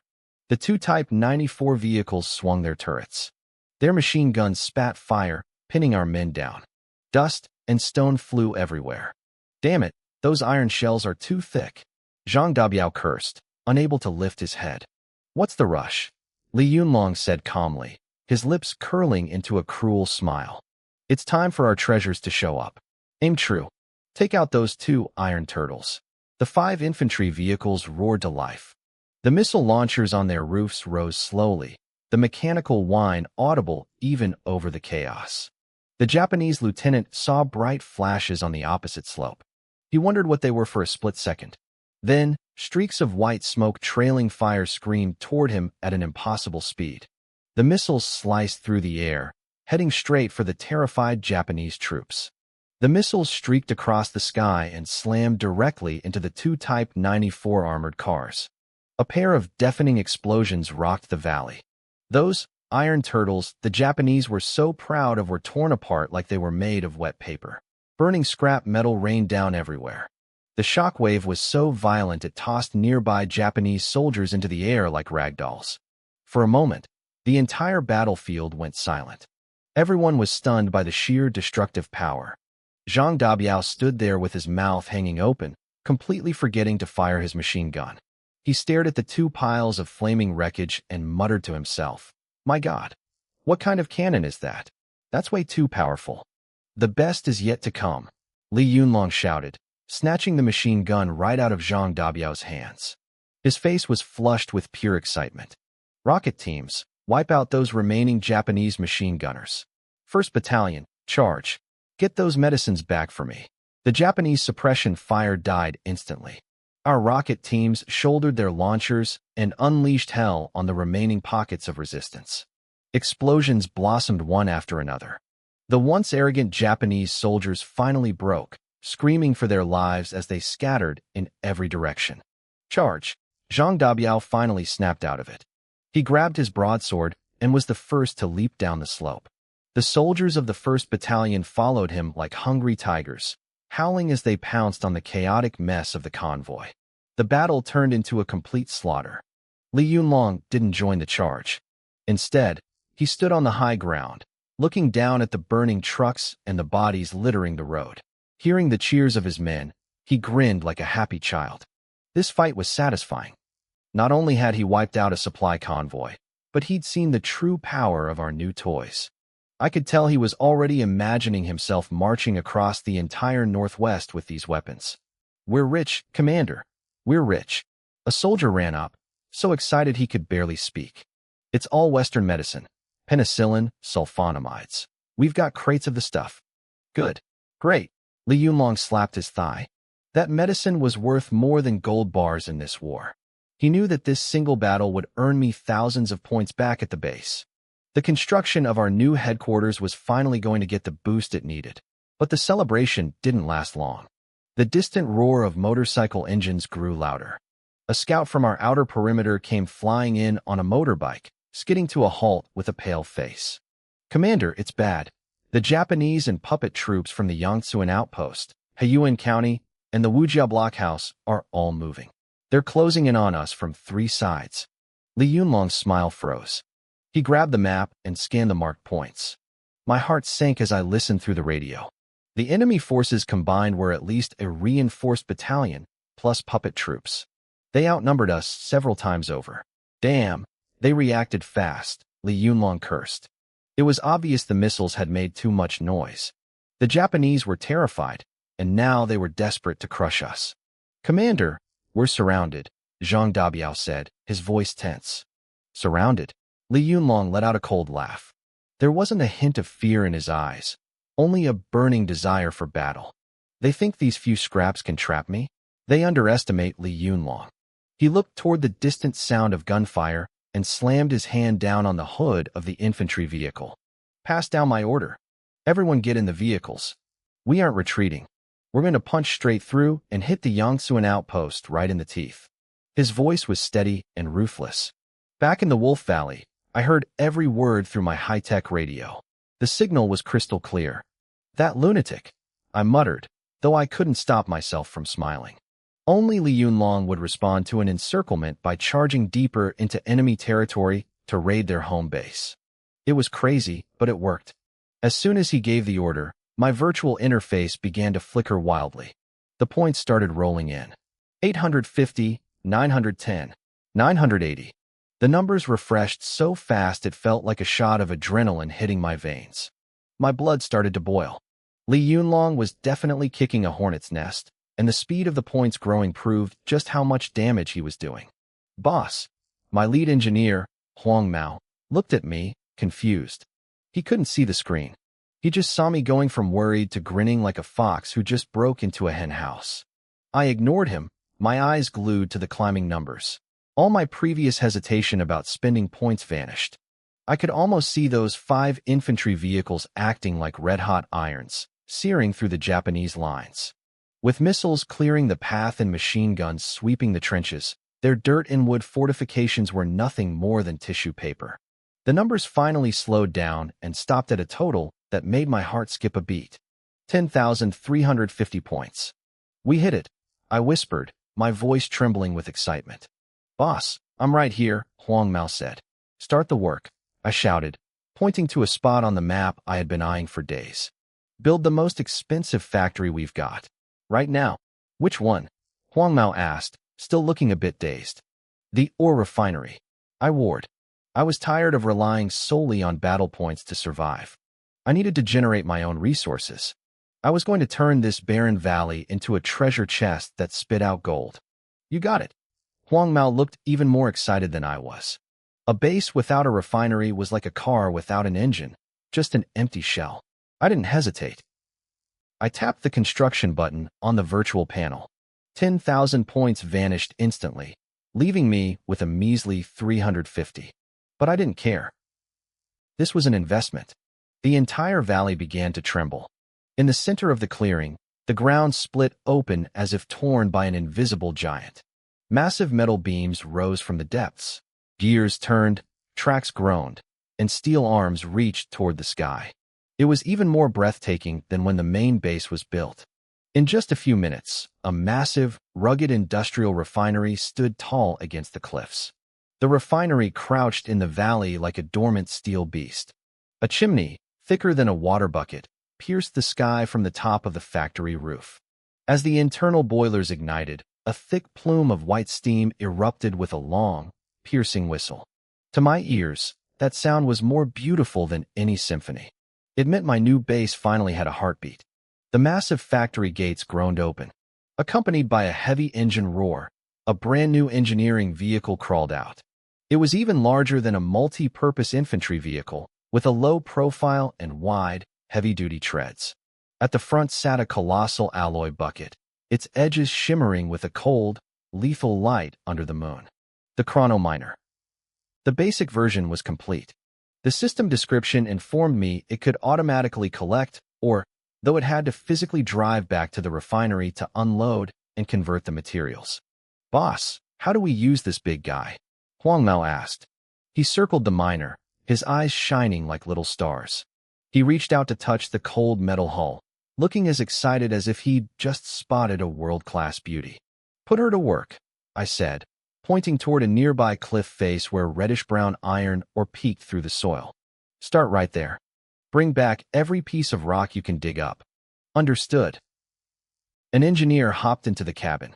Under Huang Mao's guidance, he clumsily began to pilot the beast. The miner let out a deafening roar, its treads crushing the earth and leaving deep scars in the ground as it headed for the mining zone. Clang! The massive bucket slammed into the cliff. The hard rock was as fragile as a biscuit before it. Large chunks of ore were torn away and dumped into the rear cargo hold.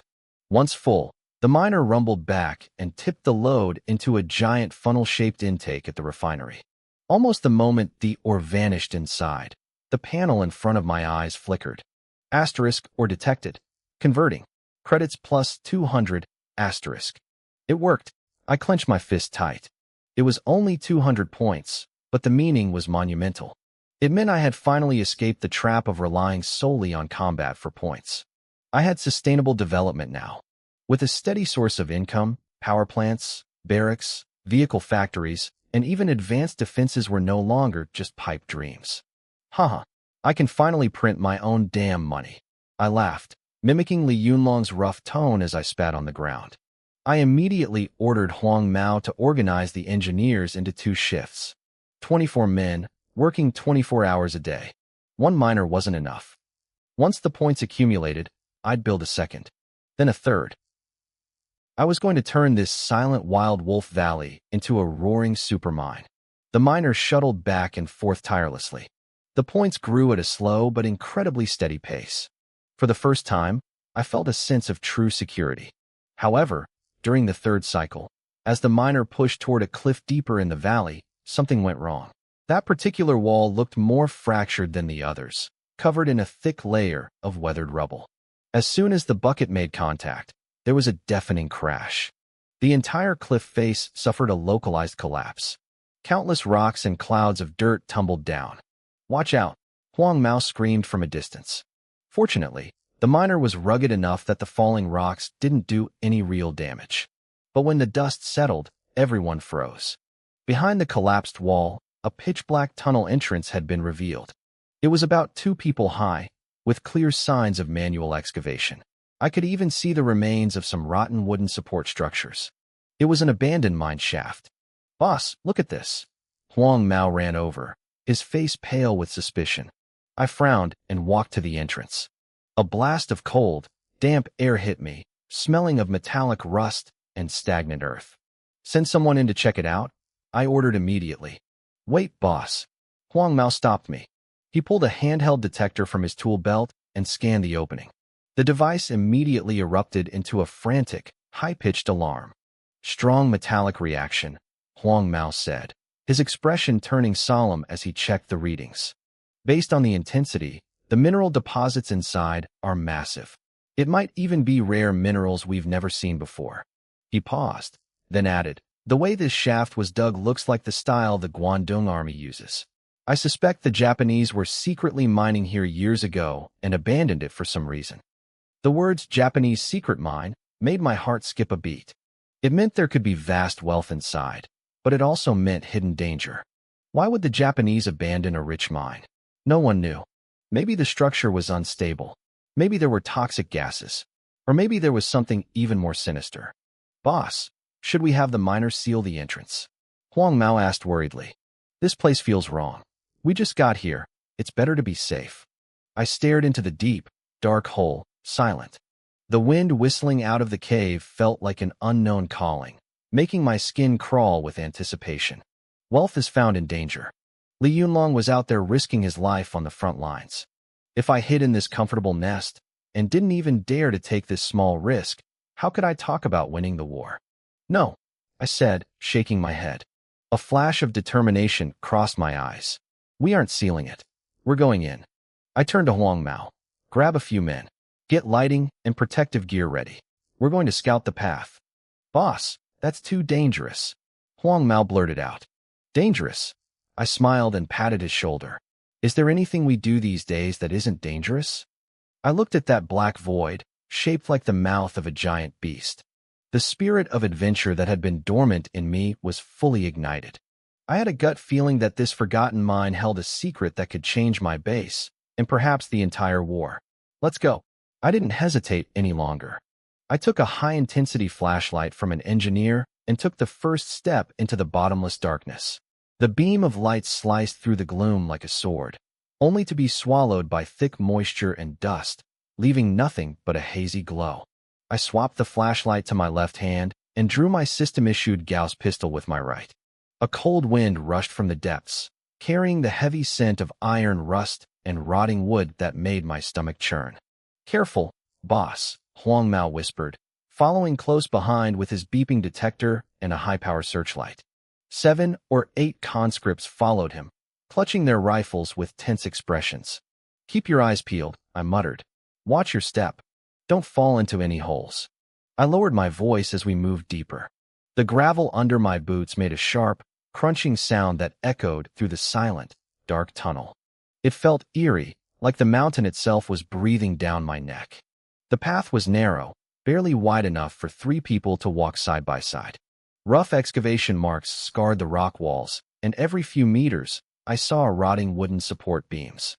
They looked ready to snap and bury us all at any moment.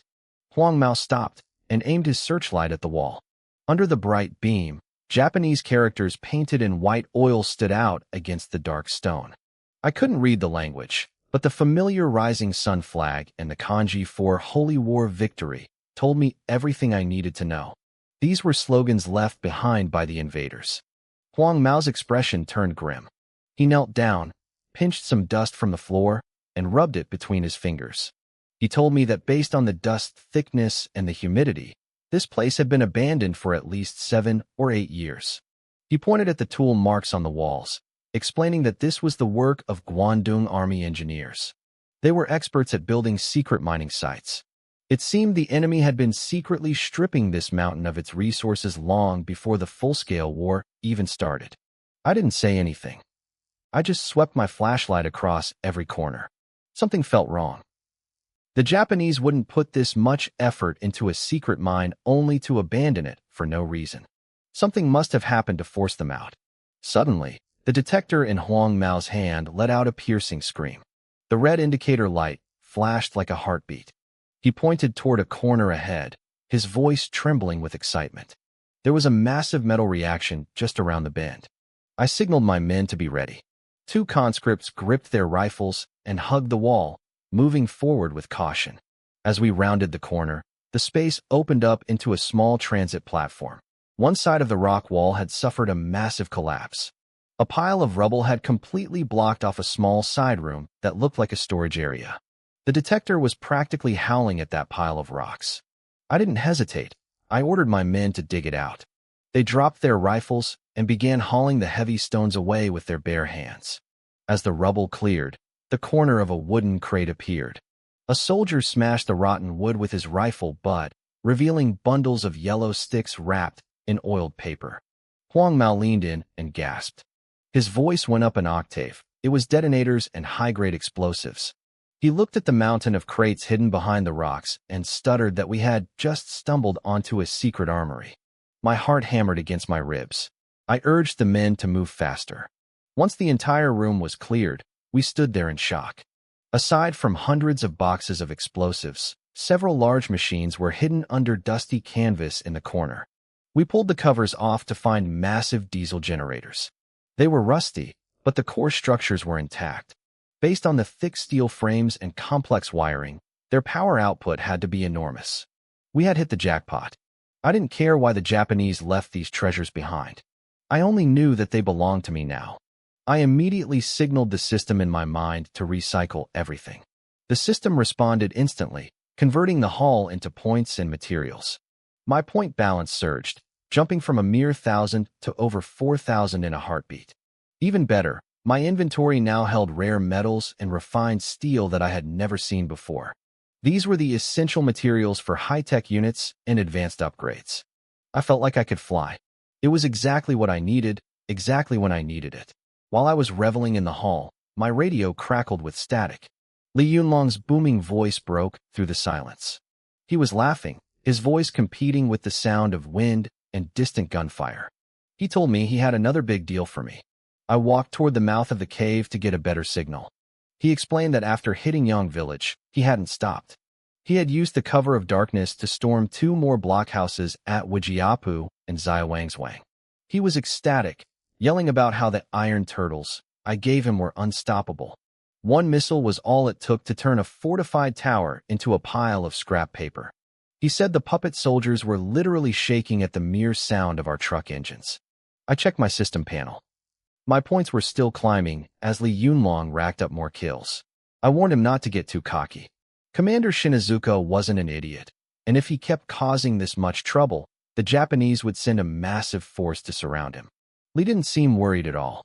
He said he was moving like a ghost, hitting and running before the enemy could even smell his exhaust. He hung up, eager to chase down the next target his scouts had found. I shook my head. The man was a complete war maniac, but I couldn't complain. His madness was the fuel for my system's growth. Meanwhile, miles away at the 358th Regiment headquarters, Chu Yunfei stood before a massive sand table. He was dressed in a crisp commander's uniform, his brow furrowed in deep thought. The flags on the map were a mess.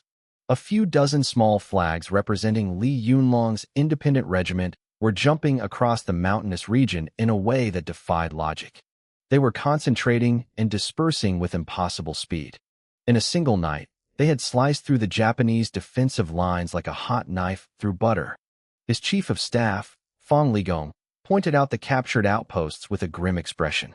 He noted that the independent regiment's speed and firepower were beyond anything they knew about the 8th Route Army. The Yang Village outpost, which would have cost the 358th Regiment 100 casualties to take, had fallen in less than 30 minutes. Chu Yunfei didn't speak. He just tapped his baton against the edge of the table. He knew something was very different about this operation. He had heard of Li Yunlong before, knowing him as a tough, gritty commander, but this level of destruction was something else entirely. Even in war, things usually follow a pattern. But no matter how much you break the rules, infantry shouldn't be able to outrun trucks, and they definitely shouldn't be blowing up Japanese fortified towers with a few rusty rifles. There had to be a secret behind this. Chu Yunfei stood by his sand table, his voice calm, but his eyes sharp as flint. He told his men to find out who Li Yunlong had been in contact with lately. He wanted to know exactly where they got this new equipment. His chief of staff, Fong Ligong, stepped forward and handed him a freshly received telegram. He explained that their spies near the independent regiment's base reported that Li Yunlong had recently been in contact with a mysterious merchant group. Chu Yunfei took the telegram, his eyes locking onto 4 words, Moss Trading Firm. Fong Ligong added that this firm seemed to have endless resources. They sold everything, grain, cloth, weapons, medicine, and even some strange iron lumps no one had ever seen before. He also mentioned that a massive amount of penicillin and sulfa drugs had suddenly appeared on the Northwest black market, and every lead pointed back to this Moss trading firm. Chu Yunfei's breath hitched for a second. Penicillin. That was a life-saving medicine even he couldn't get his hands on. For an obscure trading firm to sell it in bulk meant they had power that made him feel a cold shiver of unease. He dropped the telegram, his mind made up. He ordered his staff officer, Liang Guoping, to take a guard squad and a generous gift to the independent regiment. Officially, it was to discuss joint defense zones. Fong Ligong hesitated, asking if he really wanted to go that far. Chu Yunfei looked back at the sand table, specifically at the mountainous region Li Yunlong had turned upside down. He said he wanted to see for himself what kind of medicine Li Yunlong was selling. He also told them to send people to contact this Moss trading firm. He was very interested in their iron lumps. 100 miles away, Li Yunlong was squatting on the threshold of a broken temple. He held a large enamel bowl, noisily slurping down hot grain porridge. Since I started supplying him through the system, the independent regiment's meals had improved significantly. It was still simple food, but at least the boys were full, and they even saw a bit of grease in their bowls now and then. Zhang Dabiao hurried into the temple, followed by a tall, thin young man in a crisp Jinsui army uniform wearing gold-rimmed glasses. Li Yunlong looked up, squinting at the newcomer. He didn't even stand up. He just pointed a chopstick at a nearby stone block and told him to sit. The man was Liang Guoping. He clearly didn't expect the famous Li Yunlong to look like a common peasant. He froze for a second, but kept his military bearing and saluted. He introduced himself as the staff officer of the 358th Regiment, sent by Commander Chu. Li Yunlong finished his last gulp of porridge and wiped his mouth with his sleeve. He stood up slowly and told the man to speak up. He was busy playing hide-and-seek with the Japanese and didn't have time for tea and small talk. Liang Guoping frowned at the rudeness but suppressed his annoyance. He pulled a list from his briefcase. It was a gift from Chu Yunfei, 500 silver dollars and 20 crates of rifle ammunition.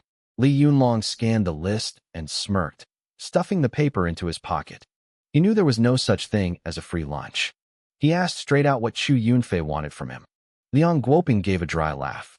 He said his commander admired the independent regiment's bravery at Wanjia town. Then he got to the point. He mentioned they had heard about some new equipment and asked if he could see it. He watched Li Yunlong's face closely, trying to catch a reaction. Li Yunlong sat back down and grabbed a handful of fried peanuts. He tossed them into his mouth one by one, making a loud crunching sound. He let the silence hang just long enough to make the officer nervous. Finally, he spoke. He claimed it wasn't new equipment at all. He said he'd just scavenged some scrap trucks from the Soviet Red Army years ago. He told the officer the shells were so rusted they were falling apart, so he just had the regiment's blacksmith weld some iron plates on them to look scary. He laughed, saying they were only good for scaring puppets and were useless against real Japanese tanks.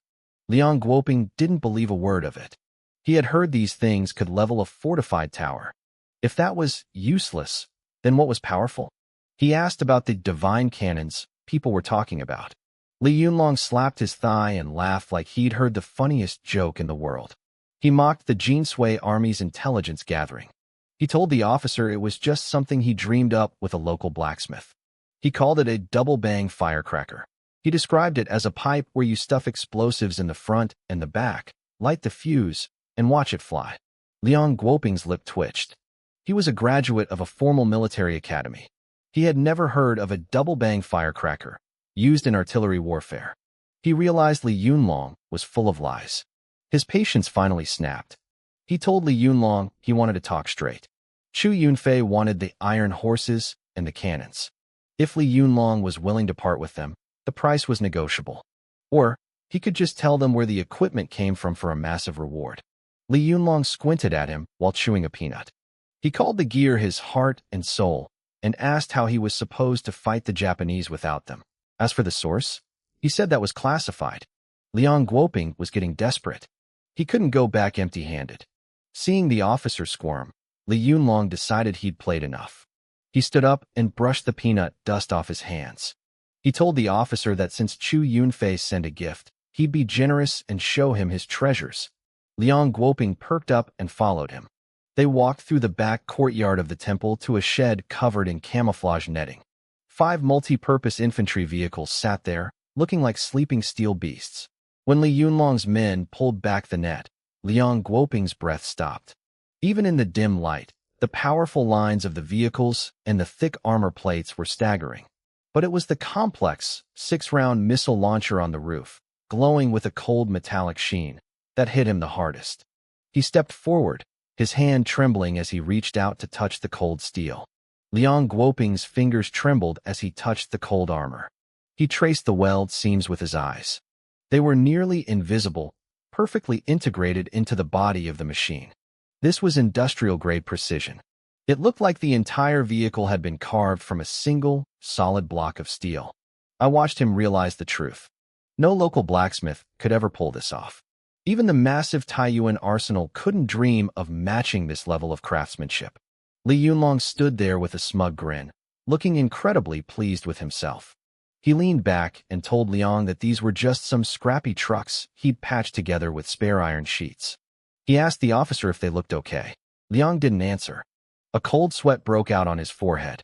He wasn't even listening to Li Yunlong's lies anymore. His eyes were locked onto the missile launcher mounted on the roof.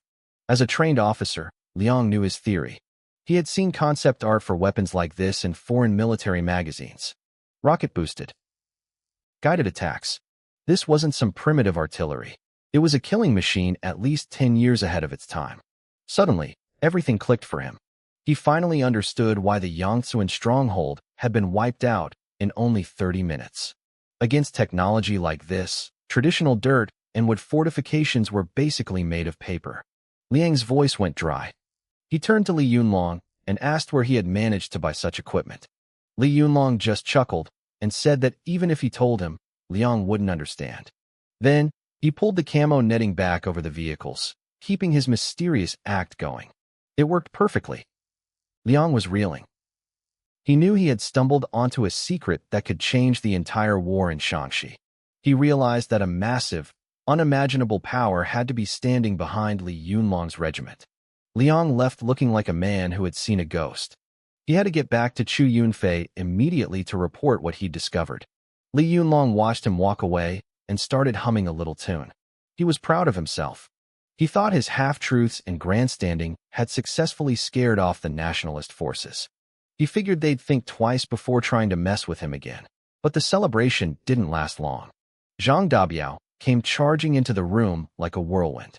His face was dead serious, more intense than I had ever seen it. He shouted that something huge had happened. Li Yunlong told him to stay calm, asking if the sky was falling. Zhang panted, slamming a captured telegram onto the table. He said it was worse than the sky falling. The Japanese were losing their minds. Major General Okamura was personally coming south to take command of the operation. They had mobilized the Miyamoto unit from the 4th Brigade and the Ito unit from the 9th Brigade. That was 2 full infantry regiments, plus an artillery battalion and a tank company. They were closing in from both the east and the west. We were being surrounded by a massive pincer movement. The real fight was about to begin.